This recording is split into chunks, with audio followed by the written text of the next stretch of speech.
fly on launch day. That's supposed to be a good omen. Yeah, absolutely. The crew will play a card game. Yes. We'll have a view of that so we can save that conversation for when we see that later, before they exit that suit room. And then in the white room, so the small room that's really at the end of that access arm before they get into the capsule, they'll sign that as well. So lots of different traditions along the way. And I'm looking forward to that. You mentioned the card game. We're going to be showing that in a NASA broadcast for the first time that I know of. They've taken pictures of it, certainly. There's Constantine relaxing. And by the way, those recliners, I understand it, are from the shuttle era. So they've got some miles on them. Yeah, again, that history and tradition is always very important to us here at NASA. You can see Joe Acaba in the blue flight suit there. He is our current chief of the astronaut office. So he's down there talking to the crew right now. He'll be the one playing the commander of Crew-7 in a game of cards. Jasmine Mogbelli, of course. You can see they're holding on to those little packs to the right. That's giving them some airflow so that they'll still get some cooling in the suit. You know, once you get into that garment, it can get warm in there in that pressure suit. So they're carrying their little ventilation system to help them stay cool. Looks like they're going over there now toward that card game table. It sure does. We have some fists on the table.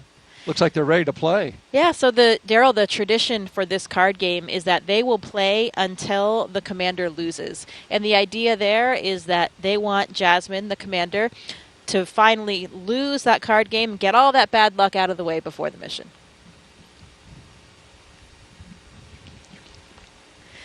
So here they are. I see Joe's shuffling the cards now. Shuffling the deck up.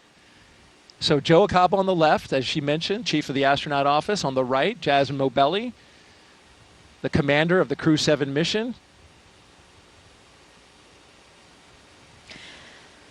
So interestingly, some of the crews have actually changed what games they play over the last several crews. So I'm not even sure what game they're playing right now, but the key is to make sure that Jasmine loses. And by losing, they all win.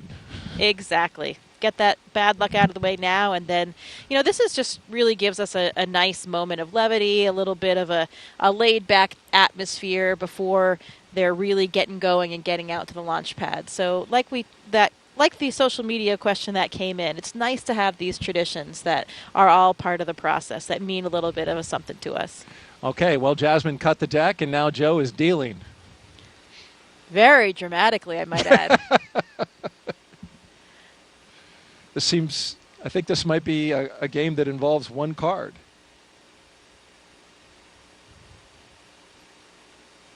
Oh, she lost already, it looks like to me. The bat.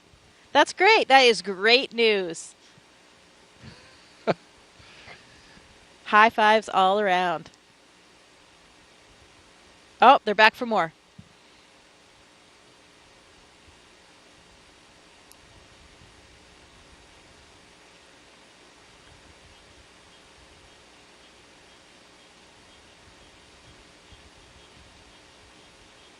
Looks like these guys are ready to launch today. I love the smiles on their faces. A lot of enthusiasm, like you said. It gives that, moment of levity. Space flight is serious business, so it's good when you can join around the table with your crew and those who are supporting you and share a moment like this. Yeah, I can tell you the camaraderie in that room right now is really palpable. That SpaceX team that they have been training with and working with for so long now, preparing them for the flight. All of the different managers like Joe, Norm Knight we saw there in the previous frame. Lots of people that are there for them, supporting them and really enabling this space flight. All the people down to the ones that provide us with all of the things that we're going to fly up there to the space station. So a really great feeling, and I can see those genuine smiles all around tonight. And it looks like a member of the team received the official playing deck for Crew-7, which is a nice notion on their part. Yeah, great memento to have. So from here, folks, the astronauts will get some final photos. That number 34, I think, is that Sarah Gillis? It might be from SpaceX. I think that was Haley Esparza. Okay. That just walked this way. Yeah, that came towards camera. Yeah. Okay. Also, my correction. Yep, she's really the liaison between all of astronaut operations and SpaceX. So a lot of us know Haley really well. She is always a central part of all of our training and prepping for flight. She's wonderful. Number 34? Yep, that's number 34. That's Haley. Okay, very good. Giving Andy some water. Oh, yeah. I hear it is warm, right? So that you want to hydrate, but you don't want to hydrate too much. Yeah, absolutely. There's a good balance. It's a full-service operation down there, providing drinks along the way and everything. There's Satoshi's chatting with Anne McLean.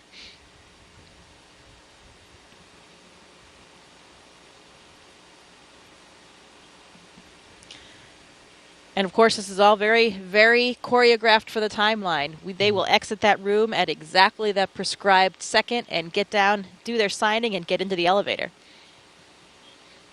Right, and they are not scheduled to depart the suit-up room until T-minus 3 hours and 24 minutes, so they have a fair amount of time in here.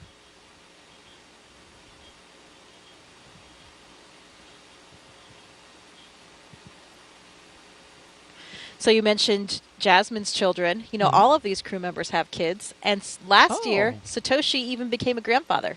Oh, congratulations to him. Yeah, pretty exciting. So I'm sure they have lots of family members watching right now and getting ready for this flight. There you can see all of the stickers that I mentioned coming out of the building. Those are the ones you said that they sign? Yeah, and their cars will be waiting out there. They'll have a receiving line. Core on countdown. LIO seals have been removed and installation is complete. We are on schedule.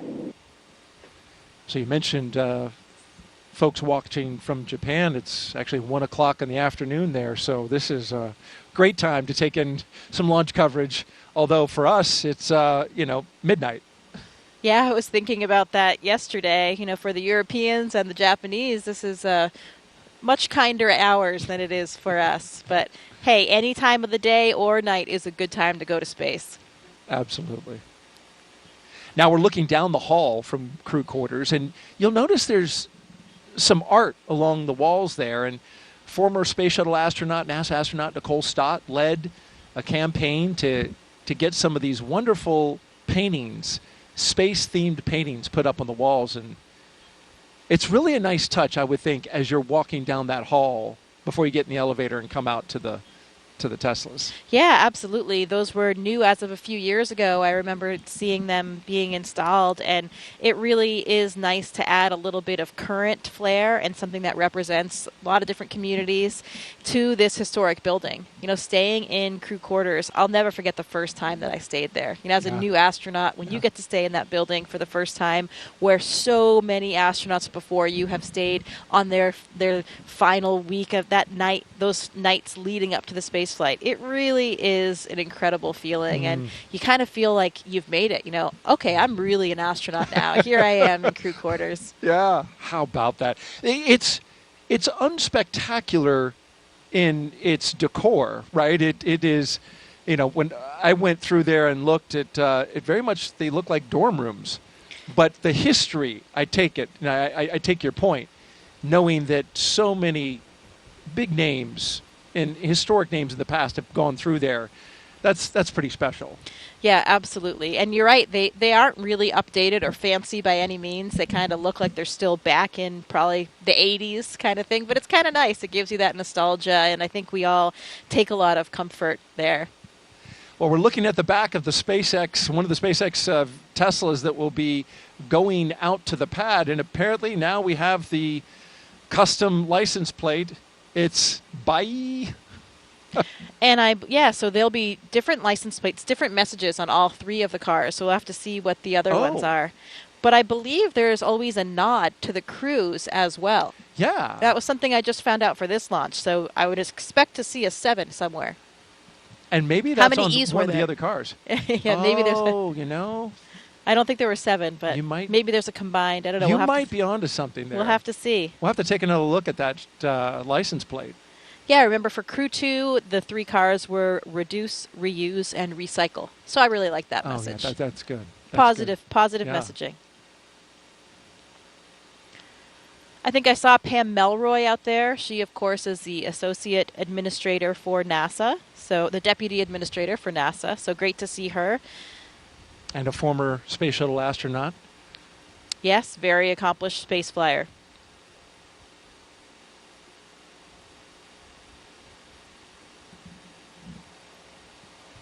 You mentioned crew quarters.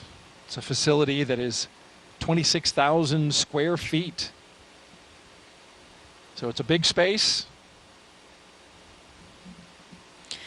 Yeah, we've got a full kitchen in there. They make us some delicious meals. You know, that's one of the things that happens with the crew on the lead up. I think we talked a little bit about their schedule the day of. You know, they have various meetings and a weather meeting and that kind of thing. But that day before, they also have what we call the ultimate meal. So you get to make a request of whatever it is that you want to eat for that meal the day before you launch. And I'm actually not sure. We should have found out what it was that they each requested. So each astronaut can actually request a different meal as well.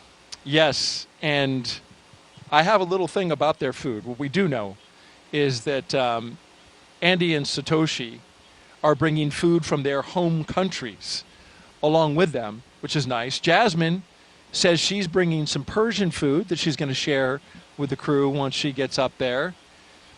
And yeah. Yeah, like we talked about, those meal times are incredibly meaningful for us. So it's a great opportunity for everybody to come together. Like you just said, each of those countries, I'm sure there'll be a little bit of ethnic flair to each of those meals. We also share food with the Roscosmos cosmonauts. They have a different food supply as well, so we can kind of trade back and forth when you get a little bit tired or something. But we get that question all the time about the food in space, and I think people think that it's pretty terrible. But I can tell you, it's actually really delicious. Speaking of which, Jessica, we have a question about food. All right. So let's pop that up. That came in on social. Perfect timing. At Tina says, will the crew have dinner during their cruise to the space station? Yeah, so the number of meals or snacks that they eat kind of depends on the duration of their phasing to get to the space station. So they have various food items with them, and they have certain ones that are more accessible than others, so they can kind of reach in and grab whatever it is that they have. I'm not certain exactly what they did pack, but I think they can make some requests as well. They don't have a food warmer on the Dragon vehicle, so it's usually something that doesn't really need to be reheated that still tastes okay.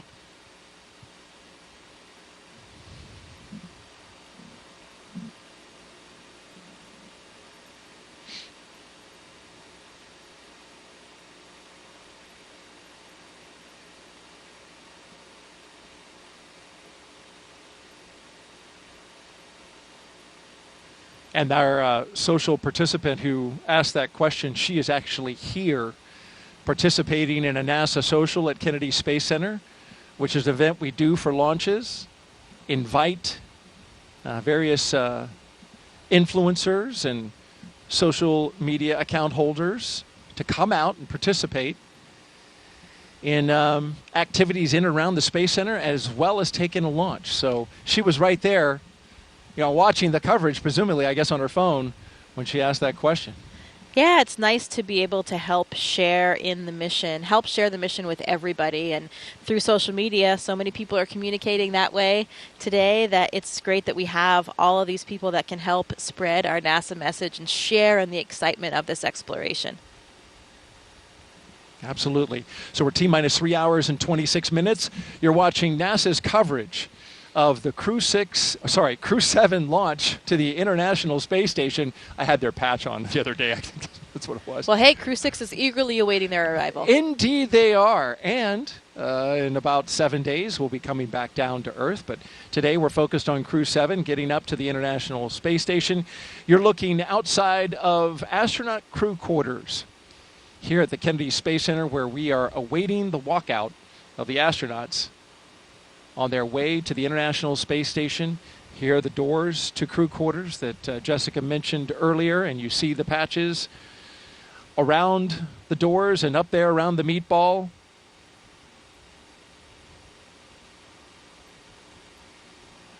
They're scheduled to walk out at exactly 3 hours and 20 minutes. So we've got about 5 minutes until they walk out of there. All right, 5 more minutes. You were talking about, of course, a lot has been made about the multi-international crew here, which is impressive. This is the first time in a Crew Dragon has had one person from a separate country.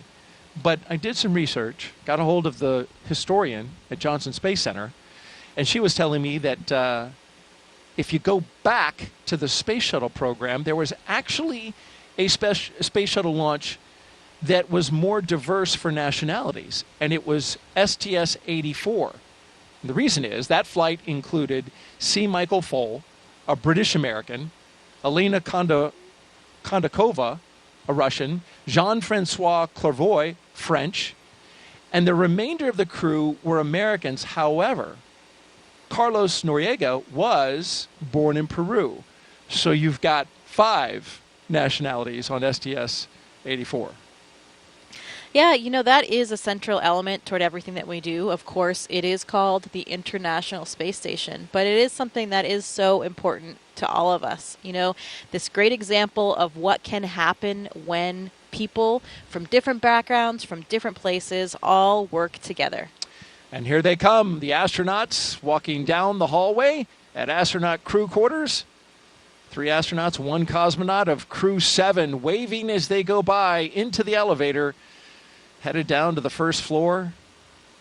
Behind them, Joe Acaba.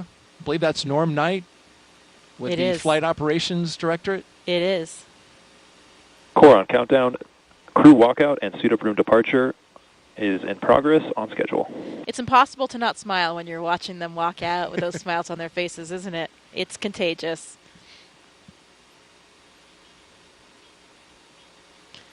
You know, we talk about that international element, and another fun fact for you. Did you know that Jasmine was actually stateless until the 2nd grade? She became a U.S. citizen in the 2nd grade, and until then, she was considered stateless. But she celebrated that big moment by bringing brownies into her classroom.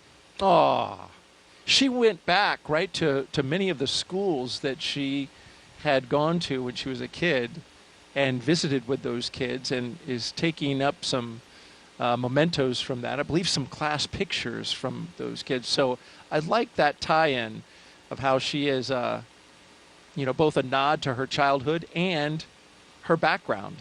Yeah, absolutely. It's something that many of us try to do, to really make that connection to all the people that you've known all along the way and have helped you get there. You mentioned the traditions, Jessica. Let's take a look at one of them. Here's the crew signing that mission patch inside crew quarters at the Neil Armstrong Operations and Checkout Building there, putting it on the wall, and Jasmine putting her John Hancock on there, and each crew member signing away.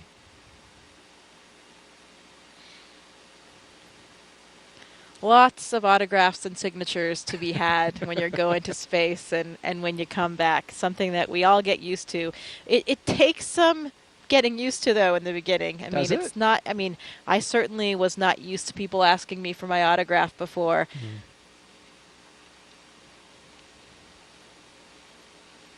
Getting closer to walkout. Now just about 90 seconds away from them walking out of astronaut crew quarters.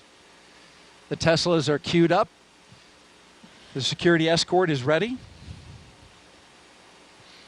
Now, were they black Teslas last time? I know for Crew 2 they were white. Right. They were black for Crew 6, and then they were white for Demo 2 through Crew 5.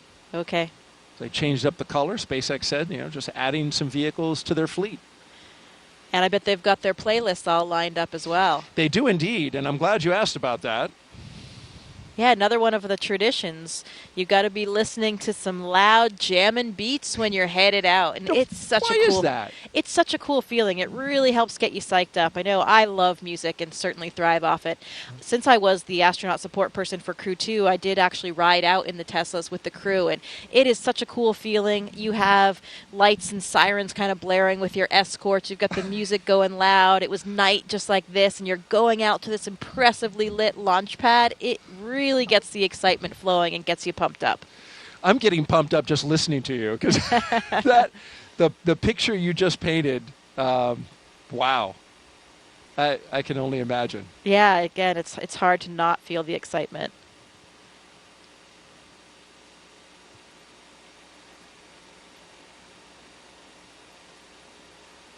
We're just seconds away from them walking out the doors. You can see them behind the windows. And here they come, Crew-7, taking their first steps outside before their journey to space. Again, look at those genuine smiles. You really can't hide the excitement. From left to right, we have Konstantin Borisov, Andreas Mogensen, Jasmine Mogbelli, and Satoshi Furukawa.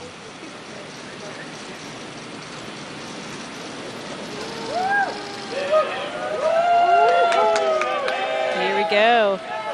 You can see some of the NASA administrator there, Bill Nelson, Bob Cabana's there, the associate administrator. We mentioned Pam Melroy already. Everybody's there to cheer them on, send them on their way. Let's listen in a little bit. We've got a microphone down there.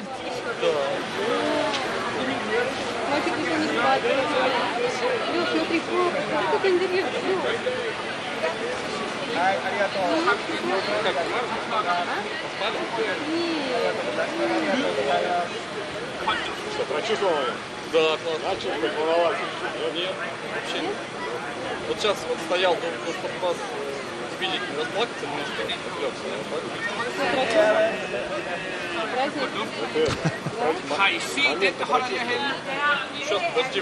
Of course, the astronauts have been in quarantine for the past 2 weeks, so that's why they're standing a set distance away from their family and loved ones. Yeah, that's right. We want to make sure that, of course, we don't carry any viruses or anything like that with us to the space station. So everybody has been in this strict kind of quarantine protocol leading up to the space flight, and they're continuing to keep their distance now.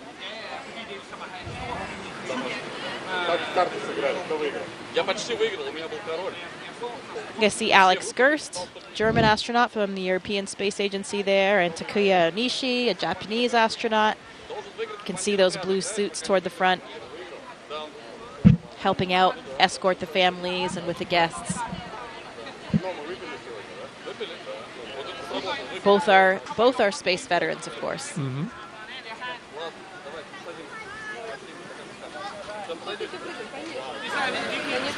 Red right here. Red right here. You see here. A double kiss from Jasmine. Probably to her 2 girls. Yeah, and I heard Andy speaking Danish to his family. Yeah, you speak, you're fluent, right, in Russian and Swedish, right? I do, yes. I speak Swedish, pretty similar to Danish, so sometimes I can understand what Andy and his family are saying. Did you catch anything? I did. He said, "You see us, we'll see you." Yeah, I did catch what he said at the end there. But Andy's family actually lives just a street away from me, so I see them quite often. How about that? Yeah. Well, that's nice. Here they go. Doors are closing. Well, this is a good time to talk about the playlist. Jasmine is going to be queuing up some Stevie Wonder, Whitney Houston, some hip-hop. She's a big hip-hop fan. And apparently so is Andreas, so that works well for the commander and the pilot, who will be in the 01 Tesla. Satoshi says he'll crank some 80s Japanese pop music. And I put that on my own music app just to hear a little bit. Unsurprisingly, a lot of synthesizer. Just like 80s in America.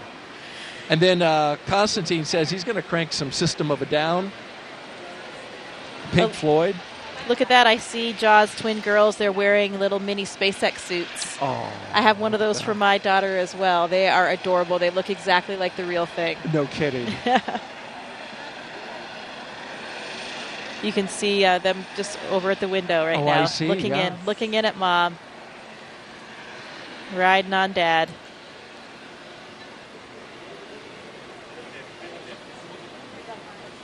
Yeah, those playlists they have for the Teslas and perhaps, we on the Soyuz, we create a playlist for inside the vehicle. We're in the vehicle for so long before things get busy in there that we have some music, and it's so nice to hear a couple of the favorite songs from each of your different crewmates, lots of different styles of music, and those songs that are really important to you.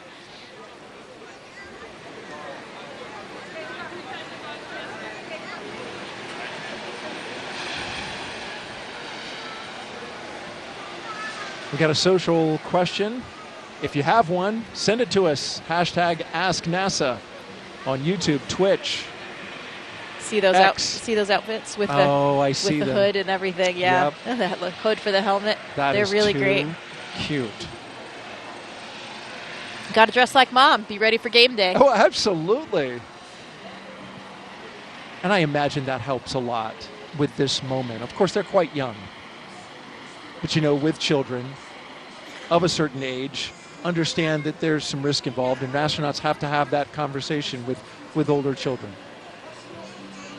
Yeah, I'm sure it gives them something to identify with. They're wearing the same outfit as mom today and ready to cheer her along for her launch. So in the first Tesla, we've got the closeout lead and 2 suit technicians. In the second, the commander and pilot. And the third, the mission specialist, 1 and 2. And bye. They go. Bye, bye. I think you need a longer bye. You nailed it. Thank you. Thank you. There they go. And so as the crew departs the Neil Armstrong Operations and Checkout Building, this begins the 20-minute drive with a full security escort across NASA's Kennedy Space Center to Launch Pad 39A. So let's learn more about the crew in their own words. This may be Jasmine Mogbelli's first space flight, but the Crew-7 commander's resume is more than just a little impressive. Let's take a closer look. I think the reason we explore space in this international way is because it's a human thing to explore. Humans have always wanted to push the boundaries. We're curious beings. We want to know what is out there. My name is Jasmine Mogbelli.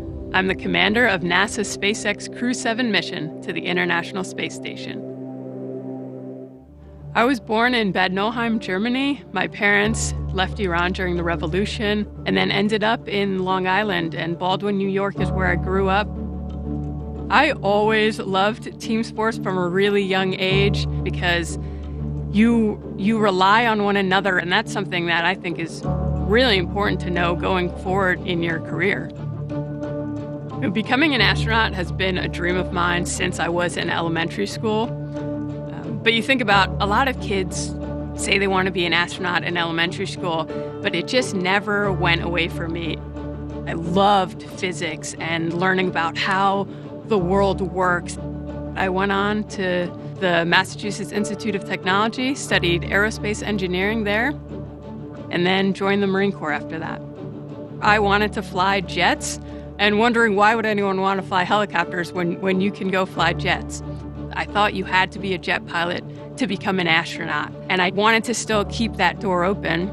I actually went to watch STS-116 launch while I was waiting to start flight school, and Sunny Williams happened to be on that flight, and as I was reading the bios of the different crew members, I realized she was a Navy helicopter pilot, and from that point on, I went full steam ahead. NASA announced they were going to be selecting a new class of astronauts. It seems like such a long shot, but I figured I had just as much chance as anyone else. The hardest part of going through selection is the waiting between rounds to hear back.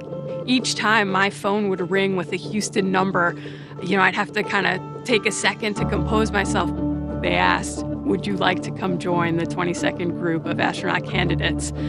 And I don't think I've ever had such a strong physiological reaction to something. Of course I said yes. Ladies and gentlemen, your newest astronaut, Jasmine Mogbelli. I joke sometimes with the members of Crew-7 that we get along so well that we've never had a disagreement about anything. All 4 of us are so proud to represent what is possible when we come together. ultimately everything we do is to benefit the Earth. And this is the second launch to space for the pilot of Crew-7, Andreas Mogensen. He previously flew on the ESA-IRIS mission in 2015. Here's more on the Copenhagen, Denmark native.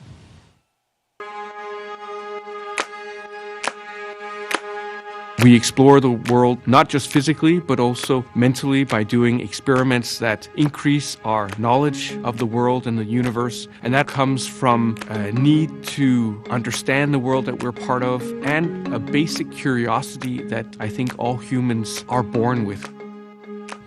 My name's Andreas Mogensen, and I'm the pilot of NASA's SpaceX Crew-7 mission to the International Space Station. I was born in Copenhagen, Denmark, but I spent 3 years in Thailand, 2 years in Singapore, 5 years in California. When I moved to California as a kid, I started learning about NASA and the Space Shuttle program and, of course, the Apollo missions to the moon. And I was fascinated and hooked immediately. I knew that that was my dream, to become an astronaut. After too many years in one place, I can feel this itch and this need to travel again. And so I ended up working in the Congo and in Angola, where I worked on an offshore oil rig for a couple of years. Exploring space is not just about understanding the solar system and the universe and preparing the way for our return to the moon and our future missions to Mars, but it's also about understanding who we are and understanding our home world, the Earth. It's difficult to describe Crew-7 in a few words, I think, because we gel so well together. We seem to have very similar personalities, very easygoing, very laid back. It's almost as if we've known each other for years and years and years and have lots of experience flying in space together. I did have moments to myself during my 10-day mission in 2015 where I spent time in the cupola looking down at our beautiful Earth, but also out at the night sky. When you look out at the night sky from this space station, you see billions and billions of stars, and it's very, very impressive. And it also gives you a sense of how large the universe is, how infinitely large it is.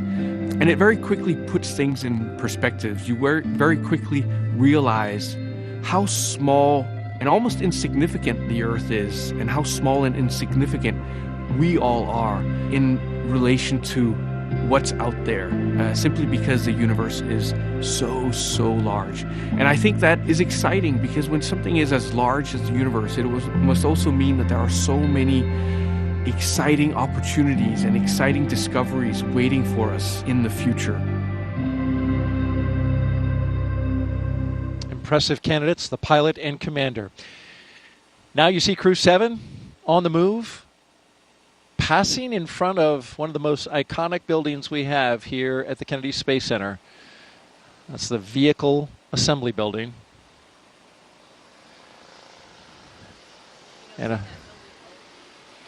seeing that building always impresses me. It never gets old. Even last night when we were driving, I have my first sight of the Vehicle Assembly Building coming over here on site. It always just, you know where you are. Here I am at the Kennedy Space Center.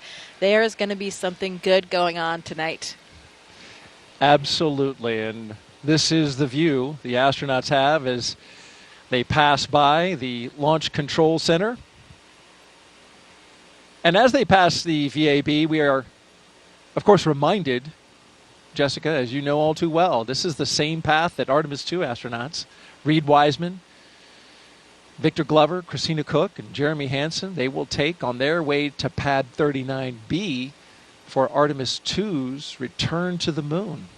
Yeah, it is incredibly exciting. And look right there. We have a beautiful view of the moon right now. That is gorgeous and such an inspiration. Absolutely. And this is the same sight that the astronauts will see here. It is a clear Florida night. Winds are calm. We are 95% go in terms of weather. Nothing on the radar that looks like it will interfere. And as you mentioned, Jessica, that is a great look at the moon. We're looking at it from our host desk here, and certainly the crew that we're looking at here on the screen can see that moon from their view. Yeah, absolutely. It looks to be about a little over a half moon, and it is fairly well illuminated. Yeah. It's pretty bright up there. In a couple of weeks, I believe we're heading towards a blue moon, which only comes around every once in a blue moon. Every once in a while. Thank you very much. The moon is even more beautiful from the space station. I can only imagine. Yeah, it's not obscured by the atmosphere. You have a more direct view since you don't have that obscuration, and it is absolutely gorgeous. You feel like you're closer to it. How about that? The moon is 250,000 miles away, and we're only about 250 miles up from the Earth. So you're really not much closer to the moon, relatively speaking, but you feel like you're closer because of that view, that pristine view without the atmosphere. And there it is on the screen. That's the view we've been talking about, and thank you to our Kennedy production team for getting that shot. It is a beauty and a reminder of exactly the exciting mission in Artemis II that is right around the corner, end of next year. Certainly preparations are happening right here at the Kennedy Space Center for Artemis II. But we are focused tonight on Crew-7 and their launch, and they are only about 3 hours from lifting off from Pad 39A. Talking now about the mission specialists. He was inspired to be an astronaut when he saw the Apollo moon landing on TV as a child, and now this is his second space flight. We're talking about Satoshi Furukawa. I think it's an instinct for human beings to broaden their boundaries and areas of activities. I think it's like the age of discovery. My name is Satoshi Furukawa. I am a mission specialist for NASA SpaceX Crew-7 mission to the International Space Station. I was born in Yokohama, Kanagawa, which is right south of Tokyo. I was a very active kid. There were many mountain areas around the area I grew up, and so I love outdoor life. I played all day in the mountains from sunrise to sunset. The first human landing on the moon when I was 5 years old. I thought it was a great moment for humankind. I had a longing for space from my childhood. I wanted to be an engineer or an astronomer until my high school life. And when I was 17 years old, I had a chance to talk with my uncle, who is a medical doctor. And what impressed me was he told me that it is my happiest moment when a patient gets better and discharges. So I changed my future path and wanted to be a medical doctor because I would be able to positively affect people's life. February 1998, when I was working in a night shift in a hospital, TV newscaster mentioned that there would be new Japanese astronaut recruitment. Those selected would stay on board the International Space Station for 6 months and conduct many scientific research. I felt strongly, I'd like to do this job. My wife said, do your best. So I applied the audition. The moment I was selected as a Japanese astronaut candidate, you are hired, you are selected. It was the happiest moment in my life. Crew-7, we are international crew members living and conducting many scientific researches on the space station to benefit people over the world and also future space explorers. We are going to use the space station as a test bed for the future human exploration to the moon, Mars, and beyond. I am very proud of being a part of this excellent team of international partners and also researchers, engineers, flight controllers, flight directors, and so on. Because working as a team and working together, we can accomplish the big mission.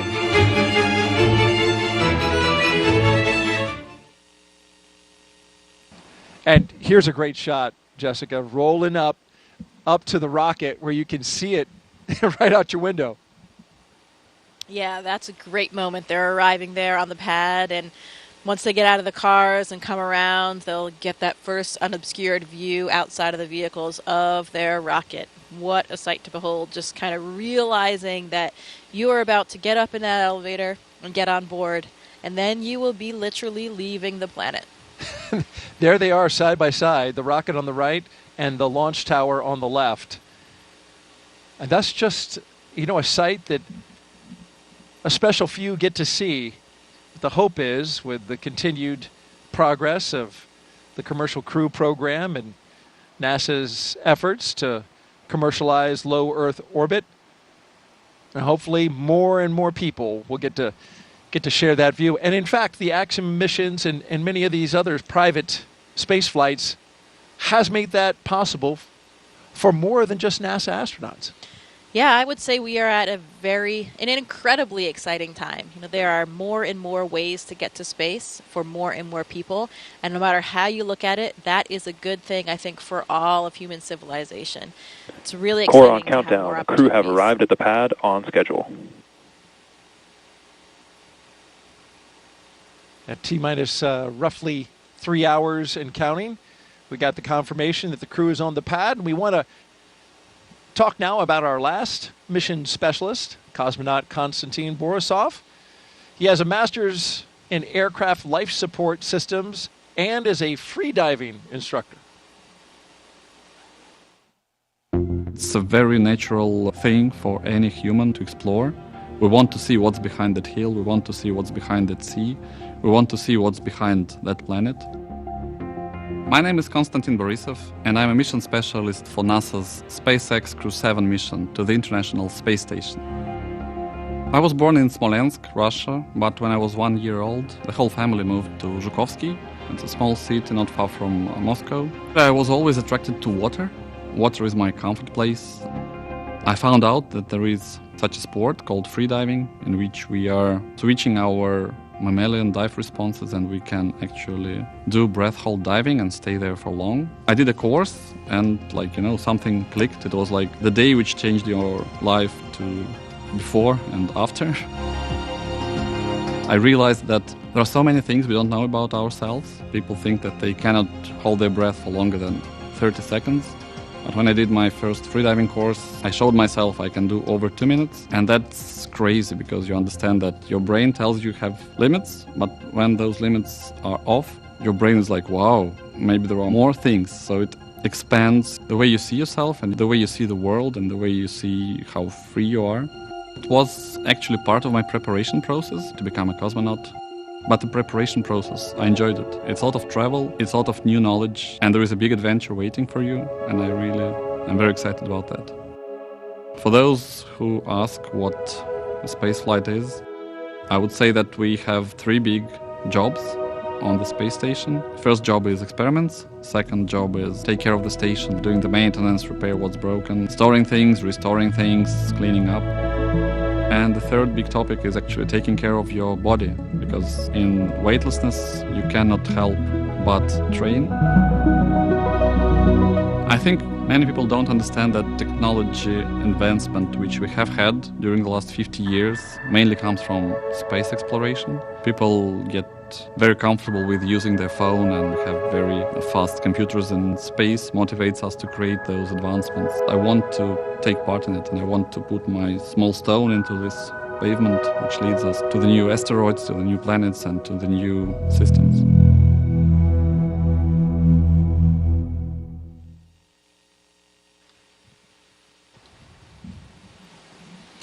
If you just joined us, we are T-minus 2 hours and 56 minutes until liftoff of NASA and SpaceX's Crew-7, a journey to the International Space Station for our 7th rotational flight. 4 new crew members coming aboard, and then about a week afterwards, Crew-6 and their 4 crew members will come back. You're looking at the top of the Falcon 9 rocket. You see the Dragon at the very top. And in just a little bit, we'll see the astronauts walk across that crew access arm and into the Dragon.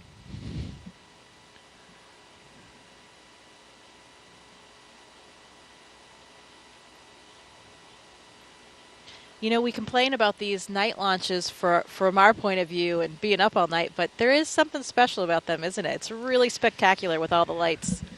It is. It is special, and especially when the rocket goes off and just lights up the sky. turns night into like dawn. I always enjoy that. Yeah, I think the night launches are more impressive. Just the contrast in the sky, you know. Absolutely. And you can see how still the winds were from that previous shot. The flags are not moving at all. Of course, we know it because the bugs are buzzing all around. Here we go with our commander and pilot, Jasmine and Andreas, making their way out for a view of the rocket. And there it is, that traditional lean back. You got to try to take it all in, and it's a tall rocket. And they've got as I understand it, a very rigid back to the spacesuit, which prevents them from actually turning their heads up. So you've got to turn your entire upper torso. Right, and that with the helmet being integrated onto the suit, it adds that stiffness as well. You know, I remember these moments getting ready for my launch, and it's interesting because people ask all the time, you know, how do you feel? Are you scared? But the thing is, we are so well trained. We've gone through all of these motions so many times that even for me, when I was well into sitting in the vehicle, looking at my displays, monitoring things, hitting buttons, you know, you're going through all of these training protocols, and it just feels like another simulation. I actually had to remind myself that this one was going to be real, that it was going to end a little bit differently. And then, of course, you hear a little bit of a fuel in the system, or you feel the rocket moving a little bit. Those things bring you back to reality and remind you that this one will have a different outcome. But, you know, it's not the astronauts that have any apprehension or are scared thinking about what's going to happen, because they're going through all of those motions that they've been so trained to do.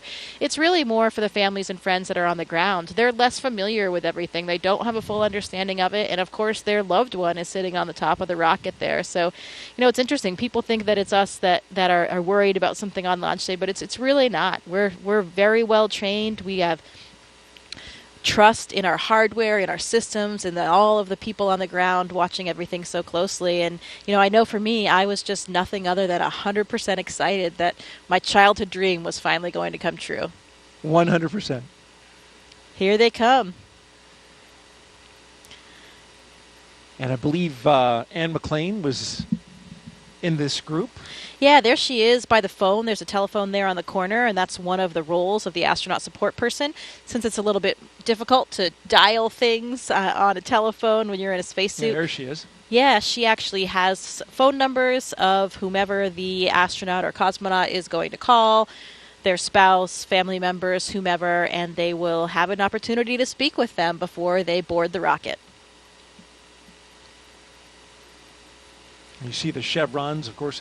Those lead to the slide wire baskets in the case of a launch pad emergency egress.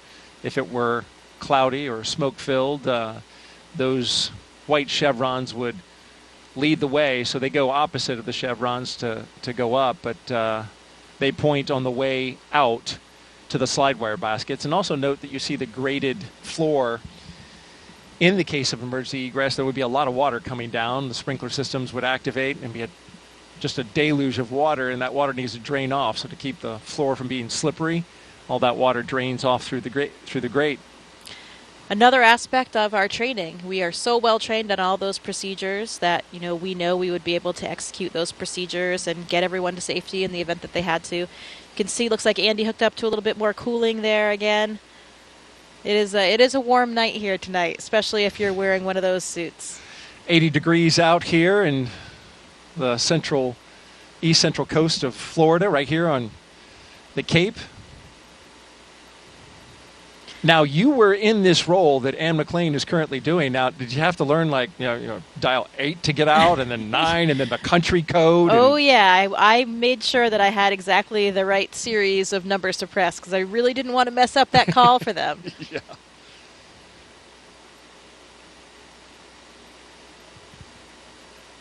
Is it, I mean, you must hear the phone call, right? You're standing right there.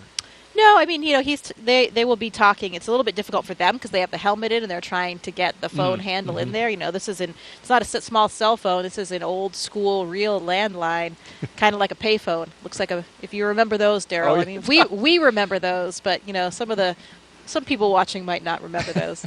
I do remember. Oh, look, he's waving. He's waving on the cameras as well. I'm sure he's waving to his wife and 3 children. This is first time for an ESA astronaut to be in the pilot position in a Dragon. So Andreas making a little bit of history here on tonight's flight. Jasmine taking a look over the rail. That must be a sight out there. It is. It's beautiful. So as the astronaut support person, once they finish with the phone calls and they get everybody in the vehicles, you're kind of just standing there, so you have a great view.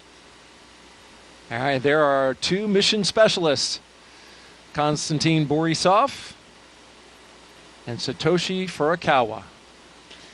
Taking it in.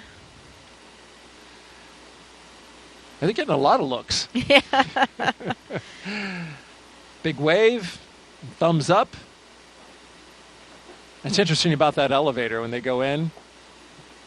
If they were to ask you, which floor would you like? There's actually a button that says space. Yeah. They changed the 255-foot level to space. Which floor? Space, please. Oh, yeah, right away. Let me punch that up for you. Always the best button that you want to press. But only the 4 of them will be making that final step to space. Everybody else has to come back down the elevator. That's right. And there's Jasmine Mobelli, the commander, and Andreas Mogensen, our pilot, making their way across the crew access arm into the White Room, where they'll get into the spacecraft. But first, core on countdown. Crew have arrived at the White Room and are preparing for ingress. We are on schedule. Yeah, that other tradition that we talked about. There's the last signature that they'll have to dole out before they get all strapped in. You know, it's interesting when we talk about all these training protocols that we have and the amount of time that we spend training, particularly for contingency scenarios. You know, that's where we really want to make sure that our skills are sharp and we are ready for that. In the event of any kind of emergency, we're ready to execute and get the job done. And most of our training for our ISS missions ends up being for launches and landing. And if you think about that, we're talking now about a 6-month mission on the space station. And that ride to space is only a few minutes, a number of hours before they get to space station. And coming down is usually even quicker, depending on the profile. So it's really only a minuscule fraction of our entire mission. But because it is such a dynamic phase of getting to space and coming back, that's where a lot of our training is really focused. And as it should be, as you mentioned, the most dynamic part. There's a lot of energy that is required to get into space. Core on countdown, crew ingress has started. And you got to get rid of a lot of energy when you come back. There go our pilot and commander carefully getting in. They don't want to mess up that seal, so you'll see him take a lot of time to crawl over that entryway, the side hatch.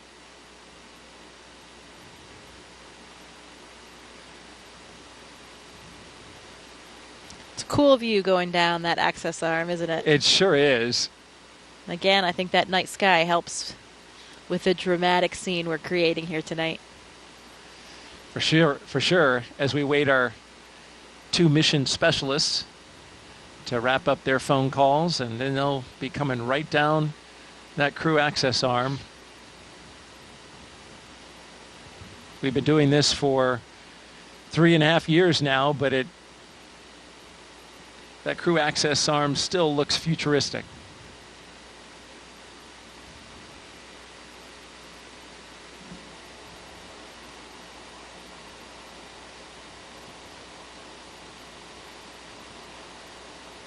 I'm sure quite a contrast, too, for the previous space flyers. You know, this is a whole new vehicle for them. So for both Andy and Satoshi, comparing the rides that they had before their first ride on the Dragon. Every vehicle is a little bit different in terms of the launch profile, the G's that you experience, how it feels going up and coming down as well. Andy talked a little bit about that in a press conference, comparing Soyuz with Dragon. And you, of course, flew Soyuz up to the International Space Station. And I thought it was interesting. He mentioned that his flight time to space was something on the order of 56 hours. which is almost double what the Dragon takes to get there. A lot of that is orbital mechanics, obviously where you're launching from on the Earth to get up to the ISS.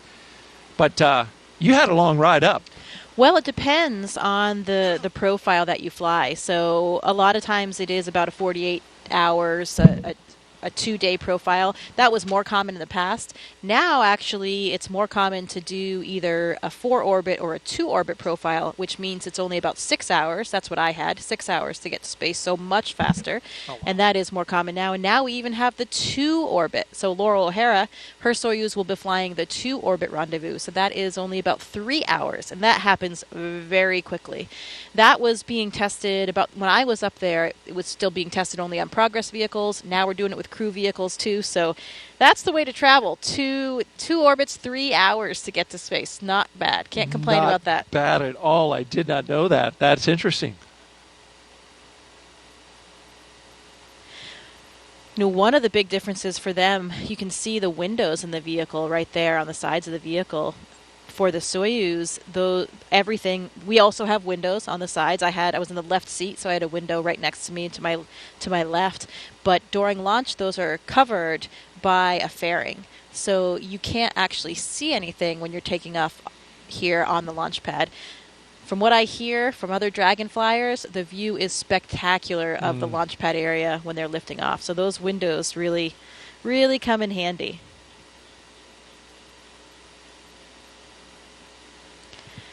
Thomas Pesquet tells me those windows are also really useful for viewing the northern and southern lights, the aurora from space station.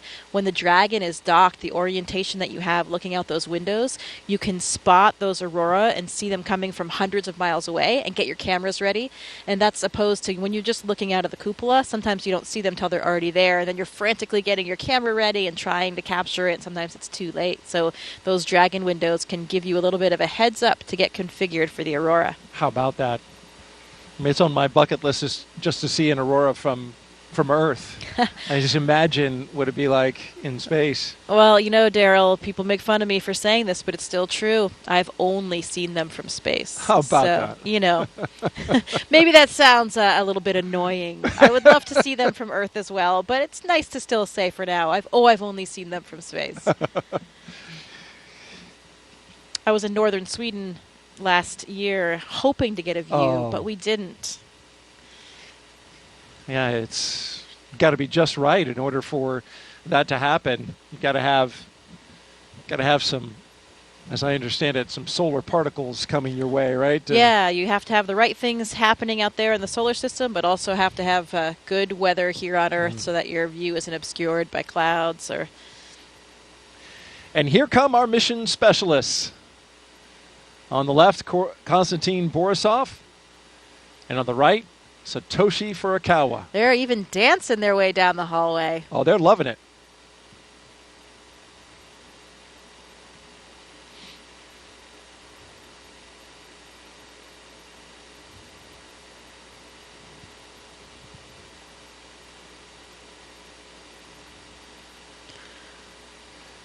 Oh, another tradition. A lot of times our astronauts and Konstantin here, you can see taking the name tags of some of their ground support personnel, and they'll be flying those to space with them. That's got to be really special for those technicians. Absolutely. I mean, they're playing such a critical role, especially those connections you have with those people in those moments leading up to your launch. Really has an incredibly strong bond you have with those people.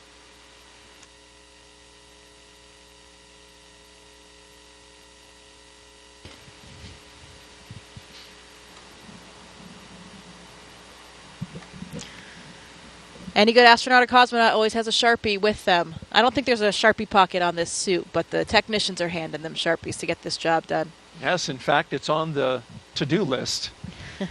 Make sure that the Sharpie is in the white room.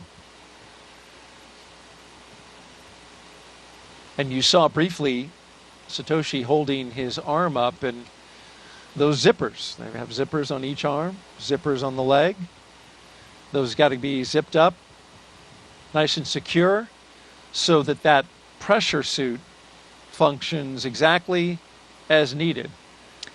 Yeah, there's actually 2 layers of zippers. That was probably just the external one, so there's a redundancy there. The main pressure is held by the lower set, the more internal set of zippers.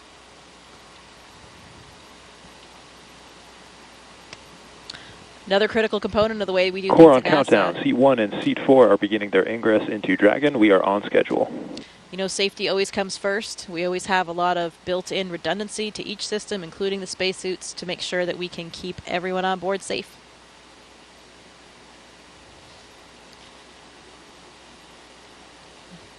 Another big difference that I'm sure Andy and Satoshi are feeling right now is the difference of the seats between Dragon and the Soyuz spacecraft. You know, you have a much more natural kind of sitting position in Dragon, a lot roomier for you to stretch your legs a little bit. You know, their heels will actually be kind of clipped in. Not clipped, but there's a little runner there that you slide your heel in. It's a little notch in the boot. You slide that onto the boot plate to help secure your feet for the launch and landing process. But while they're sitting there on the launch pad, they can take a foot out if they want, stretch a little bit, and move around. Kind of like a ski boot and a ski, or a, you know, cycling shoes that have those. Yeah, kind of like that cycling shoe, but a little bit of a different mechanism. It's just kind of a front to back slide. You can see Andy looking up at the displays there. Looks like he's configuring something or checking something on the monitors. And Satoshi and Konstantin getting strapped in. They have their little satchels, that's what they call them, on their knee there. They have a tablet, so they have procedures on the tablet. If they have a few small items that they might need during the ascent, they can have them in that little satchel as well.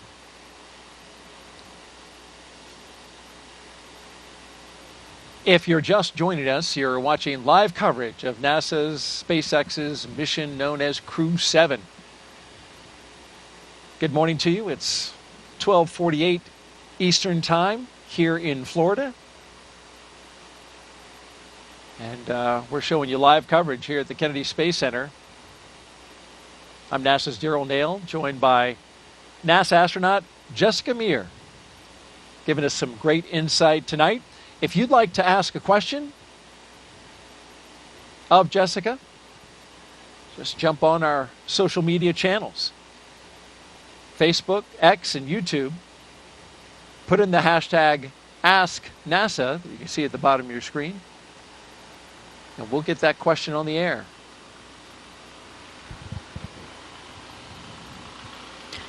Here's some helicopters in the distance, maybe clearing the range, checking up on things, making sure that everything is good in the surrounding area.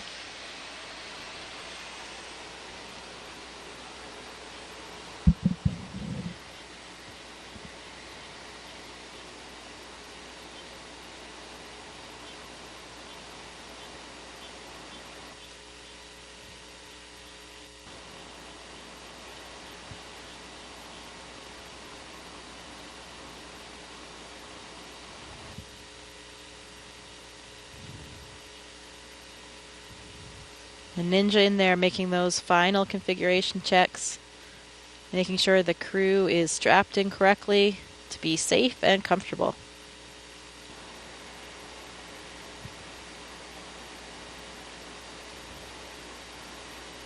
Another one of the key components on making their way into the Dragon is being aware of FOD, right? Foreign object debris. That's a big deal in space flight. They wear special pads on the bottom of their boots that come off once they go in. And then, of course, those technicians want to be aware of anything that falls off the astronauts and make sure that they collect it. You certainly don't want something floating around inside the Dragon when you're launching. Yeah, and it's true. Everything floats. I remember that when we made it to space, and you never forget that moment when you first experience weightlessness, but everything experiences weightlessness. So any little particles that were down on the ground that you don't even see, you don't even notice because they're on the floor, everything kind of starts lifting up and coming up. So you really want to avoid having anything else in there that can float up. And get lodged somewhere in the hardware or get in your eyes or something like that. But stuff you never really think about, here on Earth. Those are the little things that make living and working in space more difficult, but, a lot more fun as well. Do you remember anything in particular that floated up that you weren't expecting? No, not really that I wasn't expecting, but that moment, I didn't know about the little particles or dirt pieces on the floor or stuff like that. I hadn't really thought about seeing those things lift up. But I had my tablet strapped to my leg, and I also had a little stylus that was on a lanyard strapped to that. Your pencil or stylus is floating there in front of you, and you never forget those initial moments of weightlessness.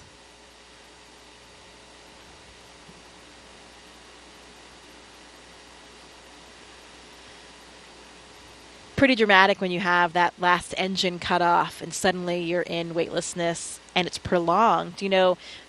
Almost everybody has been on a parabolic flight at least before their mission. So you've had some periods of weightlessness, but those are usually only about 30-35 seconds. So you don't have that prolonged feeling. It's totally different. I felt like a bat hanging upside down and because the blood is all rushing to your head. Yeah. Because, of course, gravity is not pulling it down to your feet like it's doing for us sitting down here on Earth. Like you're hanging off the monkey bars, that kind of feeling of all the blood rushing to your head, and then it just doesn't go away. You kind of get used to it, and your body adapts a bit and becomes accustomed to the feelings, and you have a little bit of a redistribution of your body fluids, so things change over time. But, yeah, I just felt like I was hanging upside down, and here you are. You notice that. I've noticed that when I'm watching interviews on the International Space Station, some astronauts will look fuller in the face, and that's got to be exactly what you're talking now. Their blood pressure and all the pressure of the fluids internally are now going to distribute differently in space, right? Yeah, you actually look different. Yeah, the pressure kind of remains the same, but you have a redistribution of where the fluids are. So, okay. Yeah, exactly. You have this upward shift because we're not pulling things down with gravity. So, yeah, some people have a much fuller face. Yeah. I thought it was great. It gets rid of those under eye bags and wrinkles.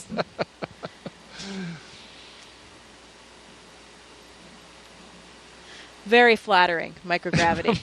Okay. I remember what you did on International Women's Day. You wore a dress. I did. Pretty sure that was the first dress in space. I think it was. And that clip really stands out online. Well, I think it's important, to represent everybody. Yeah. And I think that's what's so nice about the makeup of our office and of the partner agencies now is that you do have so much diversity in the office.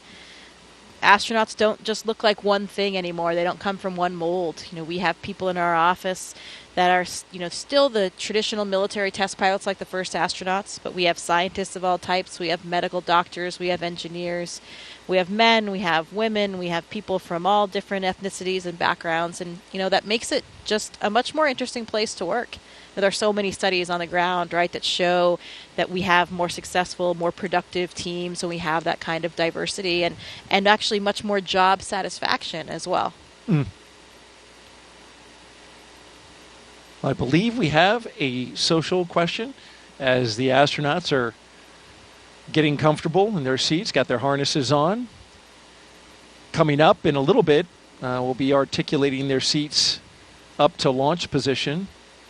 And here's our question from Savannah again, who is here taking everything in with the NASA social group. How is it decided, Jessica, who gets to go up on each designated mission? Well, it's certainly not decided by us, I can tell you that. And we have a chief astronaut for each space agency. And for us, that's Joe Acaba. We talked about him. We saw him in the suit room. And basically that chief gets to decide who is the right person to fly for each mission. And we get approval from people above him, his bosses as well. But he's really responsible for forming those crews and getting everybody assigned on their missions and making sure that he has a nice crew complement. And there's certain skill sets. All astronauts, as you mentioned, are not the same, but then there are skill sets that once combined with a crew Dragon, ready for comm check. are complementary. Copy, Dragon. Stand by for umbilical comm check. Yeah, absolutely. now for the space station, we all have the same training. So everybody is trained on everything from science to spacewalks to flying the CDR, PLT, MS1, MS2, comm check. Loud and clear, help me. Core, loud and clear. Has you loud and clear. How me? Core's got you loud and clear. This one has you loud and clear. How me? Core's got you loud and clear. So I have you loud and clear. How me? Core's got you loud and clear. Umbilical comm checks are complete. Report when ready for seat rotation. Next Dragon woke up.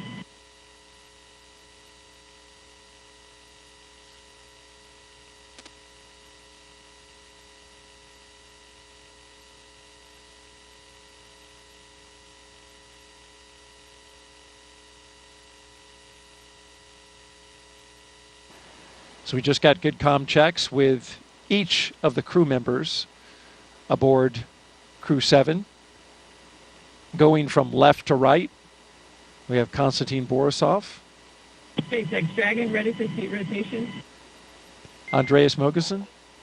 Copy, Dragon. We will report when initiating. Okay. Jasmine Mobelli and Satoshi Furukawa.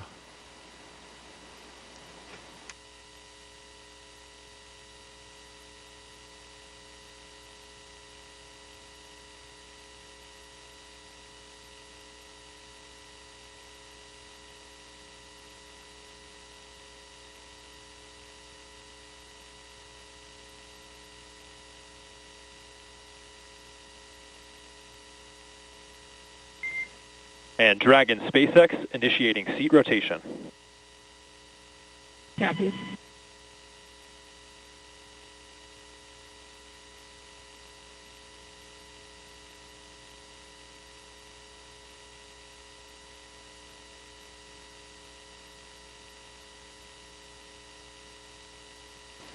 So there they go.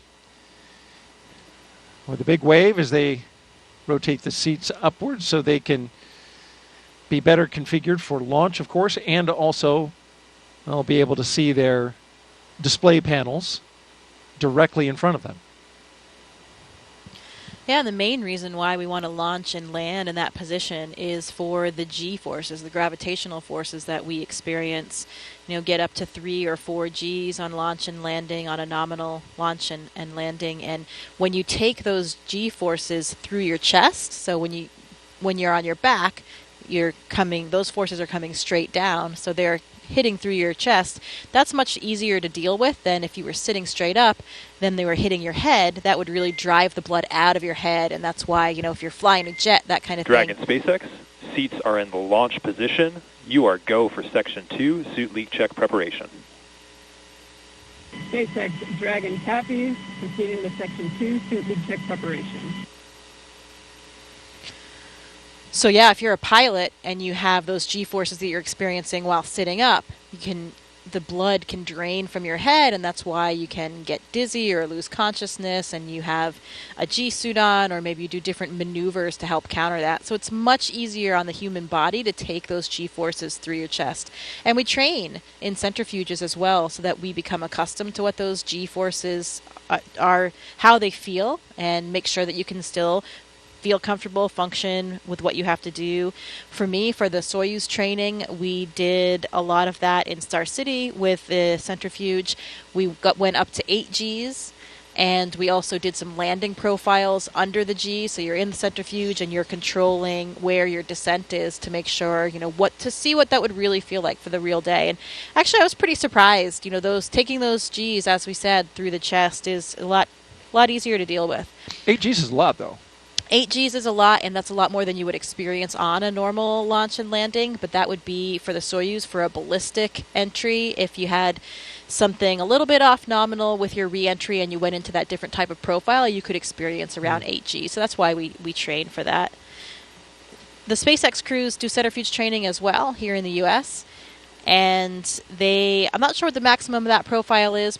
They probably fly similar. I think they actually fly the real Dragon profile for launch and landing, which would be up to around 4 Gs.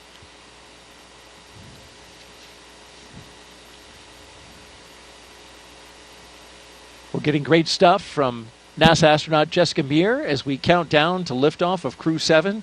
Now just T-minus 2 hours and 25 minutes and counting. But hey, you don't have to be an astronaut to share in this experience, folks.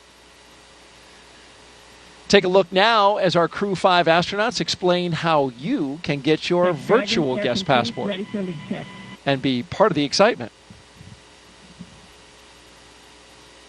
Did you know there's been over 1 million registrations in NASA's virtual guest program since May 2020? From your neighbor to the Crew-5 astronauts, you might be surprised who is a NASA virtual guest. Do you have Mars 2020?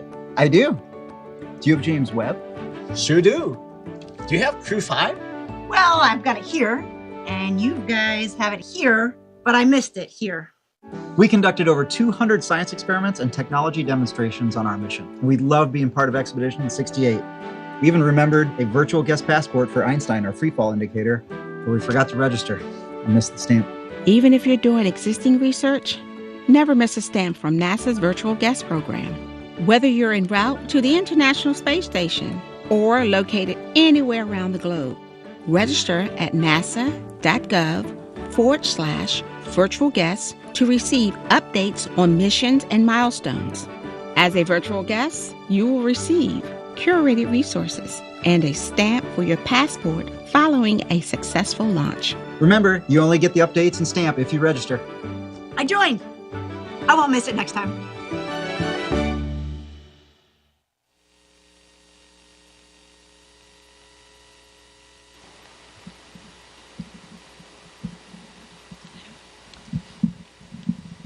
If you missed the QR code, you can jot this website down. Just register on nasa.gov/virtual guest. It's all one word. You can see it on your screen along with the QR code. Be our guest. We want to have everybody here with us along with our mission. That's incredibly important to us. This isn't our mission, not as the astronauts or cosmonaut on board. This is everybody's mission. All of our agencies, all of our countries, really the entire planet and all of humankind. And we really do take that seriously. It's a lot of responsibility, but we want to be able to share it with everybody. It's an important part of the job.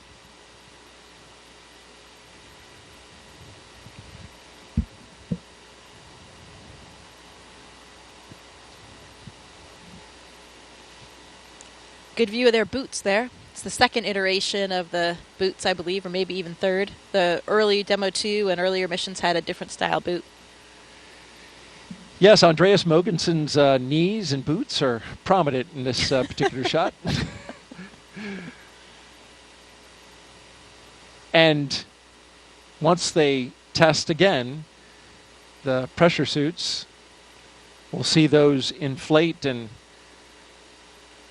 the crew members will kind of get a little bit of a zombie look to them. Arms will come up a little bit because, yeah, when your suit's pressurized, it's going to make you look a little inflated. Yeah, and working against that pressure, it's kind of like squeezing an exercise ball. All of your motions are a little bit more difficult to accomplish in that pressurized state. But of course, that pressurized state is really only there to protect us. If for some reason we had a depressurization in the capsule, at any time during the space flight, those suits would inflate and they would protect us, still provide us with the air that we need to breathe and protect all of the systems of our body. So that's why we wear them. Nominally, during the mission, you would never have it inflated at all, just during these pressure checks to make sure that it works.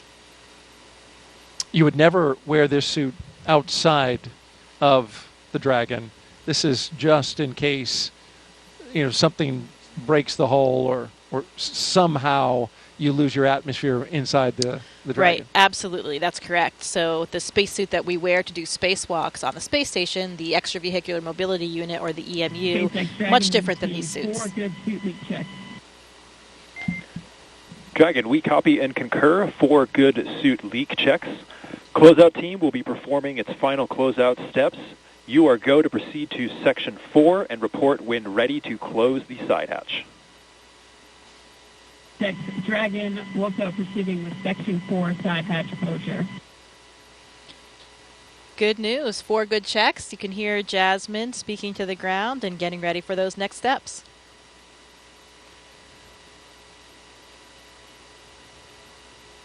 And the SpaceX team and Crew-7 is right on schedule.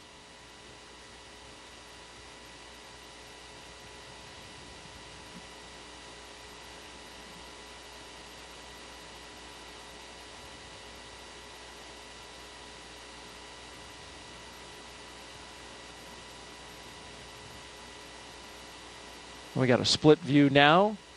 On the left, you're looking inside the Dragon spacecraft, Crew-7, and on the outside, technicians working to inspect the seal, both on the inside of Dragon and on the outside, before they close that side hatch.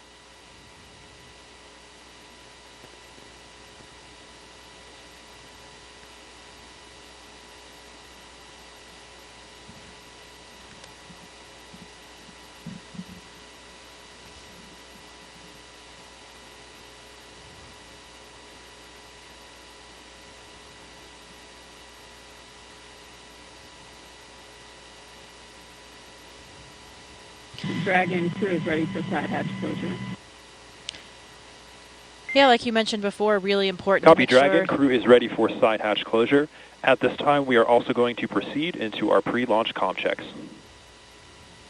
Want to make sure nothing is along that hatch seal. Even a hair, something as small as a hair, can disrupt the seal. Another reason why those ninjas are all really covered up, so that they don't, have anything fall in when they're going in and out of the hatch. In fact, we did have a hair breach the seal and had to reopen it up on a previous mission and get it cleaned out. Exactly. Another reason why we do these checks, to make sure everything is in the proper configuration before we go. Dragon, SpaceX, comm check.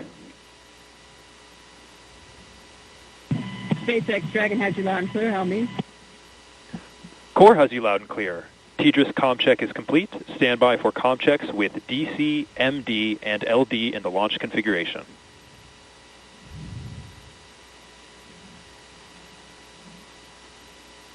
Dragon, DC, on countdown 1, comm check. DC Dragon has you loud and clear. How me? DC, loud and clear. Stand by for comm checks with MD. Dragon, MD on countdown 1, comm check. MD, Dragon has you loud and clear. How me?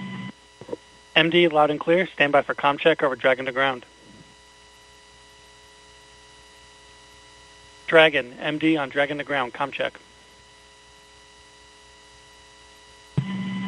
MD, Dragon has you loud and clear. How me? MD, loud and clear. Stand by for comm checks with LD. Dragon, LD on countdown 1, comm check. LD, Dragon has you loud and clear. How me? LD, loud and clear. Stand by for comm check over Dragon to ground. And Dragon, LD on Dragon to ground, comm check. LD, Dragon has you loud and clear. How me?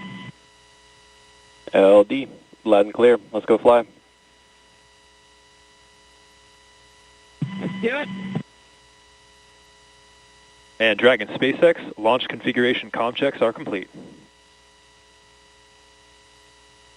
Dragon copy.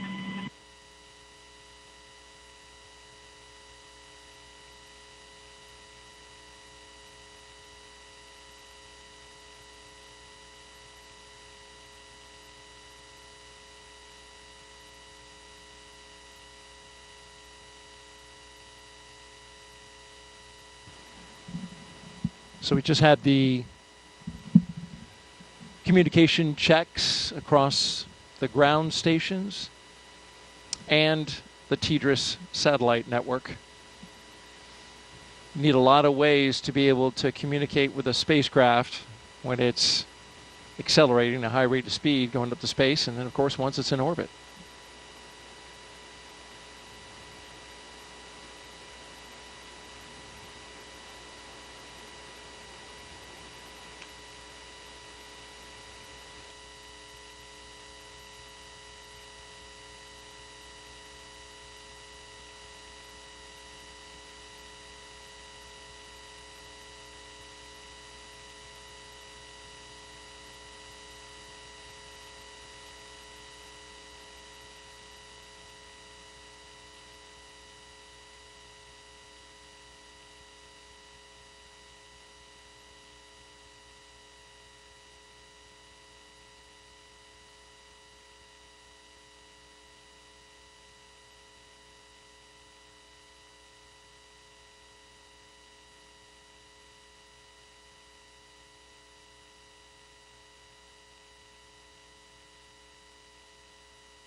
You're watching live coverage of NASA and SpaceX's Crew-7 mission to the International Space Station from Kennedy Space Center in Florida.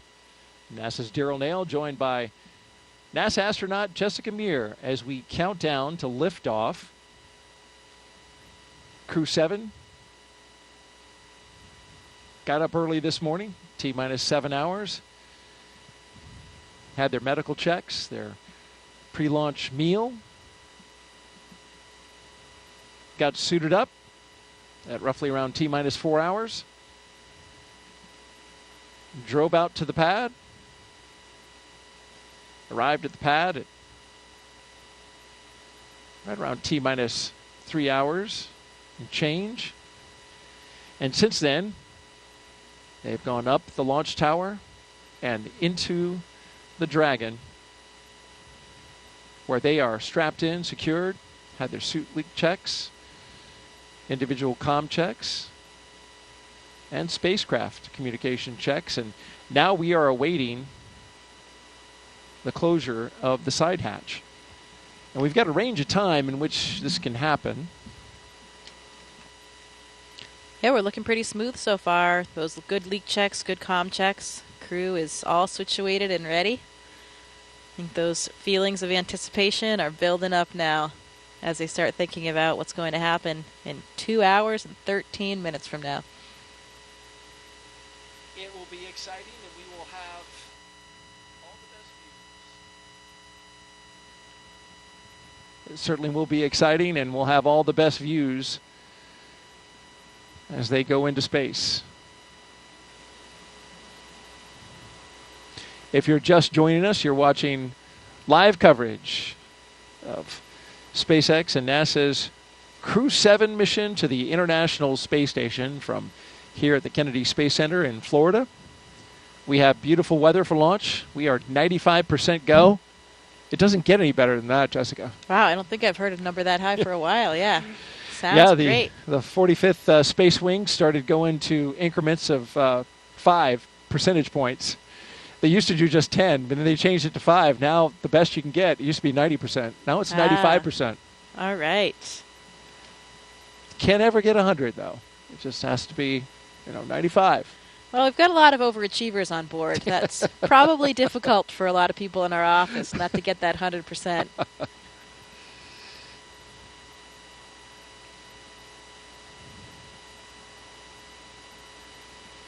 It is Florida, though. It's always unpredictable around here with winds, with thunderstorms, clouds. Luckily, we don't see any of that tonight. Or this morning, I guess I should say. This morning, indeed. 1:15 a.m. Eastern Time right now here on the East Coast of the United States. If you're watching over in Europe or Japan, well, it's closer to the afternoon, especially over in Japan. Of course, we have JAXA astronaut Satoshi Furukawa. That nation, a strong participant.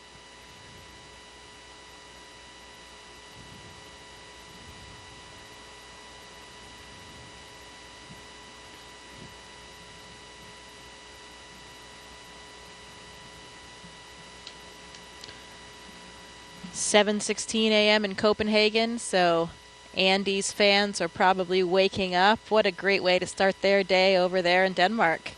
Great start to a weekend on a Saturday morning. Absolutely. Wake up, have a cup of coffee, and watch your countrymen go to space.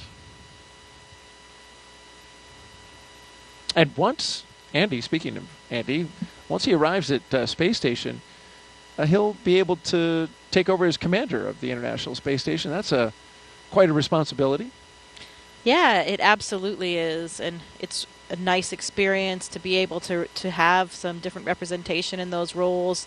He's not the commander of this vehicle, but he'll be the commander on board the ISS, and each of those carries a lot of different responsibilities. And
So our next step will be closing that side hatch. Is that right? Waiting for that move? Yeah, that's right. We expected that at T-minus 2 hours and 13 minutes, but they have a window of time in which they can close that side hatch. And then they'll pressure test it, do the leak check on the side hatch. There's a lot of margin built in to the timeline.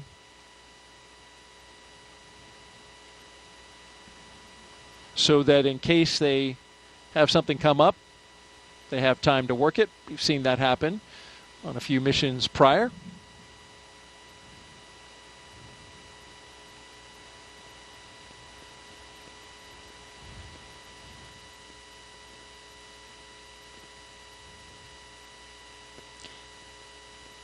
Getting some more thumbs up from the crew.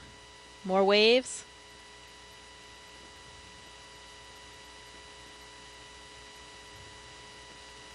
And Dragon SpaceX, the closeout team is taking its final steps in preparation for side hatch closure. Stand by for transition to pad hatch closed. Ensure that all items are secure from now through launch. SpaceX Dragon copies. All items are secure.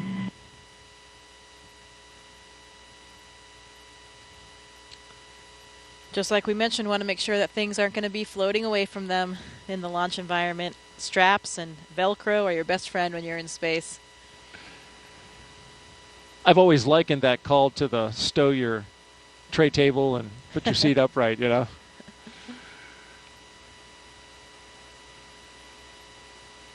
No in-flight service for them, but like that question that was asked earlier, there will be water and snacks.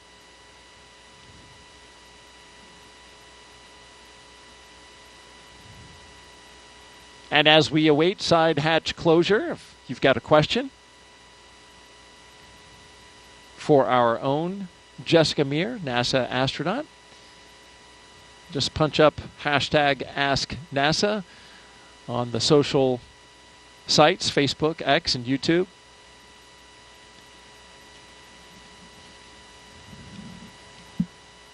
Jessica's doing a great job answering those questions and sharing her experience when she went to space.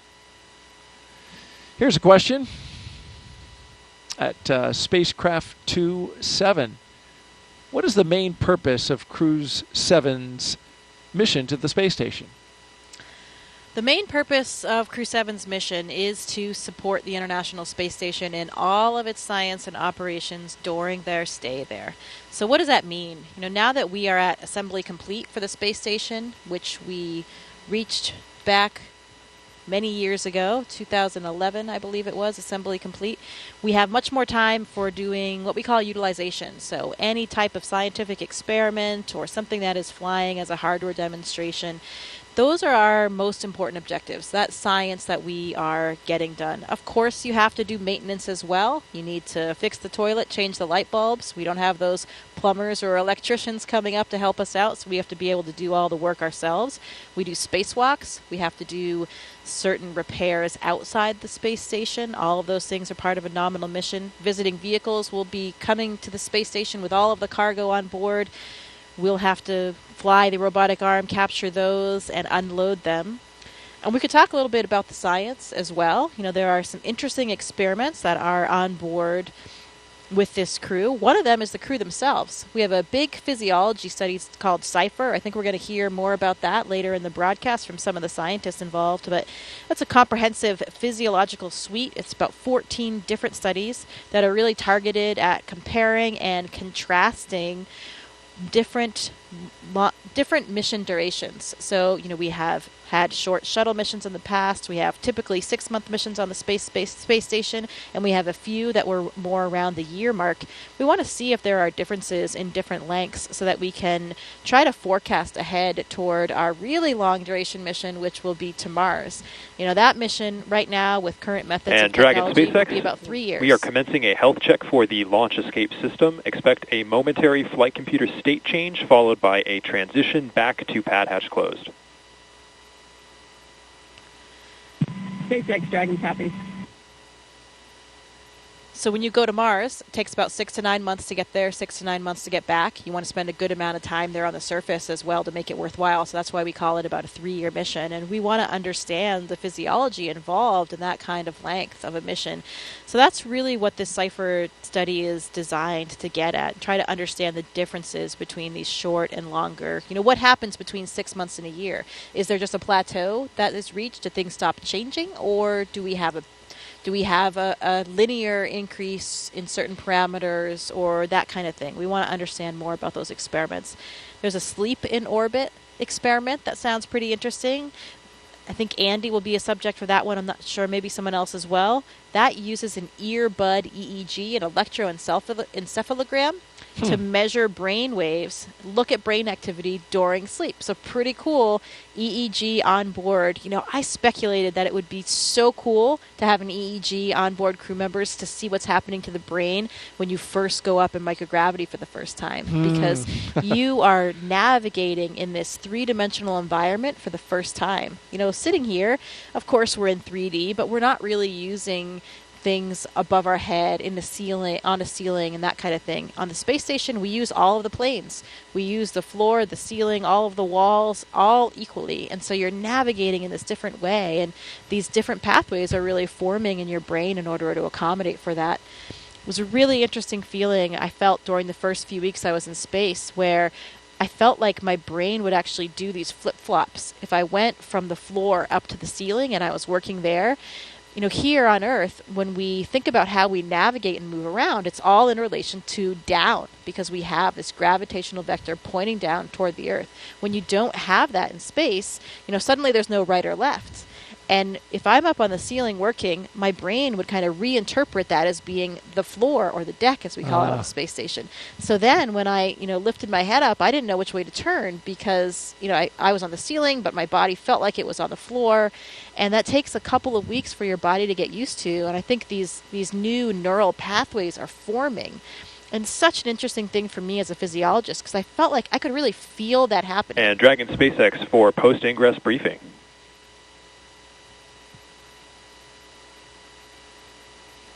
Go for Dragon.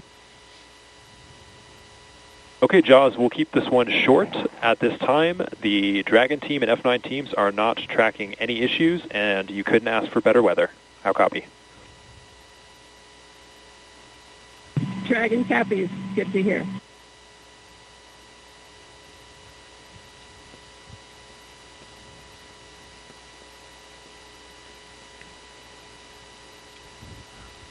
So you feel that up in space. You feel the difference of how your brain has this remarkable plasticity. Your brain can adapt in this new way. And after a couple weeks, I didn't feel that anymore. You're saying you actually felt? Yeah, you could sort of feel this flip-flop. It's a strange thing to kind of describe, but you could sense it almost. And then a few weeks later, that feeling was gone, and I was, you know, more effortless in terms of navigating around the space station. You become really graceful in your movements. You know, just the tip of a finger can push you off toward one direction. So it's really interesting to see how the brain and the body are so moldable and adaptable and ready to just, you know, take on whatever new environment it comes across. Wow. And that CIPHER study that you mentioned, that in dual components there, right? Not only physical, but also psychological. Yes. That's exactly what you're talking about. Yeah, absolutely. And both of those factors are involved in that study. So it should be pretty comprehensive and give us a lot of data that will be really critical toward those future missions. We'll learn more about that study coming up in our show inside of T-1 hour. So stay tuned for that. In the meantime, we are 2 hours out. You're watching coverage of NASA and SpaceX's Crew-7 mission to the International Space Station from the Kennedy Space Center in Florida. We're looking down at the Dragon and the Falcon 9 rocket out at pad 39A.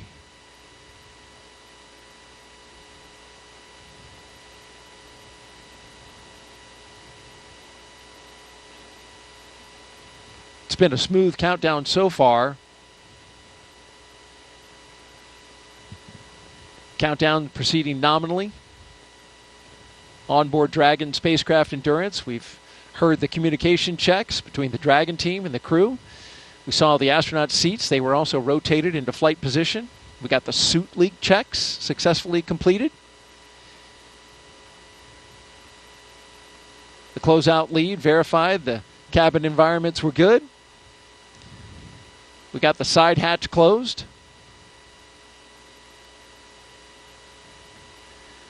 And then after all that, the SpaceX closeout team will perform the final leak check on the hatch. Closeout team will actually depart the pad at T-minus 1 hour. And you are the ASP, the astronaut support person for Crew 2. You're still there, right? Yeah. Is the ASP still there, or have they departed? You leave with the closeout team. Okay. Yeah, nobody remains on the pad for the launch. That would be bad. Well, absolutely. I was wondering if they had already left, but No. it's at right all now leave they're together. still there. Yeah, that's right. So Anne is still there, probably hanging out somewhere around that phone area, and then she will leave with the closeout team.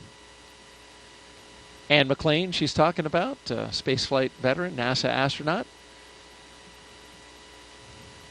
And there she is. There she is, yeah.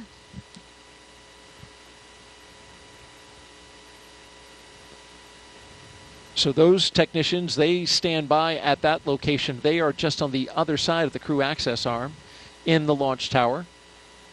And then you have a designated SpaceX team that is inside that white room.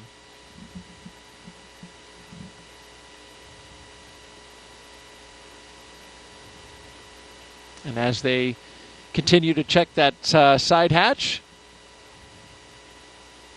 been getting some great stuff from Jessica. Just fascinating to listen to you talk about all the aspects of space flight and the experiments that are going on and what it was like for you. We certainly know that space flight is not child's play, but did you know that every Dragon astronaut crew brings a stuffed toy with them? Its purpose? Well, when the toy starts floating, the crew then knows that they have reached 0G. That's the confirmation. And there's been a few of these over the years. Of course, as we've done our missions, that toy is called a 0G indicator, and there's been 8 on Dragon so far. Starting with this little guy, Plush Earth, floating around by himself in the first uncrewed flight test in 2019 called Demo 1. That was Anne McLean again. And it was, once she was on Space Station. This is a sequin bedazzled dinosaur named Tremor, picked out by Bob and Doug's sons. Then we go to Crew 1, Baby Yoda. The first stuffed animal, there's a penguin, Gwyn, the penguin, with Crew 2. And then Crew 3, the turtle, classmates Raja Chari and Kayla Barron, of course. And then you see the first humanoid. That was the Einstein doll floating around. There he is. We spot shadowed him. And then here, inside the International Space Station, there's Suhail, the mascot for the United Arab Emirates. So the question is, Jessica, what did Crew 7 bring? You know, I do know what they have, but I'm not sure if we're supposed to reveal it quite yet. We're going to wait for the view? Let's wait for the view. Let's wait. When we get it Dragon, in the view... SpaceX, nominal side hatch leak check. I can tell you about mine. On Soyuz, we have this tradition as well. Dragon copies, nominal side hatch leak check. Good call there, though, on the side hatch leak check. That's good. My commander brought... It was a small stuffed unicorn. I think it was from his daughter. So that was what we had to demonstrate microgravity for us. And really for everybody watching. Because that's, you're still strapped in during all those moments. So it's difficult to tell if there's any weightlessness yet or any relative motion. But that's why you have the microgravity, the zero gravity indicator. Not truly zero gravity, so it's a microgravity indicator, I'd say. Or even sometimes called a 1G indicator, because you can see when you're back in 1G when you're landing as well. So you use it on the way down? I think so. I'm not sure if the Dragon they still have in the capsule on the way down, if it's secured or not.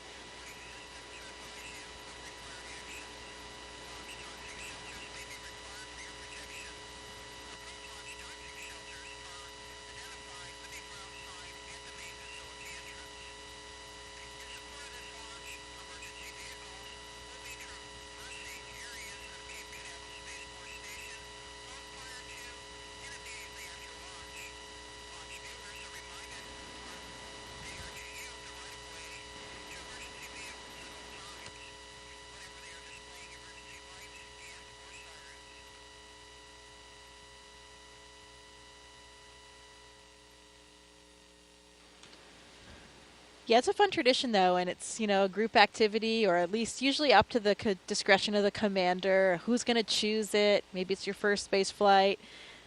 Children are often involved, so everybody gets to play along and have a role and see that microgravity indicator launching.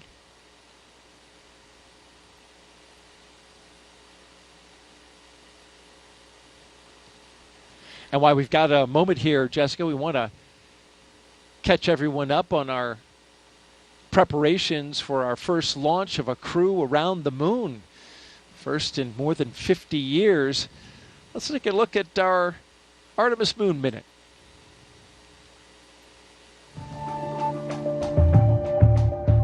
For the first time, Artemis 2 astronauts got an up-close look at the Orion spacecraft that will fly them around the moon. Astronauts Reed Wiseman, Victor Glover, Christina Cook, and Jeremy Hansen visited Orion at the Kennedy Space Center in Florida. And it looks amazing. Their handiwork is gorgeous. I'm ready to take it for a spin. Until launch day arrives, the crew is training at the Johnson Space Center in Texas. They use the Neutral Buoyancy Lab, a giant pool, to practice safely getting out of a floating mock-up of Orion. And it's not an easy task. Navy divers in rafts will harness and hoist the astronauts into the air by helicopter, where they will be taken to a nearby Navy vessel. Back at Kennedy, we got a look at the brand new Artemis crew transportation vehicles. So the first 9 miles of the journey to the moon starts in these crew transport vehicles. On launch day, these fully electric, zero-emission vehicles by Canoe Technologies will reunite the Artemis 2 astronauts with Orion at Launch Complex 39B. NASA's powerful moon rocket, the Space Launch System, and Orion will carry them on the rest of the 250,000-mile journey to the moon. And that's your Artemis Moon Minute.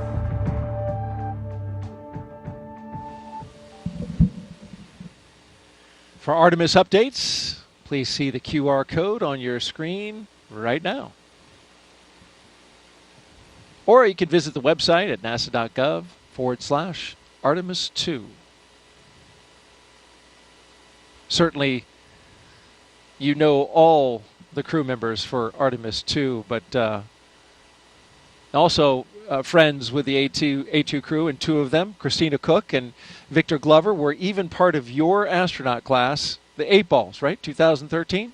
Yes, that is correct. Yeah, I am good friends with all 4 of them, and especially with those 2, with Victor and Christina being my classmates, it makes it even more meaningful. When you are classmates with new astronauts, there were 8 of us, of course, called the 8 Balls, mm-hmm. and they're like your brothers and sisters, truly. They really are. And I know if anything happened day or night, I could call on any one of them, no questions asked. And it's really, really exciting that we're going to be sharing this moment with them. When I was on board, I even had, at one moment when I arrived, we had 4 members of our class. Half of our class was actually on board the space station at the same time. Oh, wow. Nick Hague was still there for the first 8 days of my flight.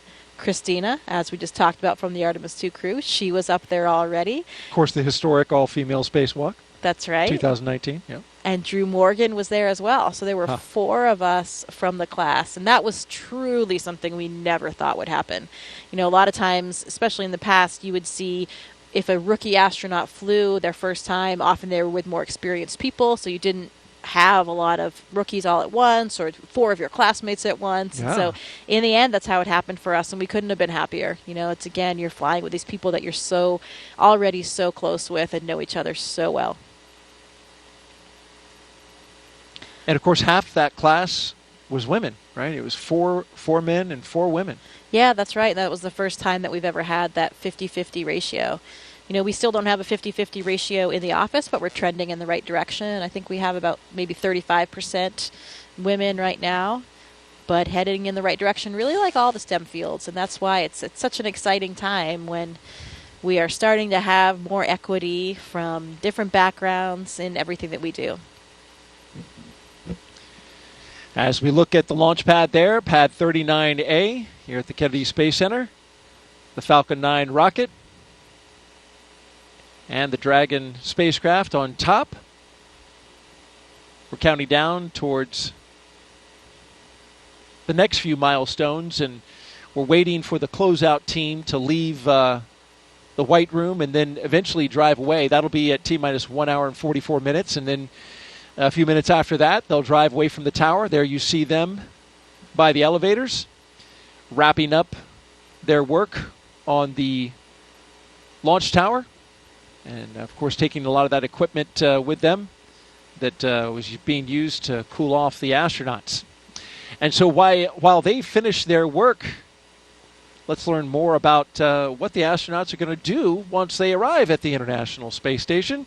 Let's take a look at their mission overview.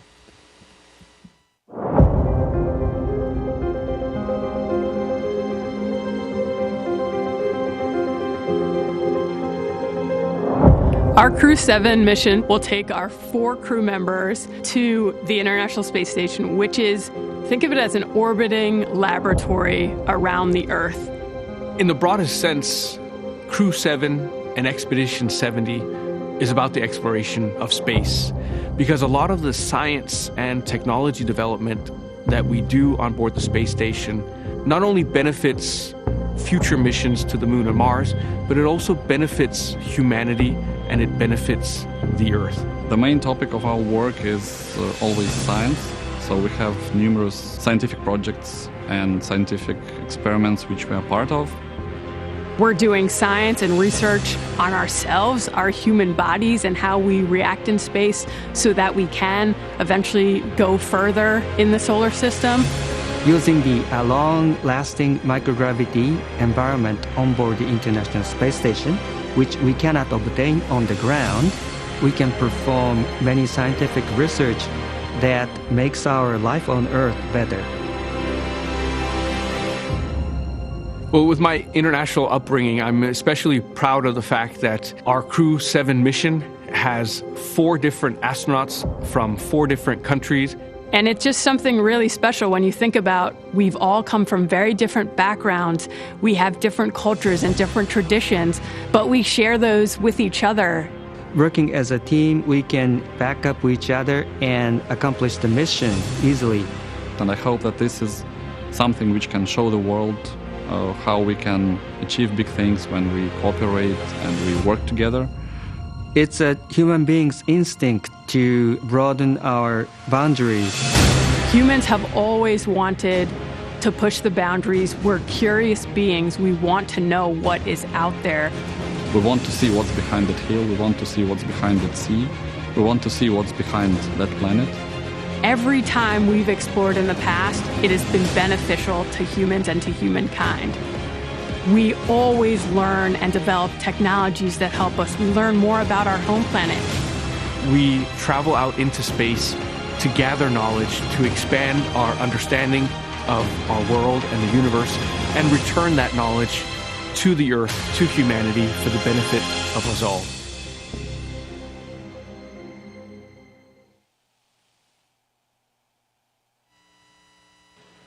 Welcome to the International Space Station Flight Control Room at NASA's Johnson Space Center in Houston, Texas, where teams work around the clock to monitor work and life aboard the orbital laboratory.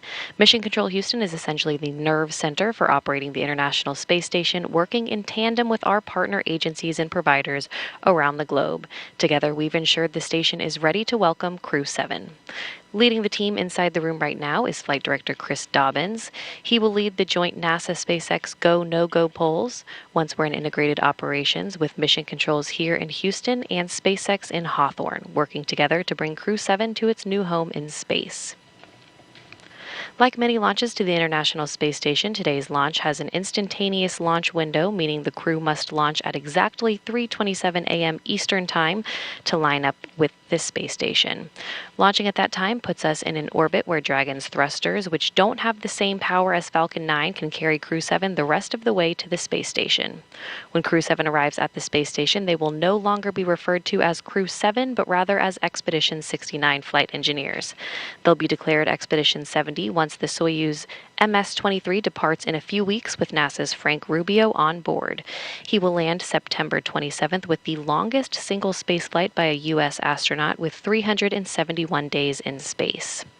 Once on board, Crew-7 will conduct a direct handover with Crew-6, and Crew-6 will remain on board the station until their scheduled undocking day. A direct handover also helps ensure a continuous U.S. presence on the space station, a record approaching 23 years in duration.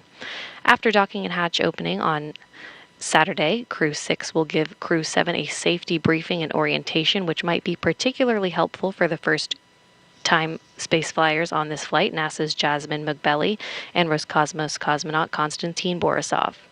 As the station is first and foremost a laboratory, the crew will jump right into conducting experiments with new research still to be delivered on upcoming cargo flights. For now, we'll send it back to you, Daryl. All right, thank you very much, Courtney. Back here at the Kennedy Space Center in Florida, looking at pad 39A, the rocket and the spacecraft that will go to that destination that Courtney just gave us an update on, the International Space Station, which of course is flown from Mission Control in Houston. Give you an update on what's happening out the pad. We've got the crew inside the Dragon spacecraft. They are buckled in, plugged in, ready to go, had their comm checks completed. And right now, the closeout crew is making their way, finishing up their work and making their way out of the launch tower. Dragon SpaceX closeout team has departed the crew arm. So that means they're out of the crew arm. You can see them going down the steps to the elevators and then back down to their vehicles to clear out of the blast danger area. There you see their vehicles awaiting them, the 3 Teslas that took the astronauts to the launch pad. They will take the closeout crew out of the perimeter of the launch area, and they will stand by at an area a good distance away from the launch pad. We're 1 hour and 41 minutes and counting until liftoff, and as we look at the pad and think about traveling to the International Space Station, we talked about the crew and how they'll be performing many groundbreaking science experiments. Let's take a closer look now at some of that science they'll be doing. The International Space Station is a state-of-the-art microgravity laboratory that is unlocking discoveries not possible on Earth and helping us push farther into deep space. Every single day, we are answering big questions about Earth and about space, about where we came from and about where we're going. But the other thing that we're doing is we're learning more questions to ask. Microgravity turns almost everything we know upside down. Liquids behave completely differently. Fire burns in new ways. Biological systems reveal surprises. There's a few things that have made me gasp out loud up on board the space station. Watching heart cells actually beat has been a pretty big one. We're studying ways to grow food in microgravity. I got to tell you, these are pretty amazing. We're learning how human bodies react to life in space and how to keep crew members safe and strong on long-duration exploration missions. Deadlifts are awesome on Earth. They're also awesome in zero gravity. We're testing technologies that will be critical to our return to the moon and great leap to Mars. Our research has contributed to medical and social benefits on our home planet, allowing us to find new ways to combat disease back on Earth and develop technologies to deliver clean water to remote communities in need. The spectacular vantage point of more than 200 miles above our planet supports our monitoring of Earth's climate, natural disasters, and plant life. The orbital perspective that we have here on the ISS is just absolutely amazing. Earth is gorgeous. The growing new space economy, so vital to our continued progress in space, is flourishing in low Earth orbit. We're inspiring future generations from a platform that is one of the largest international collaborations of our time. We're doing science at 17,500 miles per hour. Come along for the ride.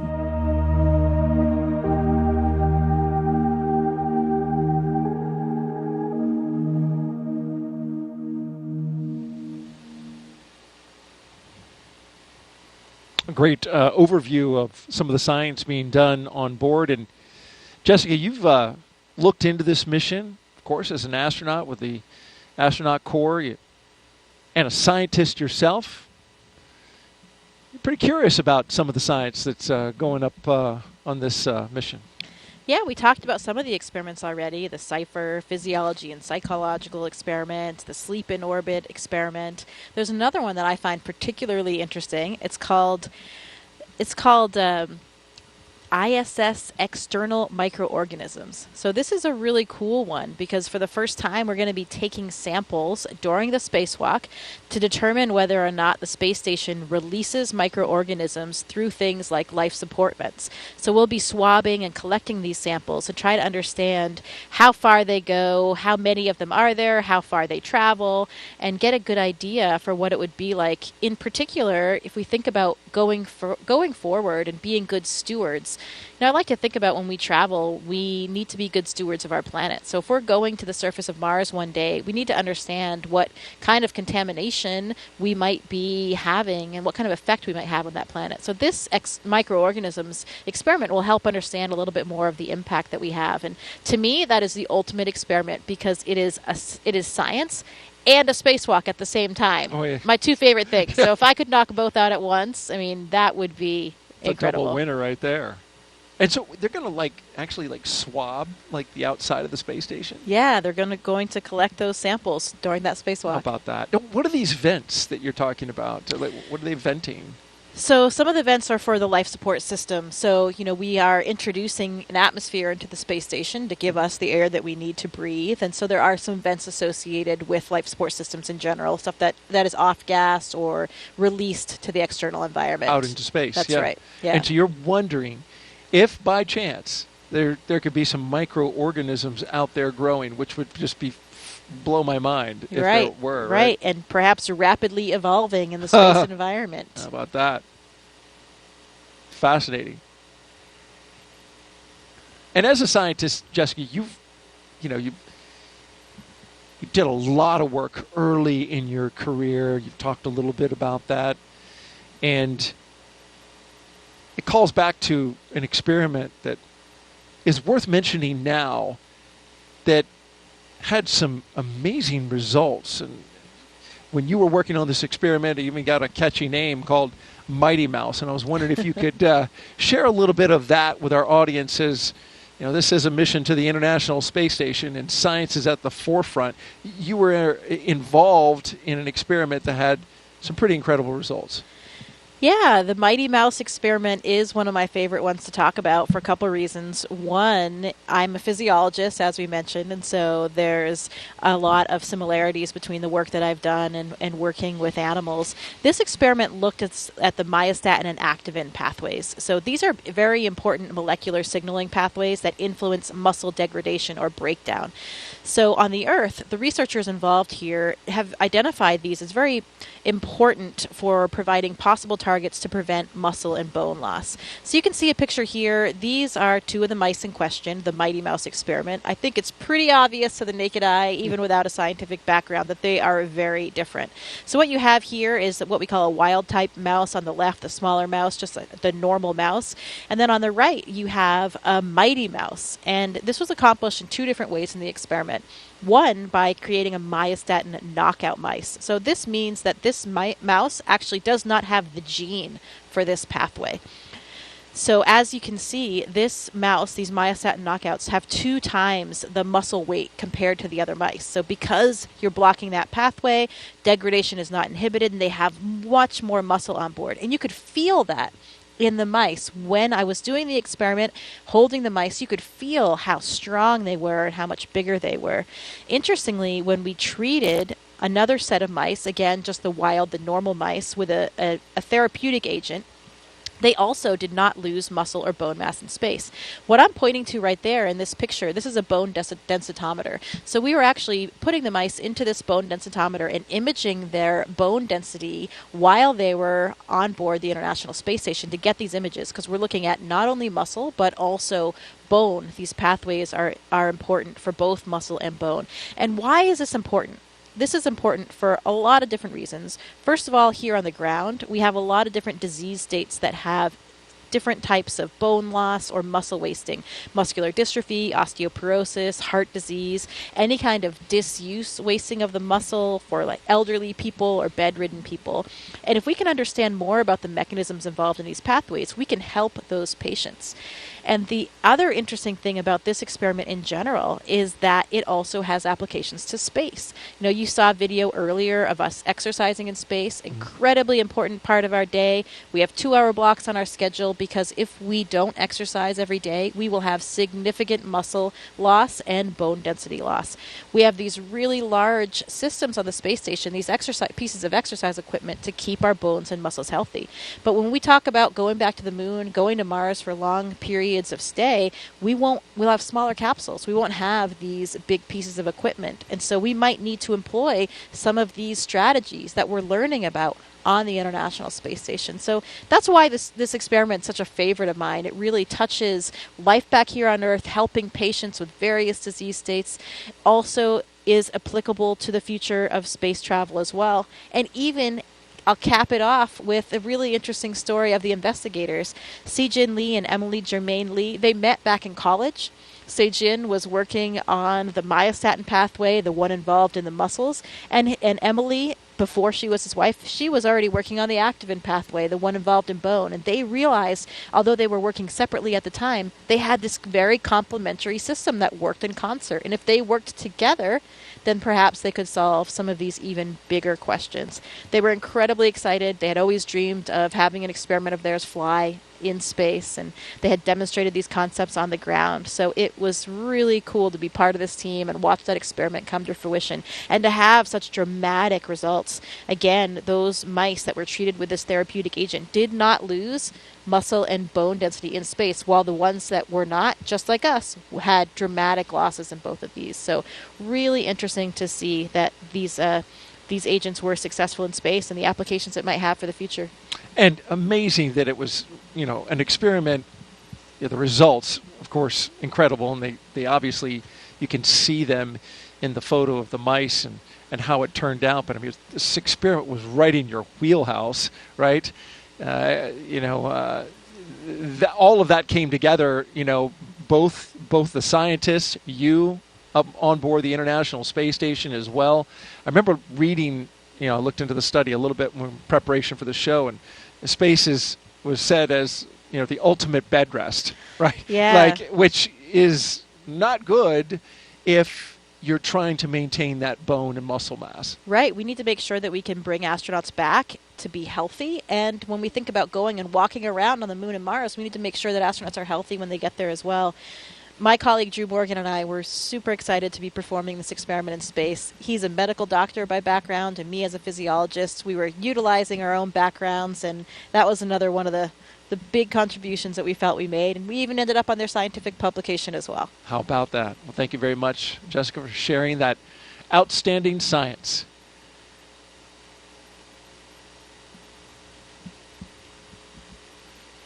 T-minus 1 hour and 30 minutes and counting. We're awaiting the launch escape health check.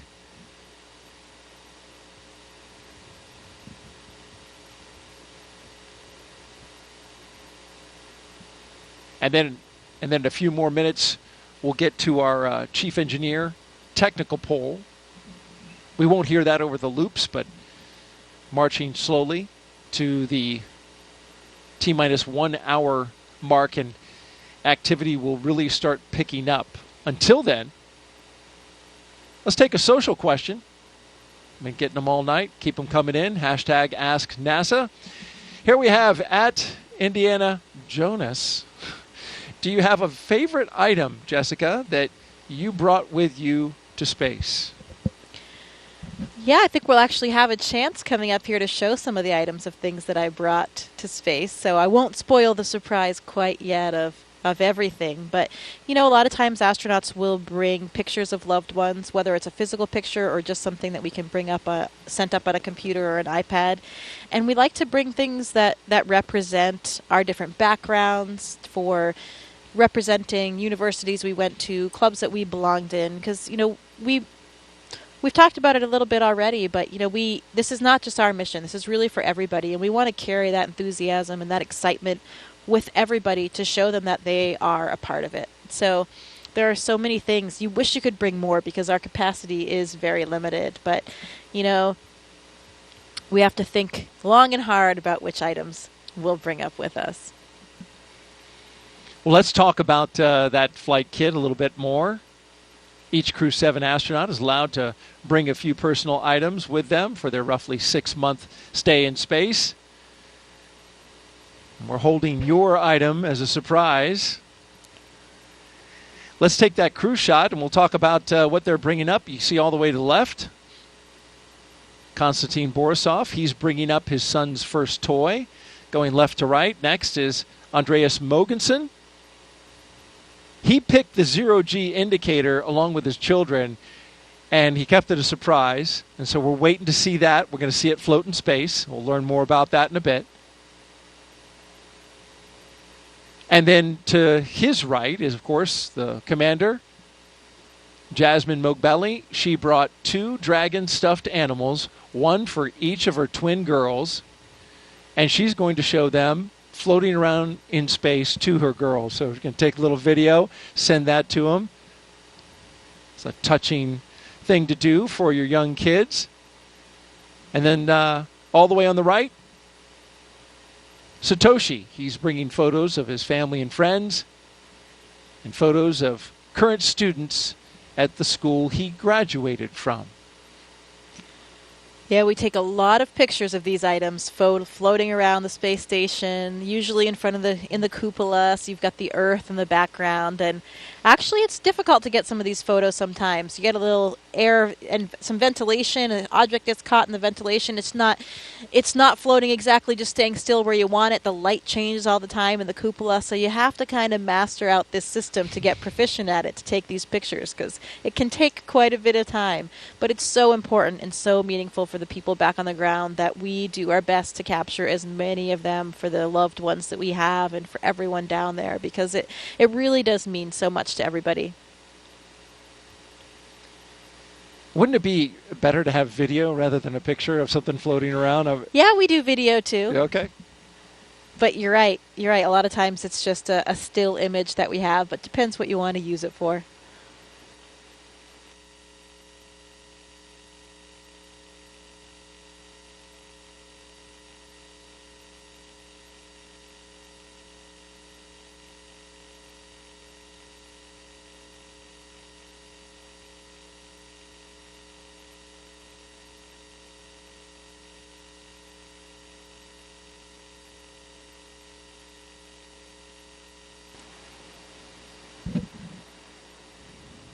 Great stuff there by Jessica Meir, NASA astronaut, with us on the broadcast. Thank you very much, Jessica. And continuing to count down 1 hour and 25 minutes and counting until liftoff of Crew-7.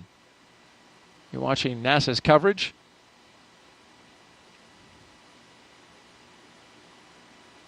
When these astronauts go up to the International Space Station, they'll spend about 6 months up there working scientific experiments that you just heard a few of them from our astronaut co-host.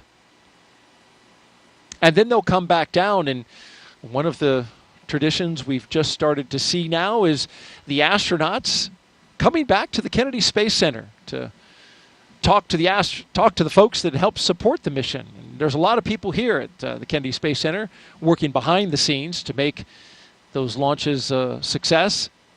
And recently it was the Crew-4 astronauts that took time out of their busy schedules to say thank you to the Kennedy team, and we've got to look at that. It is very surreal to drive around the grounds. The last time we were here, we were in quarantine, and so we were very isolated. We got to have our families around us, but we didn't really get to interact with a lot of people. But we could see all the hustle and bustle that goes on in order to make it possible for us to launch. It is hard to imagine looking over at the gantry from here, thinking back to when we were sitting on top of a rocket. It is a pretty amazing place to be able to come back to. Kennedy really has a special place in my heart. I think it was really important to all of our crew to have this opportunity to come back here and just thank the workforce here, our team members that made this flight possible. You know, I think as we think about spaceflight, it is not anywhere near an individual type of accomplishment. Yeah, just absolute gratitude for the teams of people that just ensure our safety, ensure that there's always an eye looking over every piece, every detail, and ensuring that launch goes off without a hitch.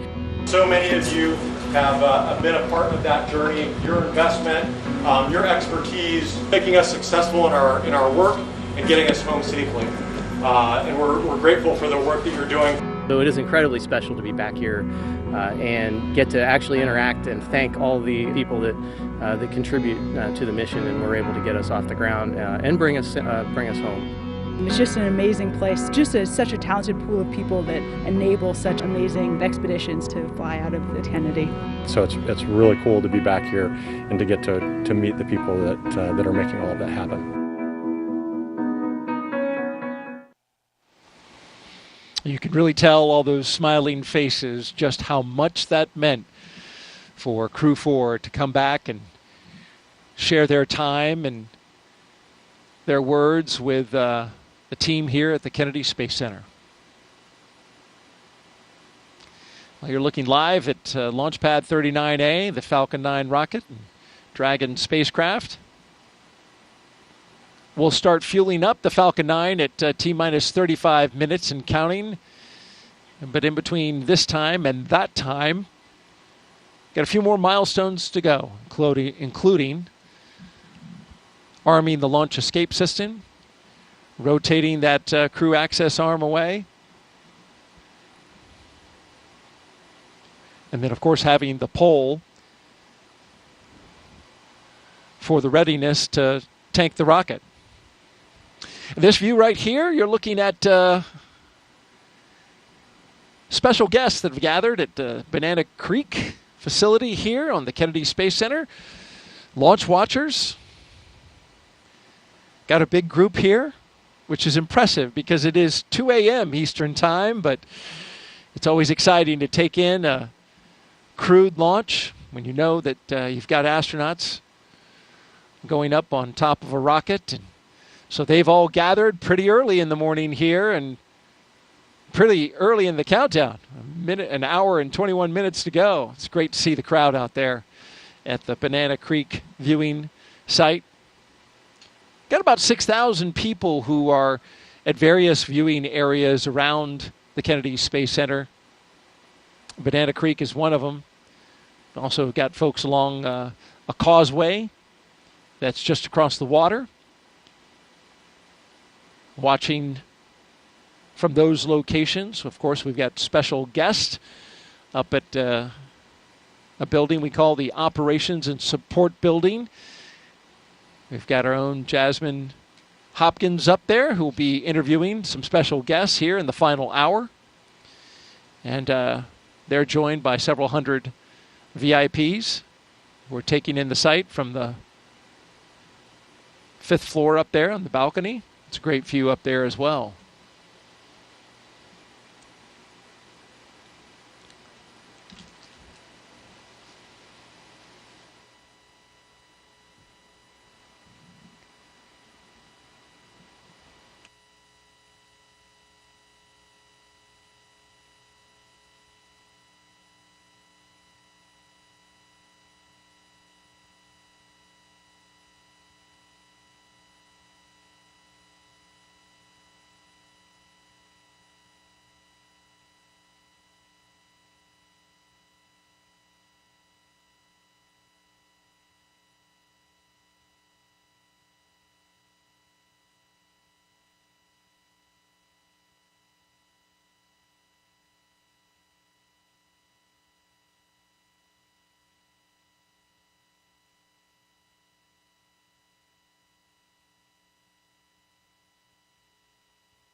We've talked a lot about the different astronaut classes this evening.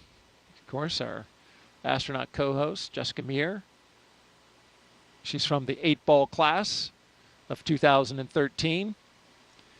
Our crew tonight, the commander, Lieutenant Colonel Jasmine Ogbeli, is the only NASA astronaut going up on this flight. It's a multinational flight. but she is one in many and a highly accomplished group of astronauts selected in 2017 and nicknamed the Turtles.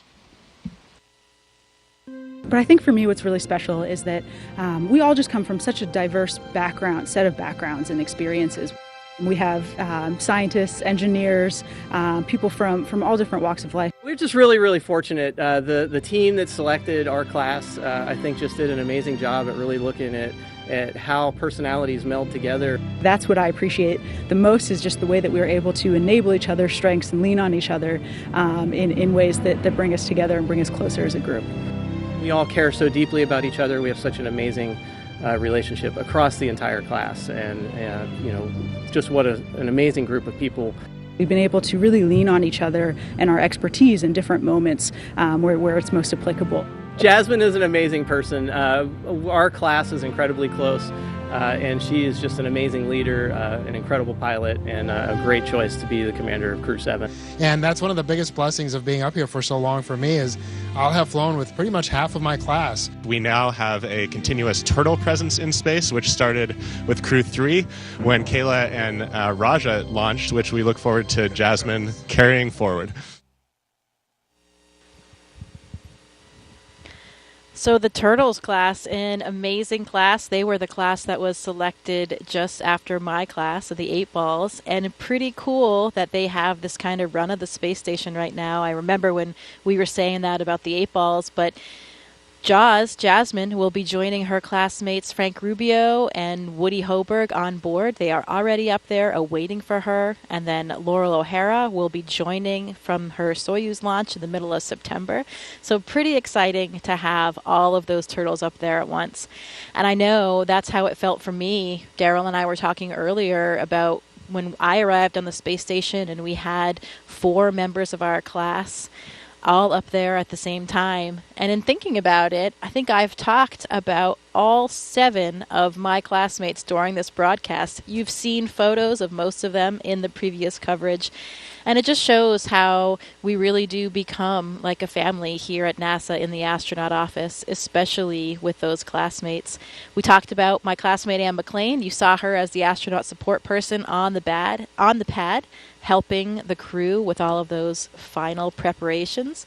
We saw Christina from the spacewalk footage from the spacewalks. Actually, we did 3 spacewalks together, Christina and myself, during our mission. And you saw Victor and Christina in those Artemis images as well, as they are now in training for the incredibly exciting Artemis 2 mission.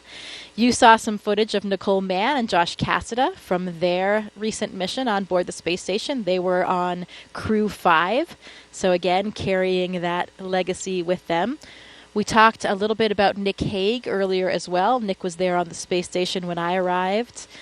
And I talked about Drew Morgan just recently with the Mighty Mouse experiment. Drew was the astronaut that I was up there. Actually, I didn't spend a day in space without Drew. He was there for the entire 7 months of my mission. I was up there for 205 days, so almost 7 months. He was there already when I arrived, so he was up there even longer. He had about a 9-month mission. So there you have it, all members of the class. We've been represented in this broadcast, but it's not about us today. It's about those turtles. So more about them. We are so excited to see Jaws on her way, headed to join her classmates, Frank and Woody, up there. You know, we have right now on the space station the 4 crew members that flew up on Crew-6, of course. That's Woody Hoberg, Steve Bowen, Sultan Al-Nayati, an astronaut from the United Arab Emirates, and also Andrei Fadayev. They arrived on the Crew-6 vehicle, so they'll be departing about 5, 6, 7 days after Crew-7 arrives. They'll have a handover period so they can really get accustomed to everything that's going on, hand over whatever information they need, and then they'll depart. And then we have Frank Rubio and cosmonauts Sergei Prokopiev and Dmitry Petelin. So this crew will be joining the 7 crew members that are already up there until that handover period ends, and then the 4 from Crew-6 will depart. The Soyuz crew is scheduled to land, I think, September 27th. So Frank will finally be returning home from space back here to the U.S. And his mission was extended, so he will have been up there for over a year when he lands. finally, and he's going to break the record, right? Longest That's continuous stay in space. That's right. It has been an incredible mission for him, but of course everyone is very excited to have him back on the ground as well. And I'm sure he will be just as excited to be back on Earth and be able to visit his friends and family and take a hot shower. Showers are always very welcome when you come back. You know, you do get surprisingly, you feel very clean on board. I was surprised by it, but it's kind of like a sponge bath that we get up there, but you really do feel clean. And part of the reason why is you just don't feel as dirty as in space. You know, not even your clothes are really resting against you when you're in microgravity. Everything's kind of floating. You don't go outside and get sweaty in the hot Florida humidity like us sitting here in these chairs getting a bit hot. You just don't experience that because you're never sitting down.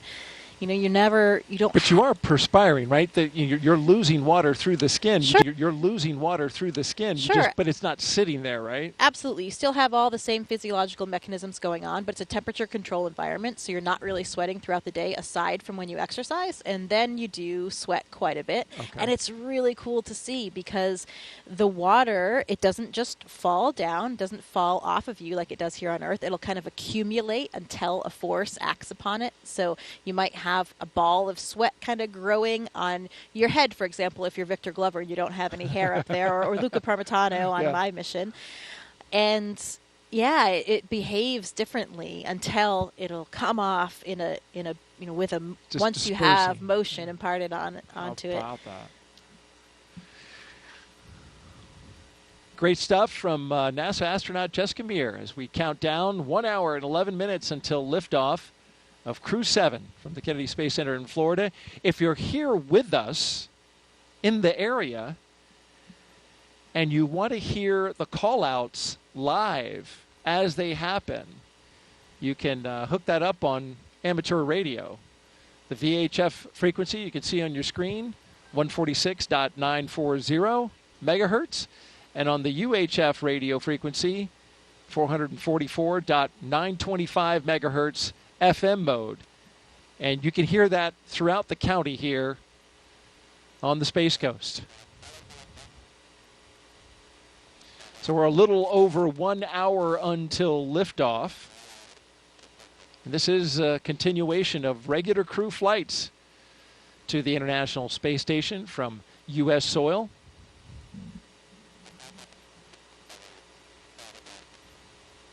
SpaceX's Crew-7 mission will be the company's 8th crewed spaceflight for NASA, following the crewed test flight Demo 2. It will also be SpaceX's 11th crewed spaceflight overall, including the private orbital mission Inspiration 4 and Axiom missions 1 and 2. Our crew at the very top in the spacecraft Endurance. It will be the third flight for that Dragon that you see right there on top of the rocket. The Falcon 9 booster, well, that's a brand new one. Booster 1081. M1D on its first flight. Impact fuel bleed has started.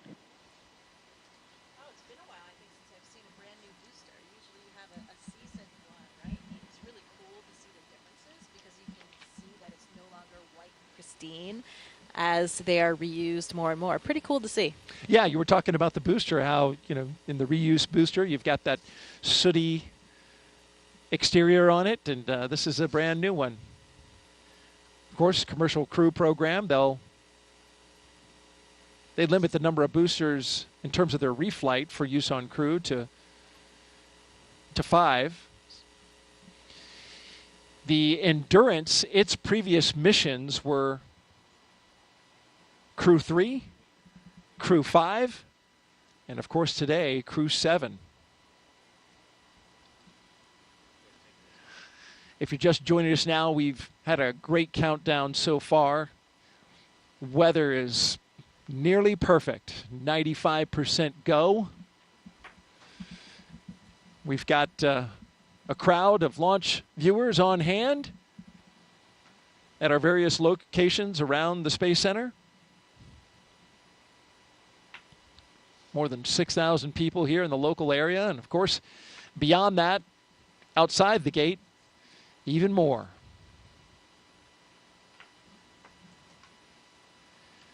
Now, we mentioned this, once we get to an hour to go until liftoff, things will start really picking up.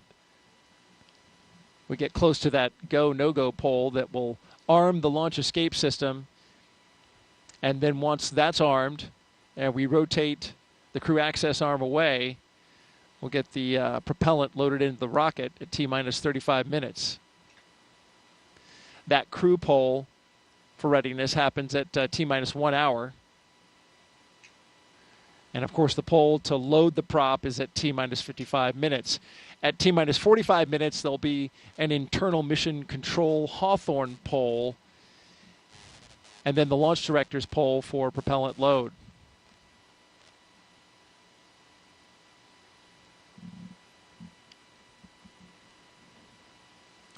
I mentioned the crew access arm. That'll retract when we get to T-minus 40 minutes. And the crew will get the call to close their visors and arm the launch escape system.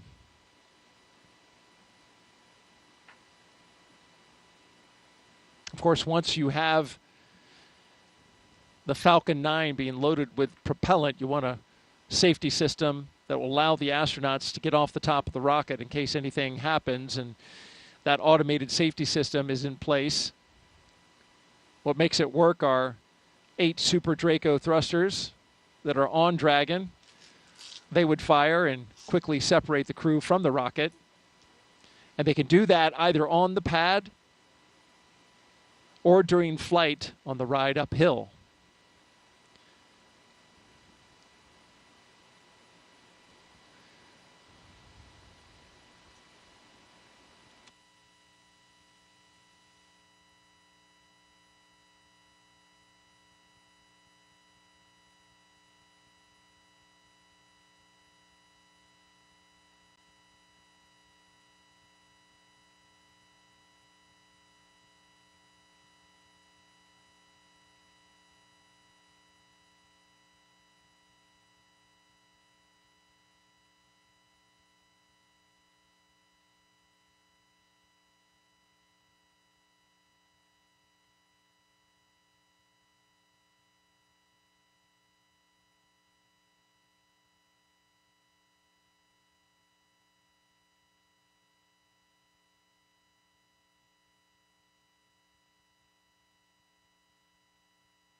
And thanks for tuning in. You're watching live launch coverage of NASA and SpaceX's 7th rotational flight of astronauts and one cosmonaut to the International Space Station from the Kennedy Space Center in Florida.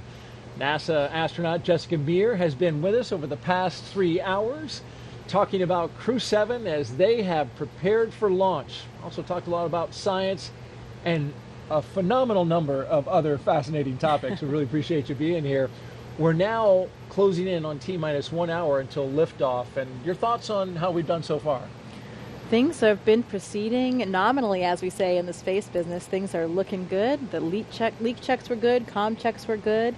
The hatches closed. I think we're in good shape. And the weather, what did we say? A 95% favorable odds for weather. So looking good, and I'm feeling good about it tonight. What about you, Daryl? Oh, I am feeling fantastic, and it's good. We both got the positive vibes going. You mentioned the weather. It's nearly perfect. Liftoff time still holding for 3:27 a.m. Eastern time and 27 seconds if you're right down to the second.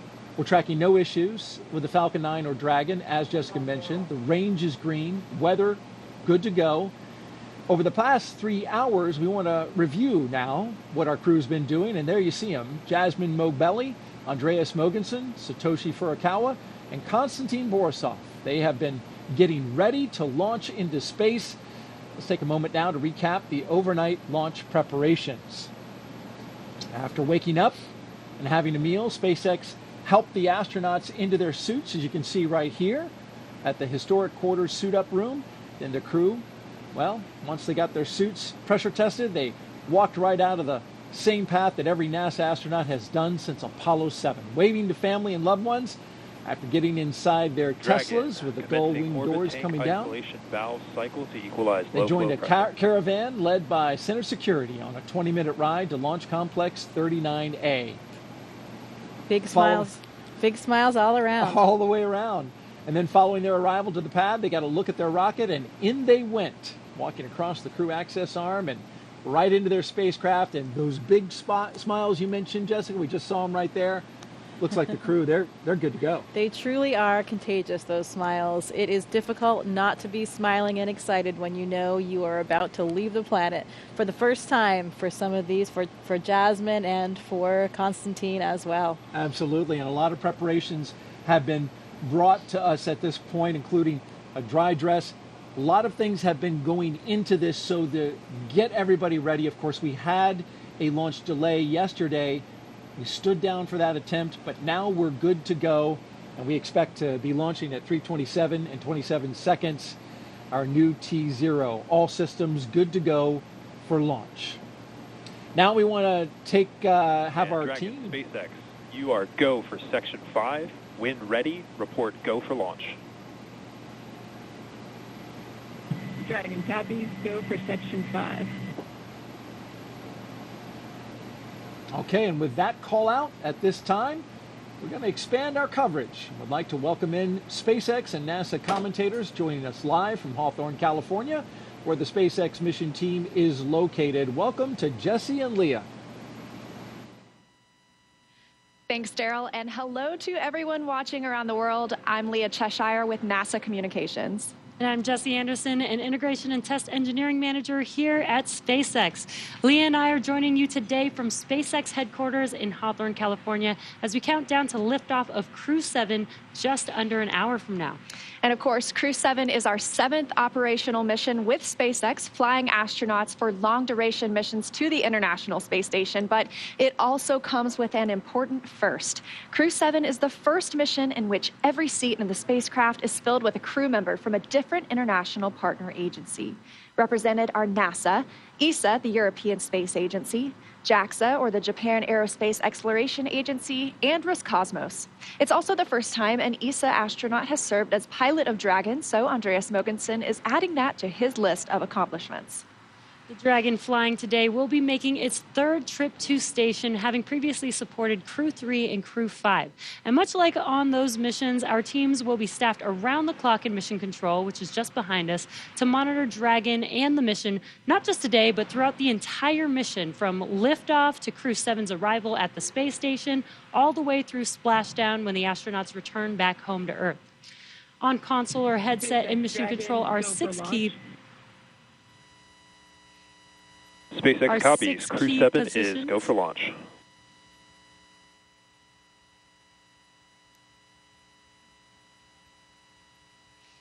The mission director is in charge of the room and tasked with making real-time decisions to ensure mission success.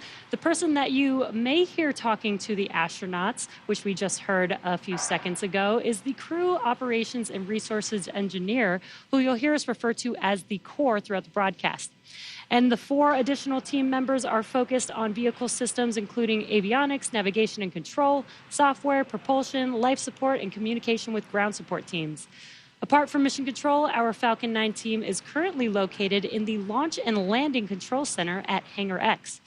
With less than an hour until launch, they are settling in for final checkouts, propellant loading, and for launch. And of course, NASA has its own team members at NASA's Mission Control Center in Houston, Texas, who have been preparing the International Space Station for Dragon's arrival. They recently gave their go for launch and confirmed the station is ready to receive Dragon and the new crew. Now, upon liftoff, today's flight to the space station will take almost 30 hours, with Dragon flying autonomously the entire way. And just like autopilot on a commercial aircraft, the crew always has the ability to take manual control of the spacecraft if needed. It continues to be a smooth countdown, and we're looking good for an on-time liftoff. Coming up at T-minus 45 minutes, the team will report their readiness for propellant load with a final go-no-go poll. In the meantime, NASA's Courtney Beasley is going to help us take a closer look at propellant load and launch go-no poll. Go-no-go polls open at 55.80, procedure 1.160. Thanks, Jesse. I'm here in the International Space Station Flight Control Room in Mission Control, Houston. What we have our sights set on today is low Earth orbit, which you'll sometimes hear us refer to as LEO. This is classified as orbits around Earth that are 1,200 miles or lower. There are a lot of satellites in this orbit, including the Hubble telescope, and of course today's destination, the International Space Station. The space station's orbit averages at 260 miles above Earth, but varies based on its apogee or perigee, the highest and lowest points of its orbit. Being that the space station is 260 miles above Earth, crew members are too far away to make things out like cars, people, or buildings.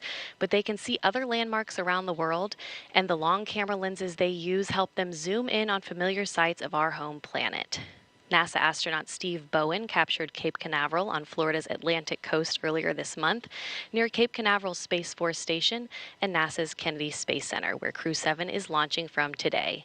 The contrast of the colors between the Indian River and Atlantic Ocean become much more pronounced from space. And here's a beautiful nighttime shot of the city lights of Mecca in the desert valley of western Saudi Arabia, captured by NASA astronaut Woody Hoberg on July 26th. Human presence on Earth becomes much easier to see at night. And this final image was captured by NASA astronaut Frank Rubio of Vedima Lake, one of the largest in Argentina, on May 7th. Each of these images are taken from the vantage point of the International Space Station that orbits roughly 260 miles above Earth. Satellites collect imagery of Earth too, of course, but the International Space Station is unique in seeing these viewing opportunities because astronauts and cosmonauts can tell scientists on the ground what they're observing and what stands out in real time. We can't wait to see what Crew-7 captures, but for now, we'll send it back to Hawthorne. Jesse and Leah. SpaceX's ultimate mission is to make life multiplanetary. To get us there, we've been developing a fully and rapidly reusable transportation system called Starship, the most powerful launch vehicle system ever developed and designed to carry passengers and cargo to Earth orbit, the Moon, and planetary destinations like Mars. In fact, earlier today, the team completed a successful static fire of our Super Heavy Booster 9, an exciting step towards our next Starship flight test. But you have to learn to walk before you can run, or should I say fly. And our learning started with Dragon, designed from the beginning to transport both people and cargo to space. The Dragon hanging from the ceiling behind us was initially flown to certify SpaceX for cargo missions to the space station. Dragon launched to space in December 2010 and became the first private spacecraft to return from orbit. 2 years later, Dragon became the first commercial spacecraft to deliver cargo to and from the space station, and in 2020, as we remember well, became the first private crewed spacecraft to reach the International Space Station. Altogether, the reusable Dragon spacecraft has completed 9 human spaceflight missions and visited the International Space Station 38 times. Dragon is capable of carrying up to 7 passengers to and from Earth orbit and beyond. And these days, we are very much focused on the beyond. Now, of course, we already have explorers on the Red Planet, paving the way for humans who will arrive in the future. NASA's Perseverance rover landed on Mars in 2021 after an almost 7-month journey. Its mission addresses high-priority science goals and also provides opportunities to gather knowledge and demonstrate technologies that address the challenges of future human expeditions to Mars.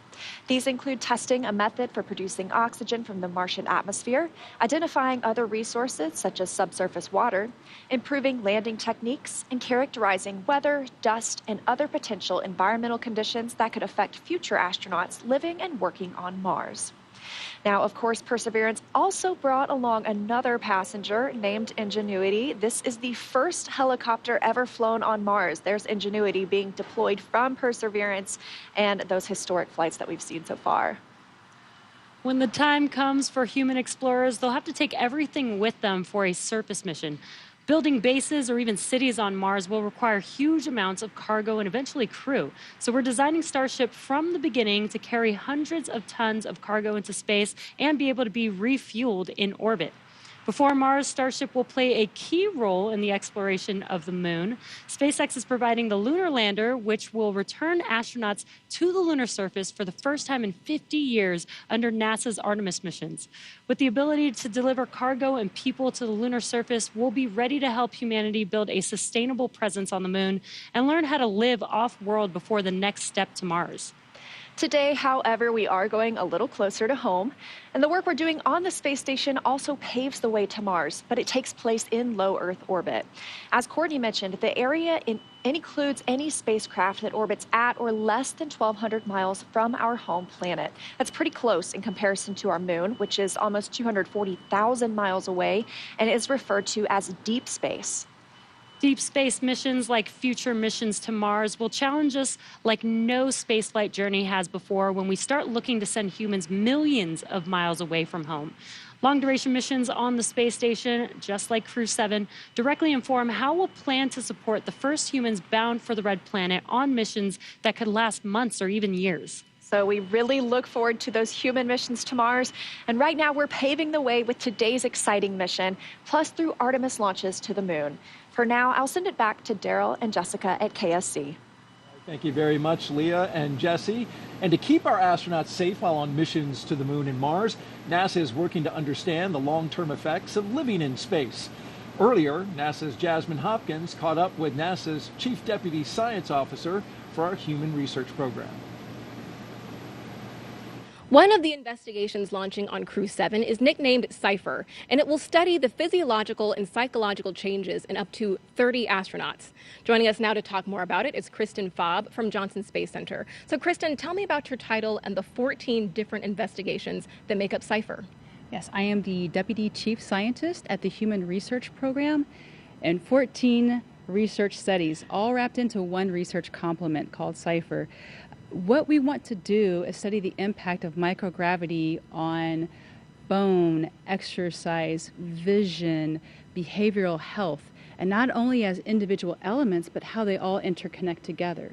And not only do we want to study that, but we also want to understand the impact duration has on the human body and microgravity. This is going to be really important information for us for the Artemis missions and for Mars. Right, Kristen, and on that note, we have been studying in low Earth orbit for over 20 years now. So how is CIPHER adding into that? Yes, 20 years, and we've learned a lot about the changes that happens in the human body in space. Plus, we also have learned a lot about the twin study that happened a few years back. So CIPHER is just a build on top of all of that knowledge that we've gained so far, plus all of the technology that we have today and data analysis. It's a great time to start CIPHER. It really is. And after the launch of Crew-7, how soon can we expect to get the data back from CIPHER?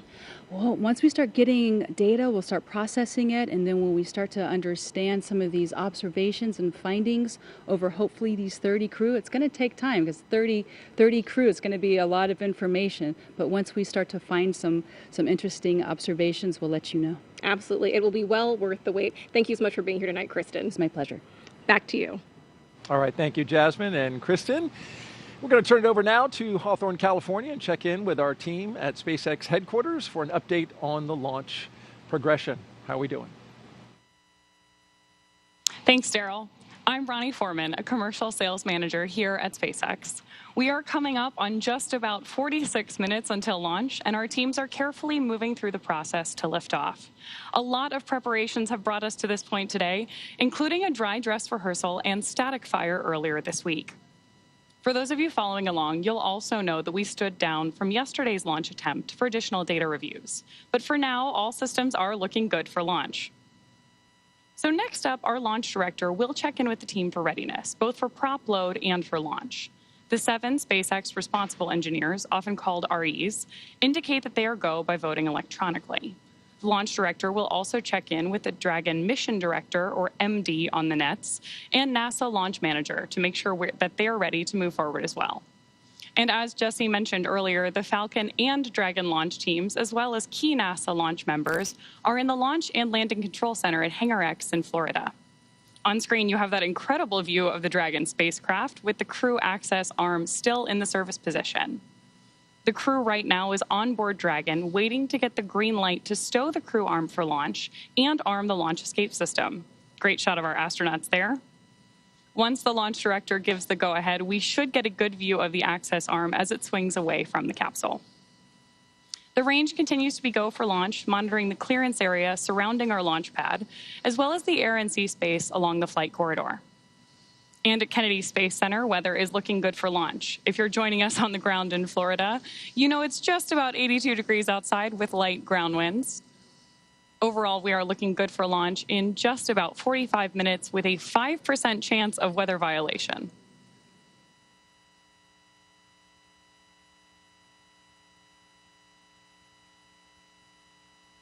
Right now, we are listening in for that readiness poll announcement and instructions to our launch team.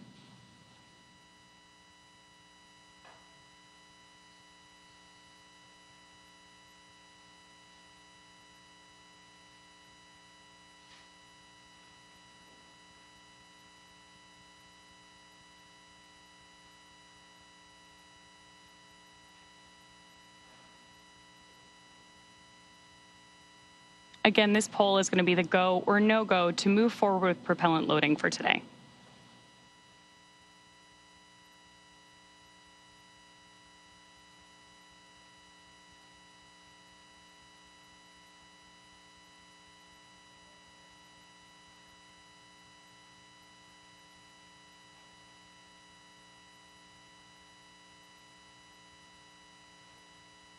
As soon as that briefing ends, we should see that crew access arm, which you can see lit up on your screen right now, immediately start to move away from the capsule when that stow procedure begins.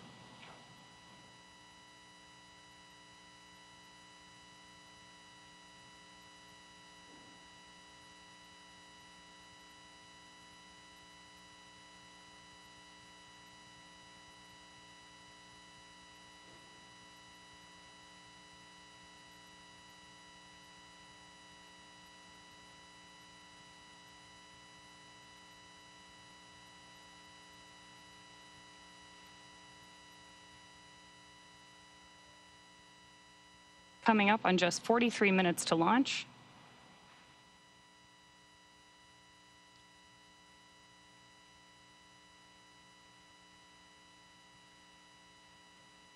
Great nighttime views of our Falcon 9 and Crew-7 capsule there on the screen. SpaceX Dragon. Go ahead, Dragon. We didn't hear the poll for prop load and launch readiness. We're just giving a call.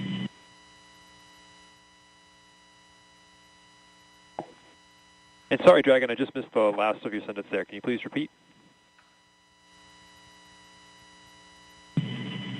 Yeah, from Dragon, we just polling is hear complete. the poll for The prop joint NASA and SpaceX teams have polled go for LES arm, propellant load, and launch. For for all operators in MCCX and Hangar X. Both control rooms go into lockdown in T-minus 45 minutes and will remain in that state until the launch escape system is disarmed. All operators are to remain at their console, maintain a sterile cockpit until MD confirms successful disarming the launch escape system following orbit insertion or propellant offload in the event of a scrub. For non-urgent no-go conditions, brief the CE or LD and they will approve aborting the countdown. For urgent issues affecting the safety of the operation, operators shall call hold on the countdown net. Launch control will abort the launch audio sequence immediately and proceed into launch abort. At T-minus 10 seconds, launch control will be hands-off and relying on automated abort criteria for the remainder of the count. Operators advise the launch director whether structural breakup or fire is imminent or occurring per Dragon manual escape flight rules. Launch control at this time, you may proceed with arming the crew arm for movement. Copy, proceeding to arm crew arm for movement. And with that, we are moving forward toward launch. Propellant loading will begin in just over 5 minutes, but in the meantime, let's check back in with Daryl and Jessica. All right, thank you very much, Ronnie. Crew access arm retraction started. We now have crew access arm retraction. So if you look in your screen, you can see there the crew access arm moving away from the Dragon. Another great shot of it there, articulating away. It takes about 90 seconds to 2 minutes to move away, and this is a critical milestone, Jessica, as that arm moves away, because now that means if the astronauts needed to get off that rocket for whatever reason, they could either bring the arm back quickly, and it can move, as I understand it, a lot faster than it's moving now in the case of an emergency egress, or they would move forward and arm the launch escape system. That hasn't been armed yet. So this is the moving and stowing of the crew access arm so that we can clear that away from the rocket and get ready to lift off.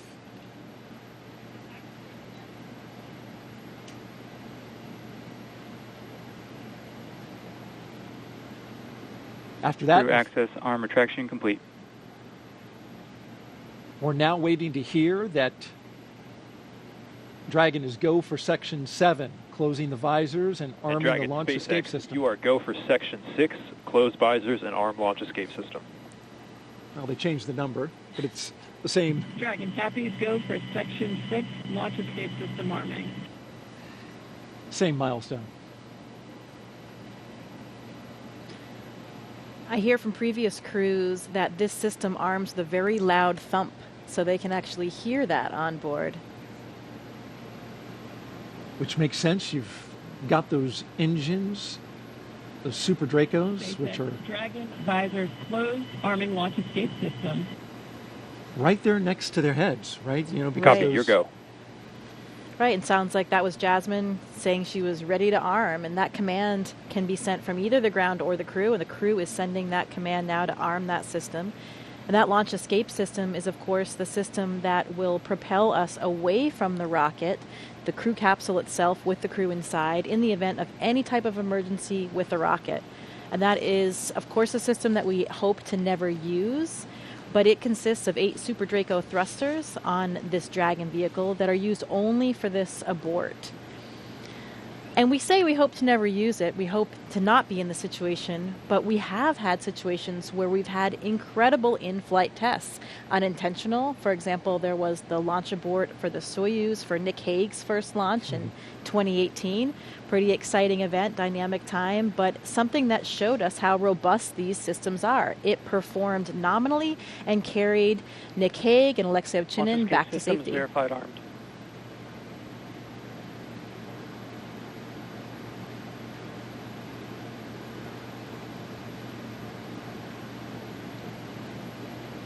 We got the verification of the launch escape system now armed. You mentioned Nick Hague. As I understand it, he counts himself having gone to space twice. That's right, or at least 1.5. But this system is now active. They do that 2 minutes before loading of the prop, since that, of course, then does present a more risky situation with that prop on board, and it will stay armed all the way through orbital insertion.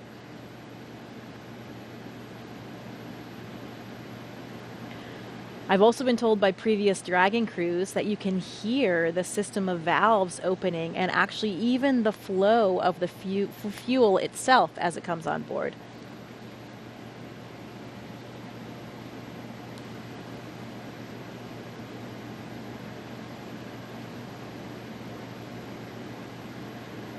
The scenarios in which the launch escape system would be used. F9 tanks venting for prop load in 10 seconds. Expect loud venting. There they are warning them about that, exactly what you just mentioned, giving them a heads up that they'll be hearing those sounds. Yeah, Victor Glover was telling me it's a very noticeable process. You can hear the opening and closing of the valves, and there are these low hums and kind of a fluttering sound as that super cold liquid oxygen and kerosene fill those large propellant tanks, first on the first stage and then on the second stage. Must be pretty exciting to be hearing those noises, knowing what that means and how much closer you're getting to liftoff. This is pretty unique in the launch industry, right? Where the astronauts are inside the Dragon, inside their spacecraft, as it's being loaded with propellants. That's correct.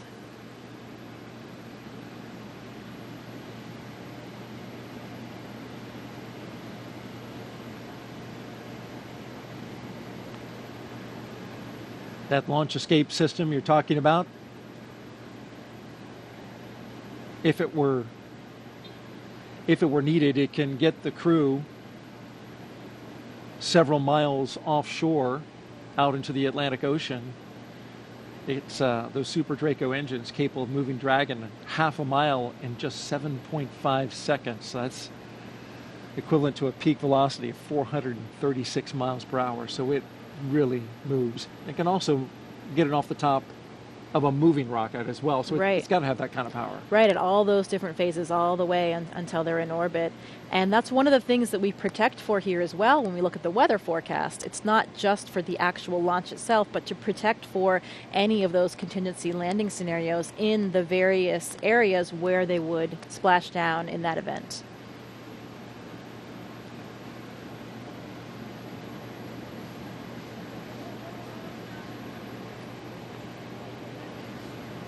Propellant load has started.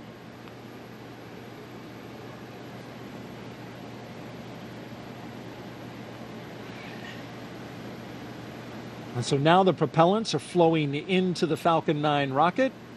RP-1, refined kerosene, and liquid oxygen, the oxidizer.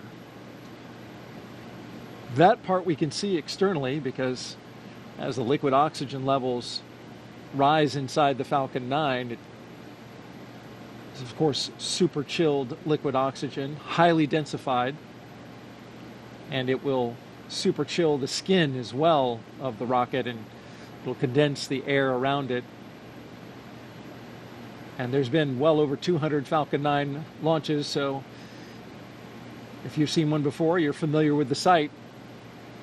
The rocket condensing that air, that warm, humid Florida air, which we have been enjoying this evening, at least with a light breeze. That's right. I think it's cooler than Houston anyway, so I'm enjoying my time here. Good.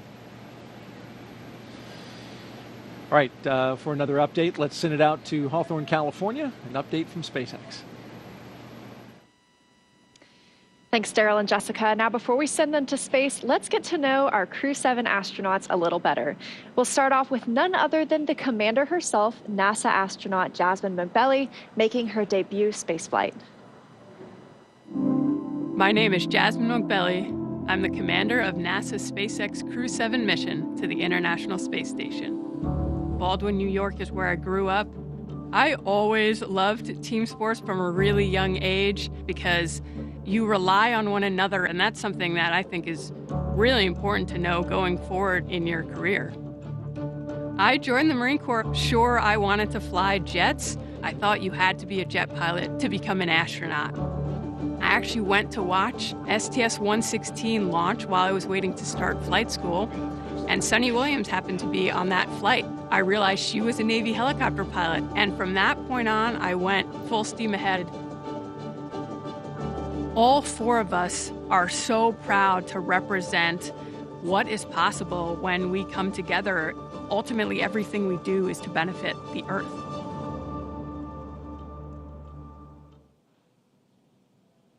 Right next to Jasmine in Dragon Endurance is Andreas Mogensen, today's pilot representing the European Space Agency and making his second trip to low Earth orbit. My name's Andreas Mogensen, and I'm the pilot of NASA's SpaceX Crew-7 mission to the International Space Station. I was born in Copenhagen, Denmark. In 2008, ESA were looking to select a new class of astronauts, and I applied together with about 8,500 Europeans. So I thought, there's just no way that I'll get selected. The chances of being selected are too small. But that changed when we were down to about 20 candidates. My first mission to the International Space Station was on a short 10-day mission. I had to hit the ground running as soon as I arrived on board, and as soon as I landed back on the Earth, I knew that I wanted to go back to the space station. I'm especially proud of the fact that our Crew-7 mission has 4 different astronauts from 4 different countries and 4 different agencies.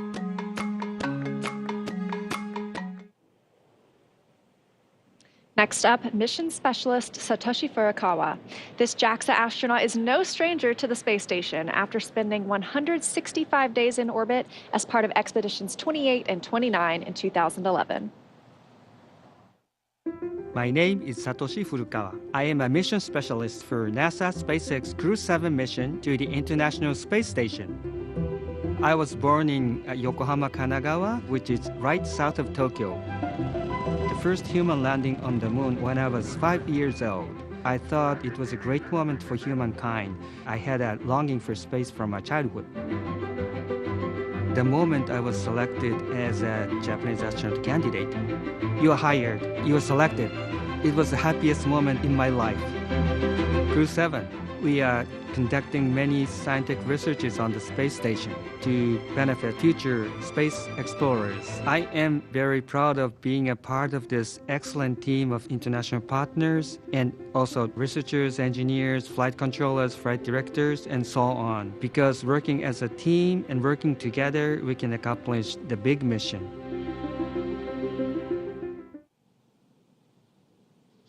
Rounding out our fully international crew is Roscosmos cosmonaut Konstantin Borisov. He was selected to the Cosmonaut Corps in 2018 and today marks his first flight to the orbiting laboratory.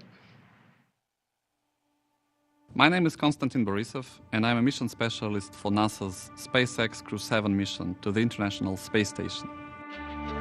For those who ask what spaceflight is, I would say that we have 3 big jobs on the space station. First job is experiments. Second job is take care of the station, doing the maintenance, repair what's broken, storing things, restoring things, cleaning up.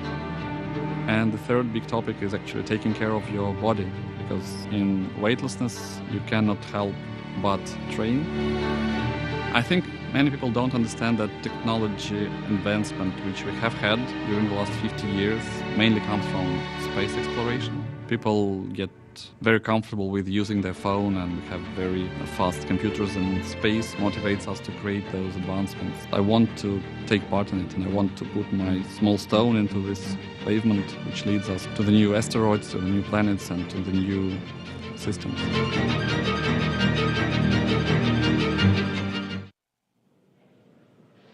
Now, as we see with all of our crews, these 4 crew members who make up Crew-7 have a mission patch they worked together to design. The first thing that you notice is the white dragon on top of the Earth, its neck craned into the number 7 for Crew-7. Its tail curves upwards towards a golden star, and they say that symbolizes our ascent towards the stars and the pioneering spirit needed to propel us further into space. The blue, white, and red on the tail are the common colors in the flags of all 4 nations flying on this mission. Now we are less than 30 minutes to launch, so let's check back in with Daryl and Jessica at KSC, where the countdown continues. All right, thank you very much. Everything going well with the countdown so far. A little over a mile and a half from the launch pad we're going from today, this morning, 39A, is 39B, where the mobile launcher is back out on the pad right now, going through testing for the Artemis II crewed mission to the moon late next year. Here's more about Artemis in our Moon Minute.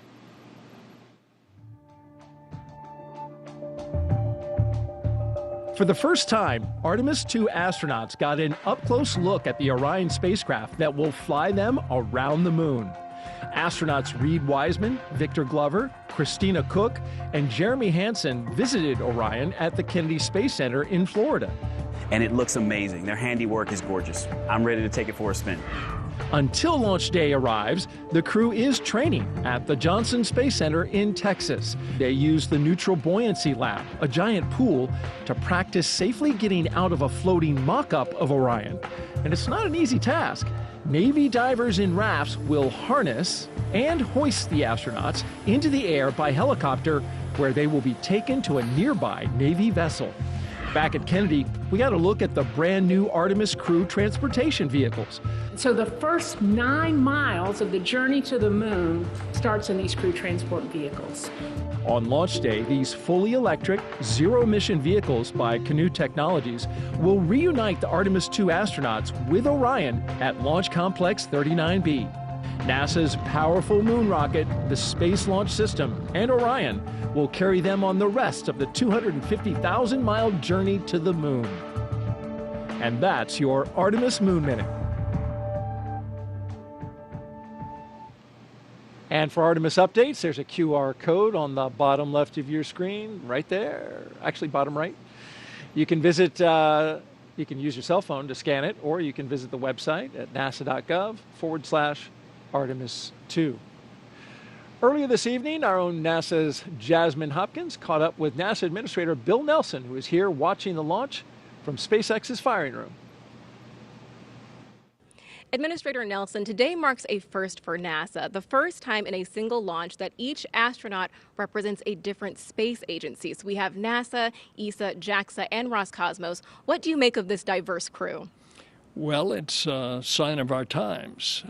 We are an international program. For example, we're going back to the moon in order to go to Mars. It's going to be an international mission that will launch with an international crew. So too, tonight's launch is entirely an international crew, save for the commander, Jasmine, an American astronaut. And so here we go. Now, isn't it interesting that what space does and our NASA program, it unifies us. It brings people together. And this is so true with what we're seeing tonight. Right. And Administrator, you recently visited South America, and later on this year, you're planning to visit India as well. Why is it so important for NASA to foster these international partnerships? They are delighted, indeed, eager to learn more about NASA and to partner with NASA. And so that's what we find when we go to another country. It's usually the president that wants to see us.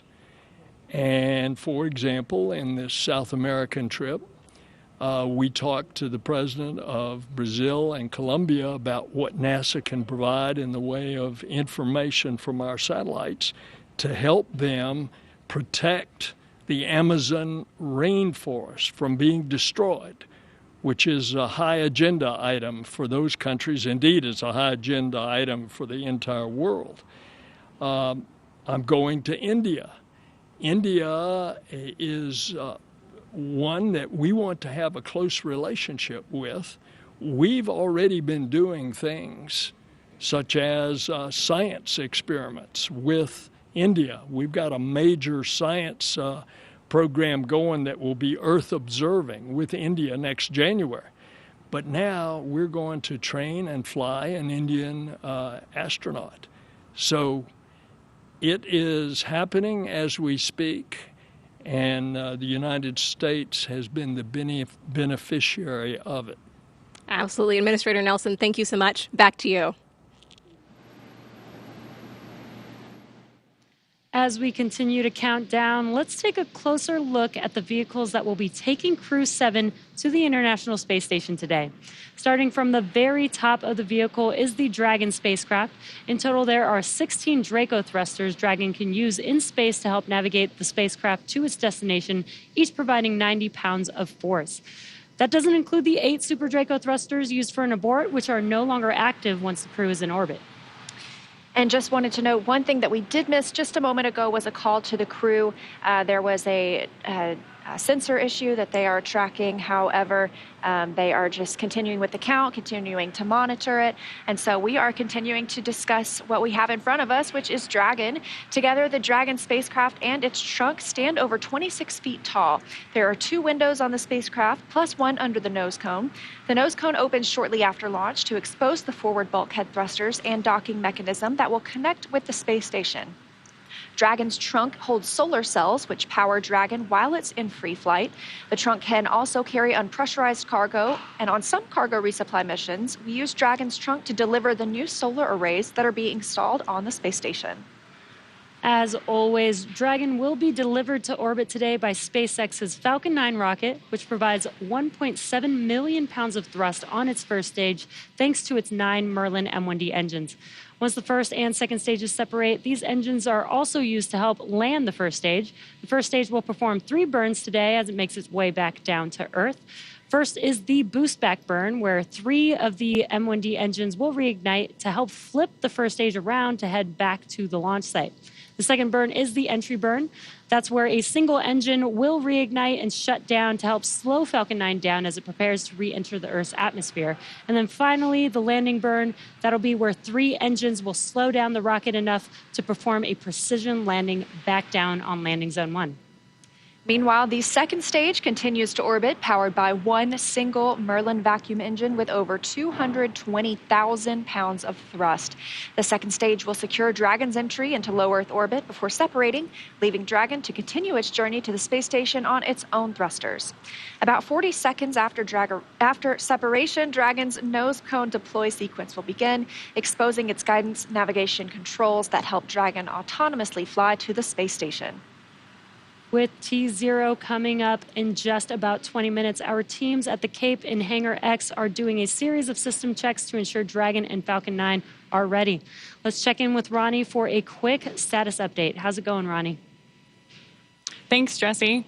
We are still looking good for an on-time launch just over 20 minutes from now, and we'll keep monitoring all the vehicle systems. There we heard the call out for RP1 load complete on stage 2. So that means we are, of course, getting closer to liftoff. Both Dragon and Falcon 9 continue to be healthy, and we're not tracking any major issues at this time. Right now, we're continuing to prep the vehicle for flight, and propellant loading began at T-minus 35 minutes.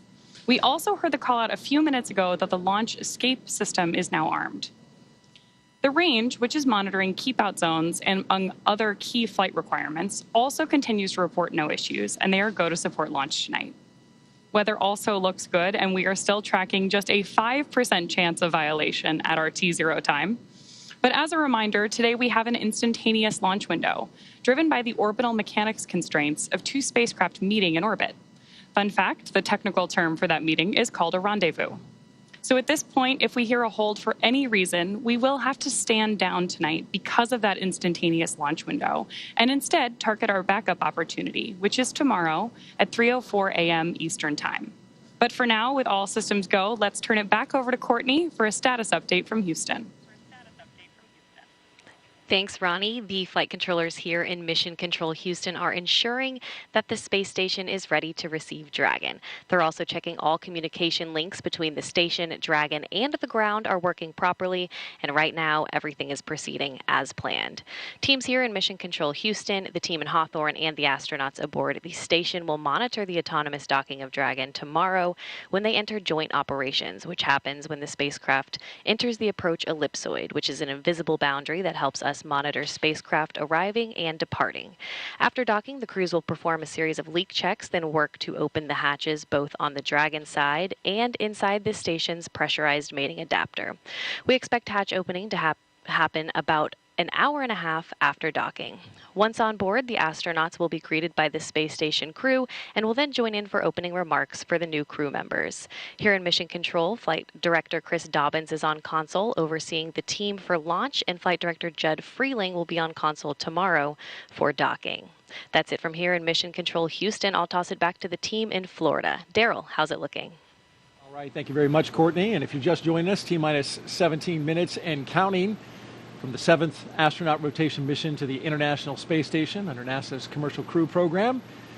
Commander Jasmine Mogbelli, pilot Andreas Mogensen, or Andy Mogensen, and mission specialists Satoshi Furukawa and Konstantin Borisov are strapped into their seats inside the Dragon Endurance. They're at the top of the rocket. Falcon 9 rocket fueling. That operation is well underway. Launch escape system is armed. Of course, that means Dragon is prepared to launch itself. SpaceX, stand by for an update on the sensor. Teams are still discussing and looking for our path forward. As you just heard there, SpaceX is Dragon copy. Looking at a sensor issue.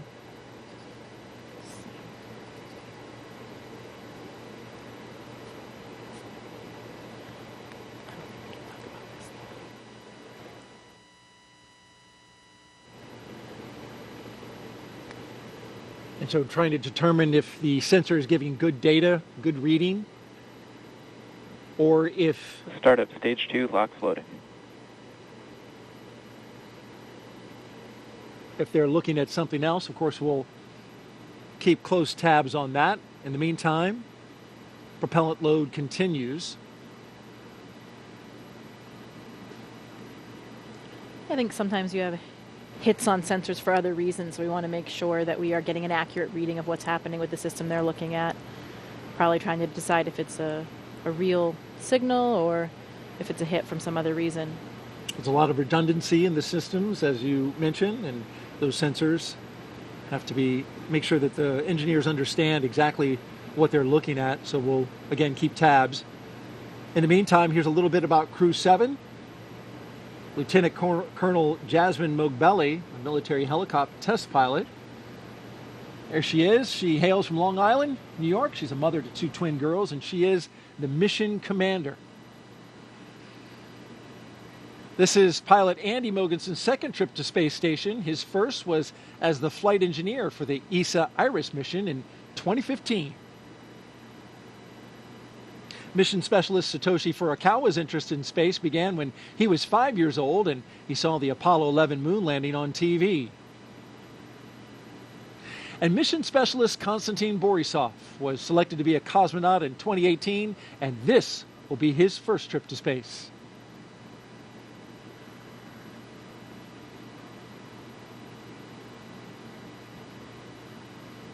We've got more than 10,000 people all gathered, including these folks. Some special students. Those kids are, I shouldn't call them kids, they're students, right? College students. They're part of the First Nations launch, and they're giving us a big wave from the Banana Creek viewing location. They're from the University of Washington, University of Colorado, and Queen's University. They're visiting as part of NASA's First Nations launch, an Artemis Student Challenge, where they design, build, and launch their own high-powered rockets. And those students that you saw there in the stands, they were the grand prize winners. So welcome and enjoy the launch. T-minus 14 minutes and counting. Awaiting Crew-7 are 7 crew members at their destination at the International Space Station. I caught up with 3 of them as they were zipping around the Earth.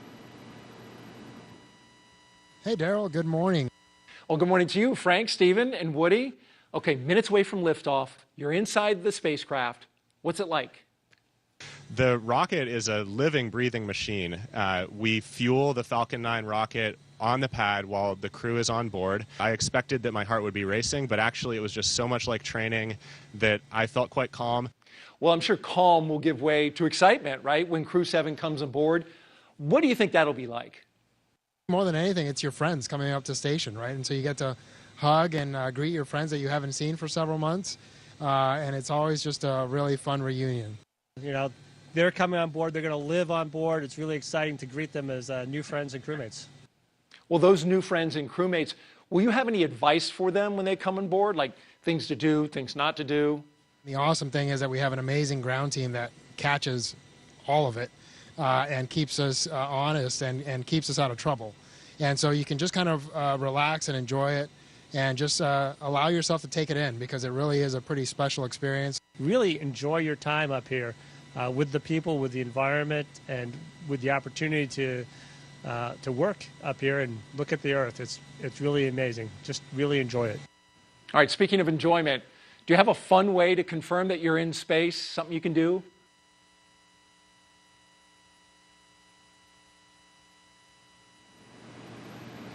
You want to give that move a score, Jessica? I don't know. It required assistance from 2 crew members, so I don't know. I'll give it an 8.5. Okay, that was very kind. All right, well, before the Crew-7 got into their spacecraft, they got a picture with the Falcon 9 booster that will take them up into space. There they are on the business end of those 9 Merlin engines. Once we leave planet Earth, these fine folks at Johnson Space Center will take over. Dragon This is Mission SpaceX, Control. We are still continuing to assess that sensor and proceeding with the count. Okay, so as you heard, they're SpaceX Dragon copies, continuing with the count while the tubes assess. still working the sensor, but at the same time continuing to load the propellants on board Falcon.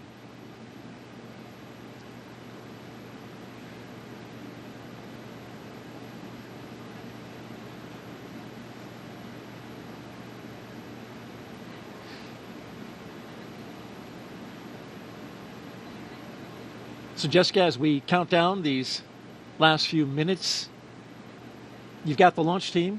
They're taking a look at a sensor and some of the readings there. At the same time, we're proceeding forward, and they're communicating with the astronauts inside. And so as we get down to these final minutes, any thoughts? This is an exciting time for the crew. You know, they're probably running through some checklists of their own right now. They may be pretty busy in there, going through those same things that they've done in their simulations so many times before. But I bet it's getting pretty real right now, and hearing those calls about the sensor probably raises a few questions as well, but I know the ground will keep them informed as we go. 10 minutes, it's getting very close. Indeed it is. And tracking everything are Leah and Ronnie at SpaceX headquarters in Hawthorne, California. Will take us through the rest of the count. Thanks, Daryl. Our next major countdown event will be at the T-minus 10-minute mark, so coming up here, And when the Dragon Falcon 9 SpaceX, launch stand by for display configuration. There we go ahead and have the Dragon astronauts are standing by for display configuration, which will let them know that we are even closer to liftoff. The launch commit criteria that we're waiting to hear that call out for are specific thresholds and pieces of information about the entire Falcon 9 system needed to make sure that the rocket is healthy. Of course, we do have many systems in place to ensure that the rocket and crew are both safe leading up to liftoff and during flight.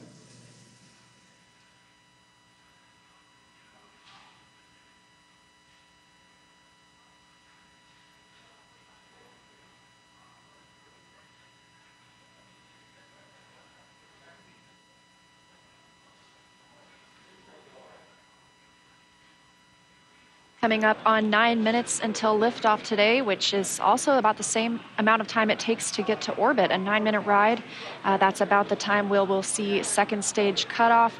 A few minutes after that is when we'll see Crew Dragon separate from the second stage. And we'll be listening to some performance calls as we get into the final countdown, of course, and then after liftoff. On the ground, you'll hear SpaceX flight controllers reporting on trajectory, speed, booster performance, and other key milestones. But there are some other calls you'll hear the crew make also after liftoff. These are different abort zones. They come in the form of different number and letter combinations. And these are throughout the flight up the eastern seaboard. So the first two are 1A and 1B.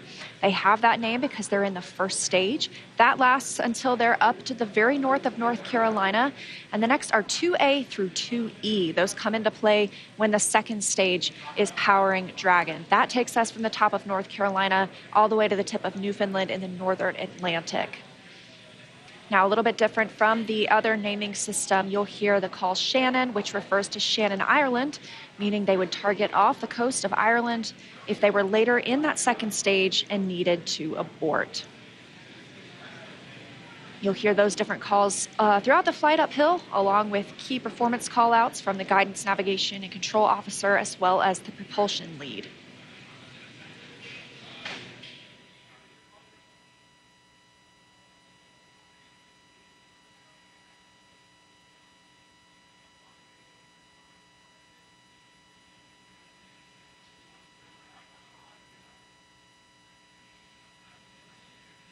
One of the next callouts that we're listening for is the announcement that Stage 1 engine chill has started. Right now, the propellant in the tanks is isolated from the engines, but at T-minus 7 minutes, we'll open up the engine pre-valves and start passing just a trickle of liquid oxygen through the Merlin engine pumps, chilling the engines for the start sequence.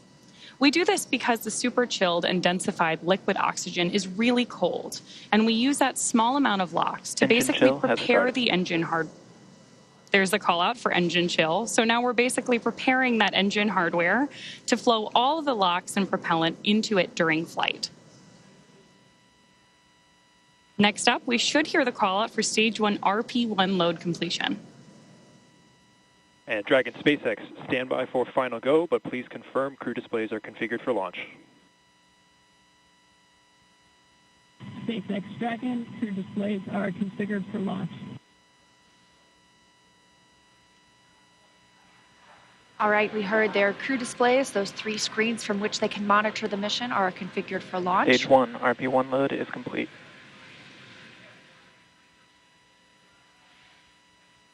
And confirmation that RP1, the densified kerosene or the rocket fuel that propels the crew into orbit, loading is complete on the first stage. We did hear the second stage was completed a short time ago as well. Now T-minus 6 minutes until launch. We are still loading liquid oxygen on the first and second stages. This is the oxidizer we need to combine with the densified kerosene that just finished loading. Coming up, we will hear the call for Dragon to configure for terminal count and then transition to internal power at about 5 minutes until launch. Then we'll hear the propellant tanks on Falcon 9 are getting ready to pressurize, adding some additional rigidity and structural support as we get ready for the strong back to retract.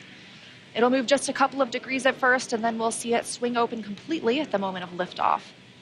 That strong back provides access to Falcon 9's fueling lines and umbilicals for the prop load and the different gases being loaded on board. So we're continuing to check through a couple of more fueling milestones, including one around the 2-minute mark, where we will hear that the liquid oxygen is finished on board the second stage.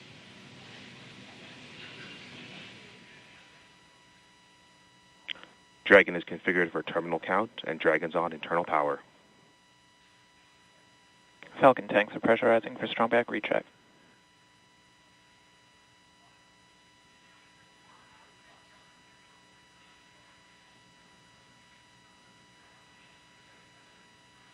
So there we heard the call out that we are preparing for strong back retract. And as Leah just mentioned, the strong back is that white truss structure that you see on the left side of Falcon 9. Got a better shot of it right there. Strong back is retracting. Just before lift. There we heard the call out from Mission Control that we are retracting the strong back now. The strong back is part of the transporter erector, which was used not only to roll Falcon 9 out to the launch pad, but also to raise it into its vertical position. It will retract just about 2 degrees first after those clamp arms open up around the base of Dragon's trunk. And then just before liftoff, we'll actually go all the way back to 45 degrees retracted to give Falcon 9 and Crew-7 room for liftoff.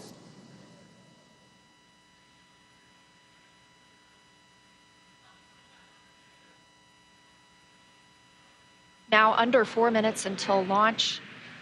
Next up, we're looking for the first stage liquid oxygen loading to finish at T-minus 3 minutes.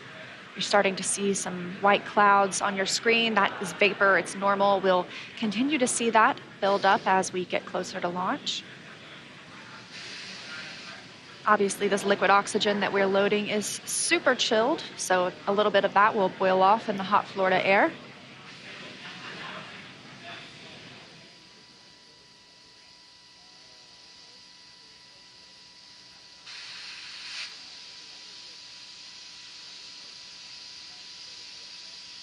Stage 1 LOX loading is complete. Great view of Crew-7 there inside of the Dragon spacecraft, awaiting liftoff just under 3 minutes from now.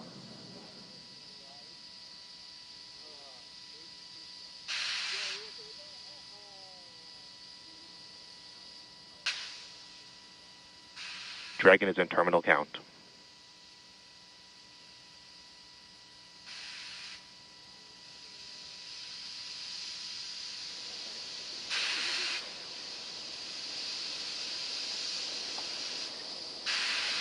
Now about 2 minutes and 30 seconds until launch.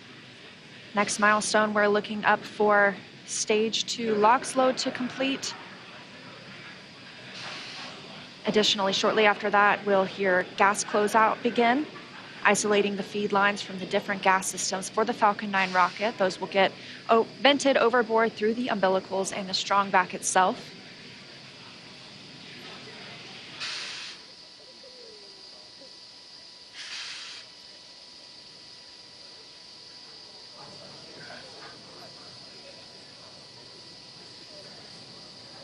Stage 2 LOX loading is complete. Dragon is in auto idle.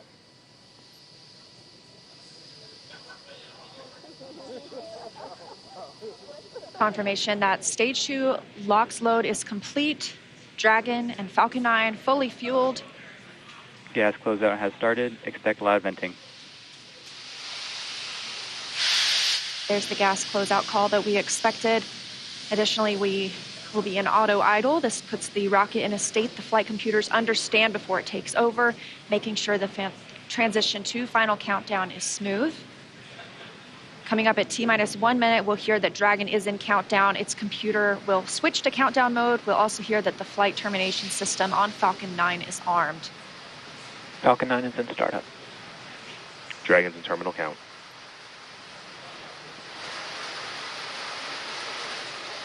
Dragon's flight computer in countdown and configured for launch, and the flight termination system now armed. Less than a minute until liftoff today. Dragon, SpaceX. This flight termination Go for system. launch. Dragon copy, go for launch. You heard it, Crew-7 getting the go for launch, just T-minus 30 30 seconds seconds away for an on-time launch. At the time of liftoff today, the space station will be flying 260 miles over southeastern Iraq. T-minus 15. T-minus 10, 9, 8, 7, 6, 5, 4, 3, 2, 1. Engine full power. And liftoff. Go Falcon, go Dragon, go Crew-7. Endurance ascends, an international crew destined for the International Space Station. Stage 1 That's propulsion is 1.7 nominal. million. Good calls from the propulsion officers here. Propulsion's nominal. 1.7 million pounds of thrust on Falcon 9, taking Crew-7 to the International Space Station, now traveling almost 300 miles per hour.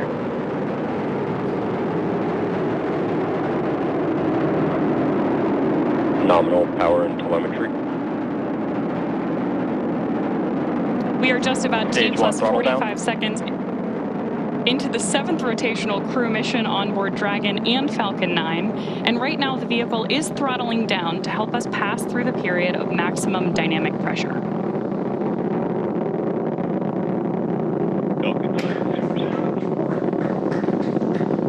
There's the call out that Crew-7 is now moving faster than the speed of sound. Stage 1 throttle up.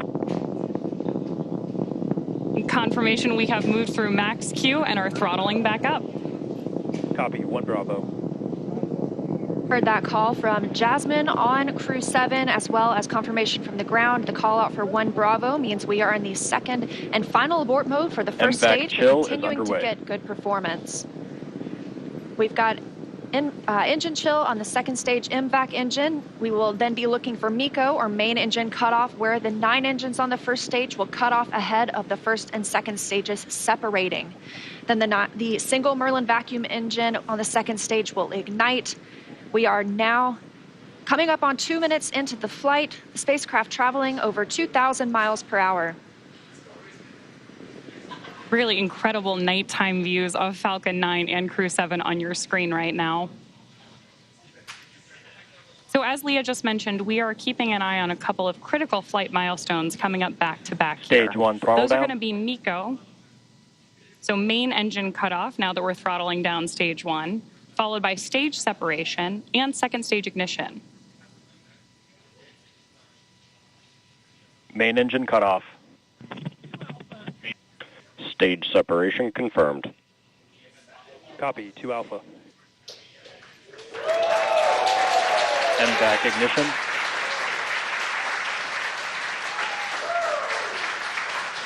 So there you heard and saw Miko stage SEP, and hopefully you heard Jasmine call out for the 2 Alpha abort mode just before second stage ignition. And of course, this is the second stage, powering Dragon on its flight, now traveling almost 4,000 miles per hour. Over 3 minutes since launch, the second stage will continue to power the spacecraft. And our first look at the crew inside.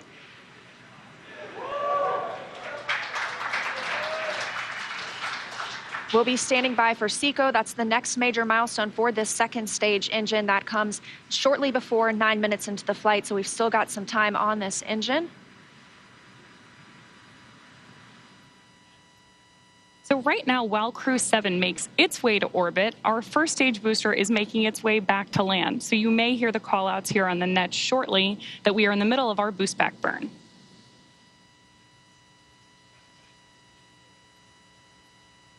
Right now, stage 1 is coasting. Dragon, SpaceX, trajectory nominal. Good call-outs there that Dragon is on the right track. And confirmation from Commander Jasmine Mogbelli. Continuing to see good performance on this lone Merlin vacuum engine on the stage. Also, as we've heard, nominal trajectory. That's the guidance, navigation, and control officer here at SpaceX stating that we are on the correct path. Dragon's pointed in the right direction. The second stage continues firing until, like we mentioned, second stage engine cutoff at about 8 minutes and 50 seconds into the flight. Right now, we are 4 minutes and 30 seconds since our on-time liftoff, now traveling at 5,000 miles per hour. This single Merlin vacuum engine can provide over 220,000 pounds of thrust in the vacuum of space, doing its job to take our crew to the International Space Station today. Dragon, SpaceX, trajectory nominal. More good news from Mission Control. Acquisition of signal, Bermuda. So with that Bermuda call out, we actually know that the ground station transmitting this flight data back to us is coming from Bermuda.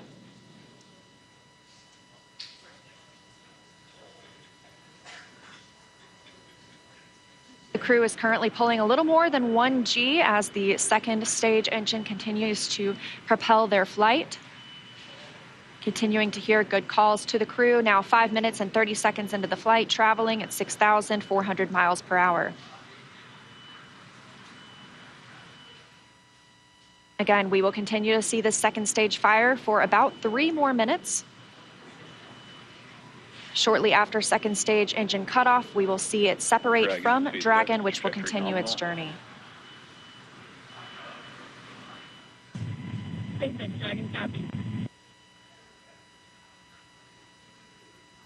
Now, at this point in the flight, we are just about 15 seconds away from stage 1 entry burn start. At this point, the center engine on Falcon 9 will be lit for just about 10 seconds to help us slow the vehicle down as it re-enters the Earth's atmosphere. That's not the only thing helping us on re-entry, though. The first stage sees high drag on re-entry, which scrubs roughly 70% of the velocity by the time the landing burn begins, which you just had great views of on the left-hand side of your screen. Florida Space Coast beginning to come into view in the background. All while Crew-7, of course, on the right-hand side of your screen, lit up by that MVAC engine, continues on its way to orbit.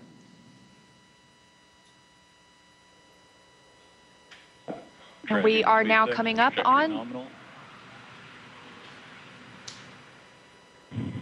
continuing to get good calls as we reach almost 7 minutes into the flight. Crew traveling at 9,400 miles per hour. Again, we still have about 1 minute, 45 seconds left with the second stage propelling the crew. And of course, we are also expecting that landing burn start from Falcon 9 any second now. Great views.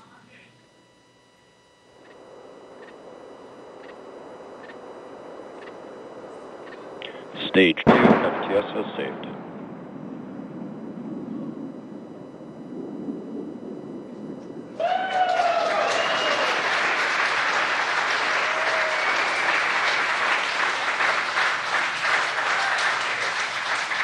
Great news there that Stage 1 has successfully landed back at Landing Zone 1 in Florida.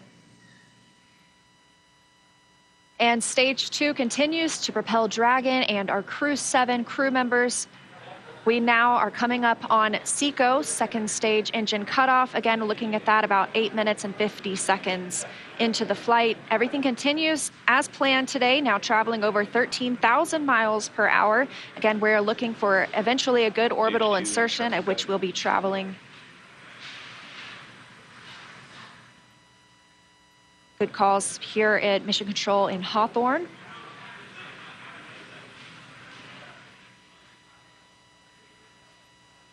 And we are standing by for second stage engine cutoff.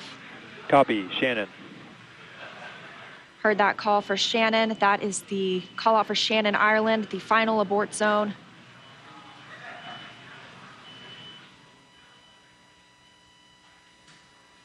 MVAC shutdown. There's audio confirmation, and you can see on your screen that we have had successful second engine cutoff 1 of our MVAC engine. Dragon, SpaceX, nominal orbit insertion. Dragon. And good news there that Crew-7. Nominal orbital insertion. Dragon, SpaceX. Awesome to hear. Disarmed.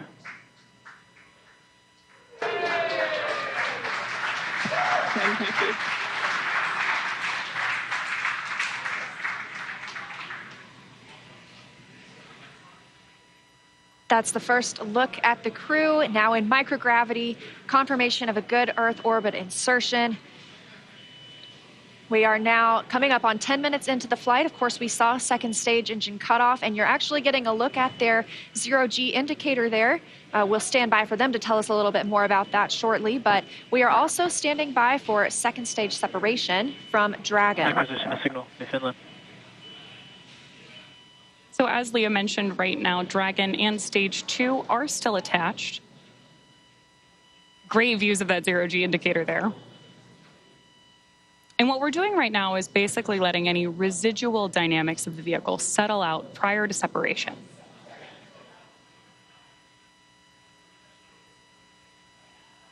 We are expecting that separation event in probably about 90 seconds. Crew looks like they're having a great time up in space, too. And as we stand by for that separation, shortly thereafter, we'll be looking for the nose cone to begin deploying. That command will be sent, and we'll see it open shortly after.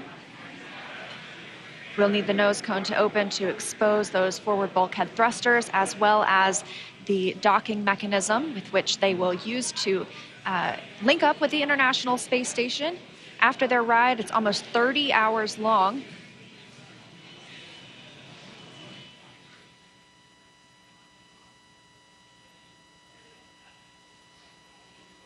Again, we had liftoff right on time today at 3:27 a.m. Eastern Time.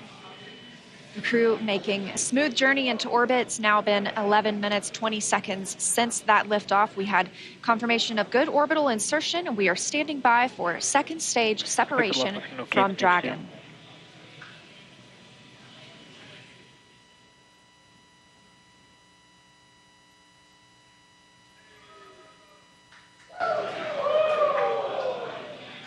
Great views of Mission Control here in Hawthorne, California.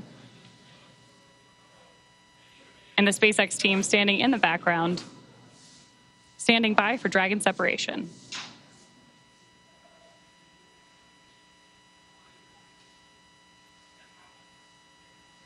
Of course, you also have continued telemetry readouts from Dragon and Stage 2 in the bottom left-hand corner of your screen.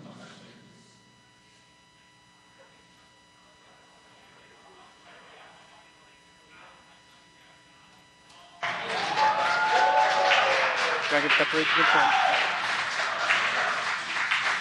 Crew-7, on behalf of the Falcon team, I'd like to welcome you to orbit, and we hope you enjoyed the ride on Falcon 9.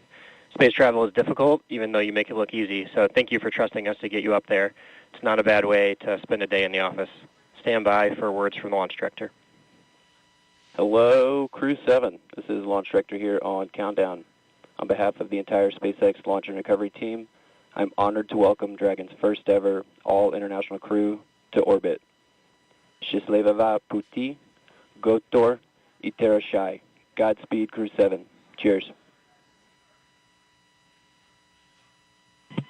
SpaceX, thanks for the ride. It was awesome. On behalf of Andy, Satoshi, Toshi, and I, we'd like to thank the multitude of people who've led us to this unique moment. We may have 4 crew members on board from 4 different nations, Denmark, Japan, Russia, and the USA, but we're a united team with a common mission. We hope the work we do serves to benefit our beautiful home planet and those on it. As you said, human spaceflight requires an unparalleled level of vigilance and rigor, and we thank all those who prepared not only us, but also this truly impressive spacecraft for flight. Finally, to our families, carry the greater burden of our choice to explore. Thank you. Go Crew-7. Awesome ride. Really incredibly moving words from Commander Jasmine Moghbeli now that she and her international team are up in space. That is going to end our coverage from Hawthorne until we pick back up with our docking coverage, like Leah mentioned, just about 30 hours from now. But for now, I'm going to hand it back over to Daryl and Jessica at Kennedy Space Center to wrap up our launch coverage tonight. All right, thank you very much, and great job. And Jessica, what a launch. It was spectacular. Like we said, those night launches are something to see. You see all those bright lights. You see those little nitrogen pulses when that first stage is coming back down. Spectacular. Phenomenal roar, the thunder. You could feel it in your chest. And then, of course, the booster came back and landed, and that was some extra pop. Pretty impressive all around. Sights, sounds, and even those feelings. That's new, of course, to Crew, to NASA Crew, is bringing the booster back. NASA decided they have a lot of prop margin, propellant that is, and so they burn the first stage a little less and the second stage a little more. It allows them to bring the first stage back and back to land, which is good to see. And so you saw the zero-G indicator floating around. Tell us what it was. I did. Well, that, Daryl, was a 3-toed sloth. Important distinction, not a 2-toed sloth. Oh, really? Yeah, so apparently this is one of Andy's kids' favorite animals. And as a family, they were even fortunate enough to see one in the wild in Costa Rica last Christmas when they were on vacation. So it was all kind of fate leading up to this, I think. How about that? This is Andy Mogensen. Andy Mogensen, the pilot. That's correct. That's right. And I guess his family calls him the slowest person in the world. So another reason why this 3-toed sloth had such meaning for all of them. Well, that actual sloth in the capsule looked like it was moving slow as well, but he's got an excuse. You know, we have a saying in space, and it's often true. Yeah. Slow is smooth, smooth is fast. And when you rush too much, especially in space, doing a spacewalk or anything that you're doing, you get in trouble. So slow is smooth, and smooth is fast. Wise words from our veteran space flyer, Jessica Meir, sorry. It's early. Hey, we got some social questions. Let's take a few. You do mind? Absolutely. All right. Well, let's look on our screen here, and here we've got one that says, come Sunday morning. Beautiful shot right there, though, of the spacecraft looking out the back. Boy, that is high-resolution image. Come Sunday morning, Earth Eastern Time, what are the first few tasks the crew will do, and how will they best acclimate and get dialed into their mission? Well, when we wake up in the morning on board the space station, we open up our computer and we have a plan that lays out our entire schedule for the day, whether it's scientific experiments, hardware, maintenance, whatever it is that you need to get done. I know what this crew will be doing. One of the first things they do, of course, is a safety briefing. So we want to make sure that they have all of the information they need in case they had any kind of situation on the space station where maybe they needed an emergency breathing mask or a fire extinguisher, anything like that. Safety first at NASA, and that's the first thing that we do when you arrive on board the space station as well. The veteran crew that is up there will take them through that, show them where everything is, talk through some of the main messages, and then they'll have a longer session usually the next day or later that week.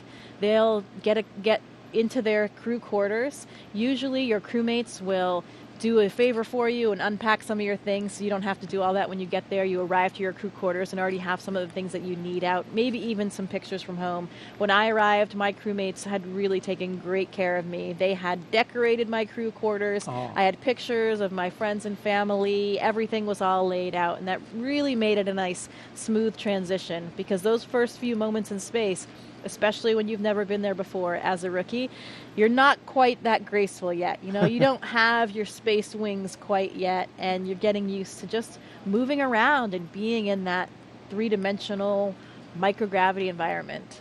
And so you're talking about, you know, getting used to the environment up there, and having a little something from home is important too. You took up a flight kit. These astronauts all have a flight kit. You, in fact, brought a few things that you took up into space. What were a couple of the more meaningful ones that you took? I did. You know, we often pictures of family and friends, like we've talked about before, or things that represent places we've been and worked. I brought up a picture of my wedding photo of my parents. Unfortunately, my father had passed away before I went to space, so I wanted to have a piece of him up there with me. I brought up some things to represent other things along the way. My home state of Maine. I had a university flag with me from my undergraduate university. Yeah. Sometimes we bring up presents for each other because we're up there for birthdays or holidays. Drew Morgan, my crewmate, brought us these harmonicas. Nice harmonica. And briefly, let's look at the screen here. We can see that the nose cone is deploying, and we have confirmation of it deploying.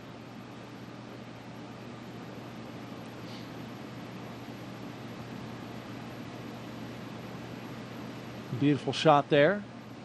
Of course, the nose cone has to deploy in order for Dragon to connect up to the International Space Station. And once this clears out of the way, it is quite a view. Depending on where Earth is in relation.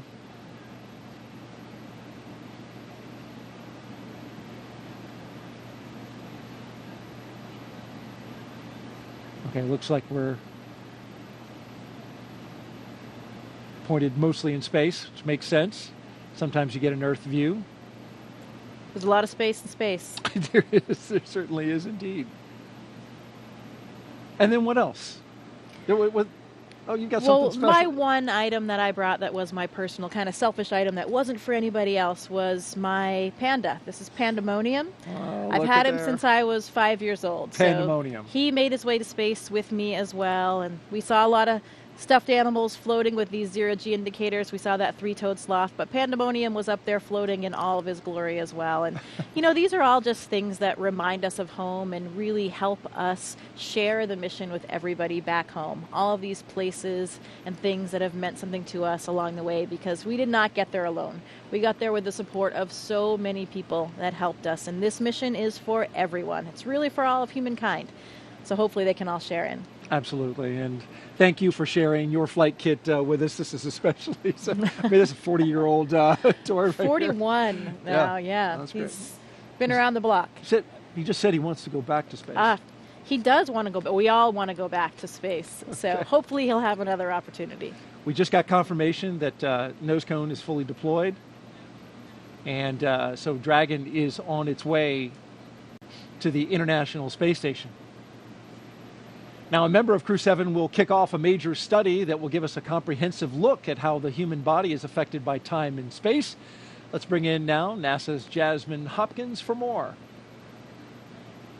As we saw this morning, the Commercial Crew program launches astronauts from American soil, and this enables NASA's human research on the International Space Station. Joining us now to talk more about that is Kurt Costello, ISS Chief Program Scientist. Thank you for joining us, Kurt. Thanks, Jasmine. It's great to be here this morning. We are glad to have you here. So how does the Commercial Crew program better enable NASA's human research?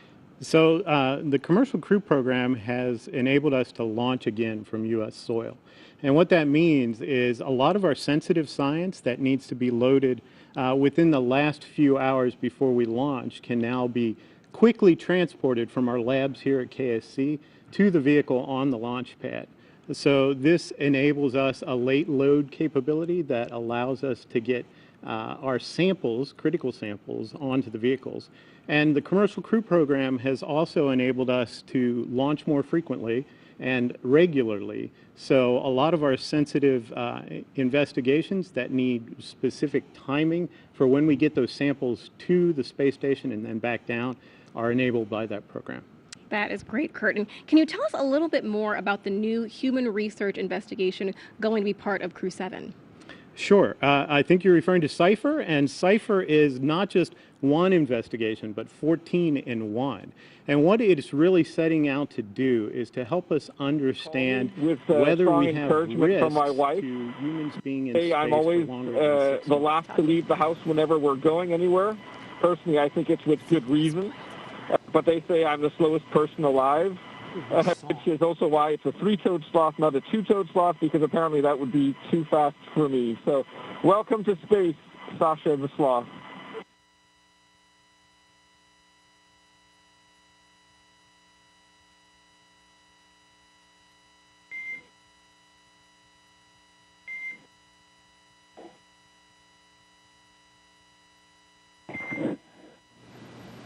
And Dragon, we appreciate the introduction to your zero-G indicator and noting that that is probably officially now the fastest sloth ever.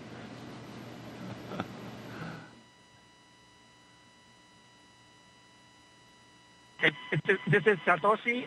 It's nice to be in space, and I'm very glad to see happy faces. 日本の皆さん、国際宇宙ステーションへ、再びして着実に仕事をしてきます。 I'm very excited. First of all, a few words in Russian, then in English.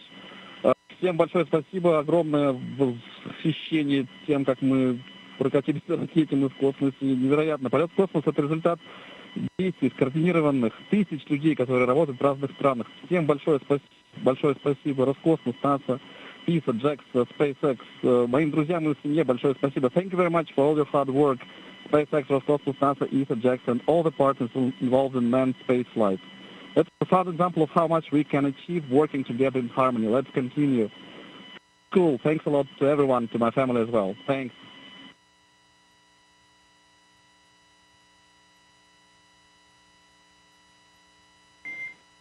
SpaceX copies all. Thank you for the kind words. And Jaws, if you are ready to copy, I do have some upcoming words on the phase burn.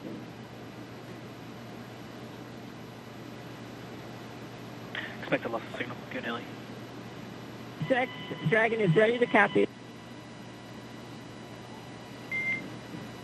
Okay, wanted to give you an update that we are going to be losing TDRS for voice comms for about 15, that's approximately 15 minutes, which is going to include that upcoming phase burn per your displays. We do have a ground station pass during that burn prep, so you will actually be able to call us in the blind. However, you will be LOS during the burn.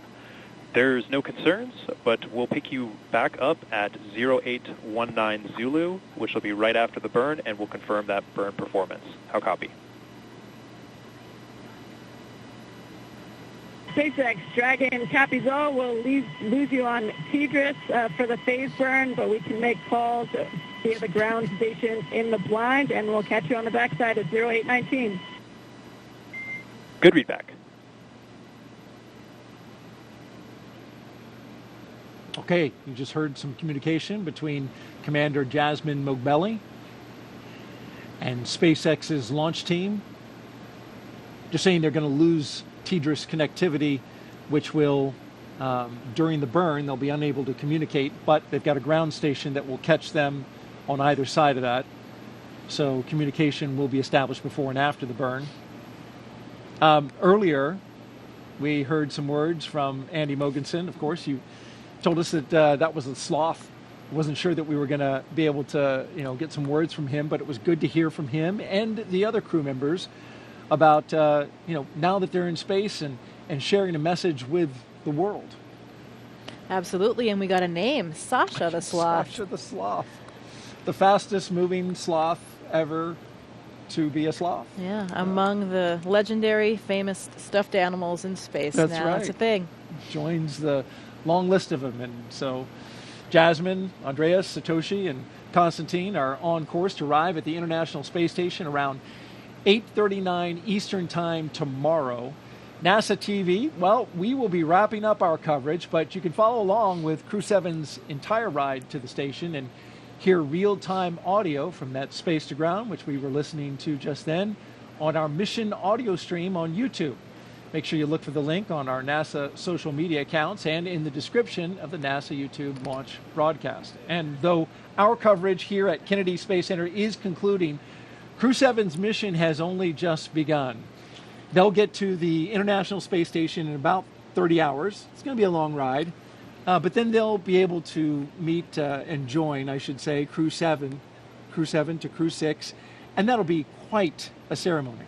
Absolutely. You know, these first missions, these first moments in space are absolutely unforgettable. I'll never forget that. Feeling weightlessness for the first time. You're still strapped in your seat, but everything starts lifting up, your arms, your pencils, anything that was on the floor, the zero-G indicator, everything. And I remember looking across at my crewmate, just sharing those moments and those smiles. I know how happy that crew is right now. I am so excited for them and their mission. It will take a little while, 30 hours, like you said, to get to space station, but they are in space right now, and I know they're enjoying every minute. Congratulations, Crew-7. We are so excited for you. This is going to be an incredible mission on the International Space Station. Great words, Jessica. Appreciate those. And Crew-6 will be coming back down in about a week. They'll have a roughly 5-day handover, and then they'll return. Next up for us is our post-launch news conference scheduled at 5 a.m. Eastern Time on NASA TV. And, of course, we'll have live joint coverage of docking and the Crew-7 welcome ceremony starting tomorrow at 6:45 a.m. Eastern Time on NASA TV, as well as SpaceX's YouTube channel. You can find mission updates on X, at NASA, at SpaceX, and on the web at nasa.gov, including, again, the link to that mission audio stream if you want to stick around with Crew-7 and be with them on their entire journey. Well, before we sign off from Kennedy, I want to thank Jessica Meir for being here on the launch broadcast and sharing your incredible experiences and all your insight, answering the questions, bringing pandemonium and showing them off. Thank you so much. We really appreciate having an astronaut, and especially you today on Crew-7 to share this with us. Well, it is absolutely my pleasure. Any good day when a rocket ignites is a great day for astronauts all around the planet. So we wouldn't miss out on it for the world. Very happy to be here and excited to share this moment with all of you. Thanks so much. And a huge thanks as well to all of our guests for joining us today, but most importantly, thank all of you for watching. For everyone here at NASA and SpaceX, have a great morning and keep looking up. We leave you now with a look back at highlights from suit up to liftoff. So we've got Crew-7, and they are doing their suit checkouts. And here they come, the astronauts walking down the hallway at astronaut crew quarters. And here they come, Crew-7, taking their first steps outside before their journey to space. Here they go, doors are closing. This begins the drive across NASA's Kennedy Space Center to Launch Pad 39A. And there's Jasmine Mobelli, the commander, and Andreas Mogensen, our pilot. There go our pilot and commander carefully getting in. And here come our mission specialists, Konstantin Borisov, and on the right, Satoshi Furukawa.